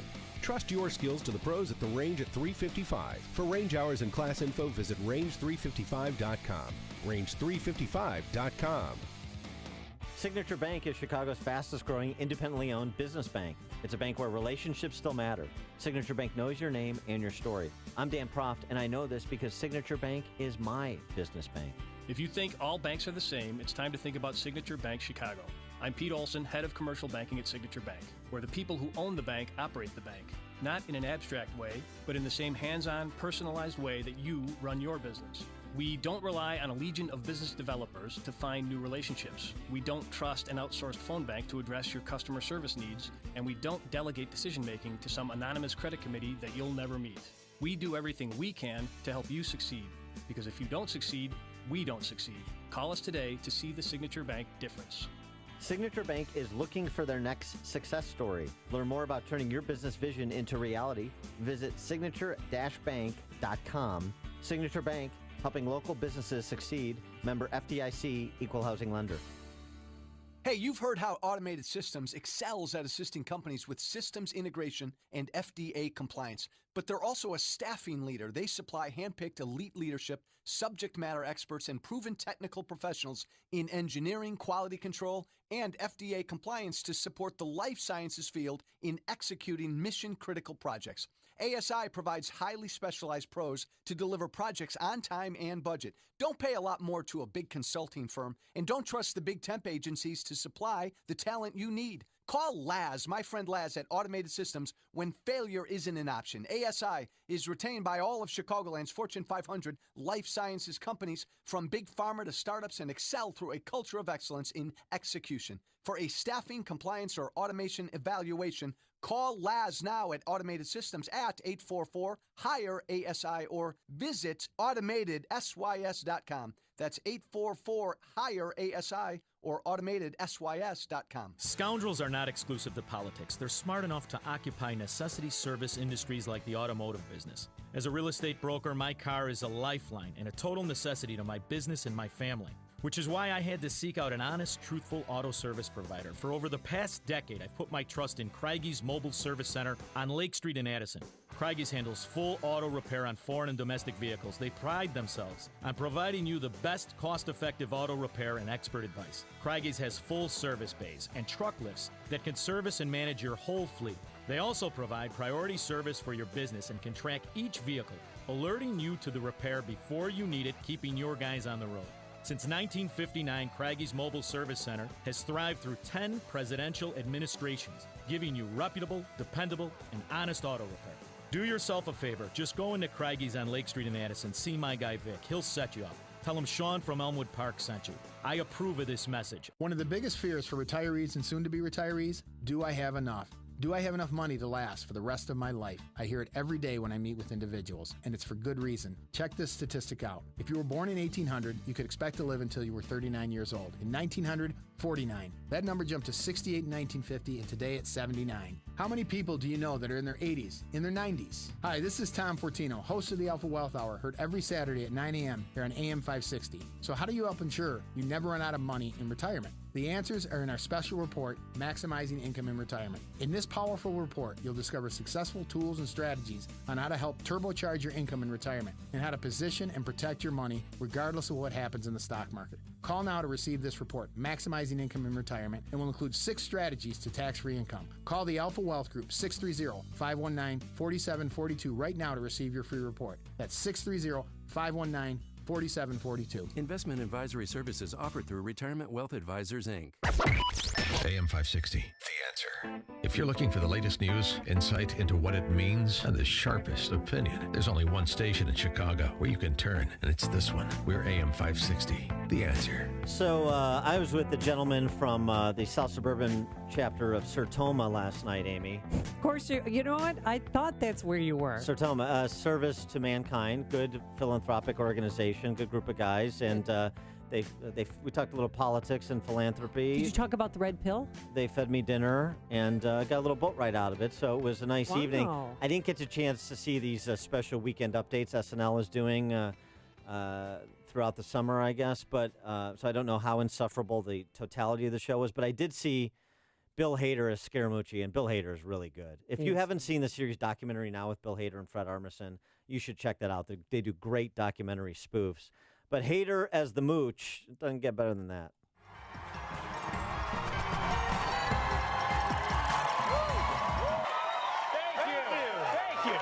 Thank you.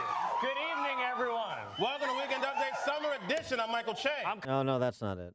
No, but I watched some of it. It was good. He was blowing a lot of kisses, kissing the camera and saying that he loved to be here. He loves it. But the Mooch is going to be the real guy. Yeah. The real deal is going to be on Foundation Zero. Can't I talk? Yeah, he's going to be on Sunday. He's going to be on with him. And then Monday, he's going to be on with Stephen Colbert. I'll keep interrupting you if you can't have me interject. No, he's going to. Okay. But the thing is I have a feeling he's going to cancel. Because all these appearances he had scheduled the past 2 weeks, he's canceled at the last minute. But if he is on with the Clinton Foundation Donor Zero, whatever you call him, I'm going to definitely watch that. Yeah, because that'll be must-see TV. They're going to go back to back and see who's taller. Who do you think is taller? I heard they both stand in little boxes. The Mooch. I'm going to say the Mooch will have by a quarter inch. Think he's going to ask how his family's doing? How's Kimberly Guilfoyle doing? From one cool cat to the Mooch to your cool rally cat, Amy. I know. Everybody's been making fun of this cat, but did you see the game? It was St. Louis versus the Royals. Pretty big rivalry. And a cat ran out on the field right when the bases were loaded. And now he's like the rally cat instead of the rally cap. And the guy, the grounds crewman, or the guy, he had to pick him up and take him off the field. Yeah. And he scratched the heck out of his hand. I was the closest one to the cat, really, and I just volunteered to go get it. Tucked it in my arm, and I put my hand right by it, and it took advantage of my hand. Yeah, it took advantage. He's got bites. His hand's all bandaged up, and he had to get a tetanus shot and a rabies shot. He did. That's embarrassing. It's been insane. The last 12 hours, my phone has just been blowing up. So everybody, though, so this is what happened. After the game, this lady who was, I guess, a little under the influence took the cat. She's like, oh, I love cats. I'll take the cat. And on the way home, she stopped at University City to let the cat relieve himself. Well, Dum Dum, hello. The cat, it's not like a dog. The cat took off running. So everybody, including this dogged reporter, is looking for this cat. So last we knew, someone picked it up at Busch Stadium and then apparently lost it. Here, kitty, kitty, kitty. Okay, if I was a cat, where would I go? Has anybody seen this rally cat? Probably not in the water because cats hate water.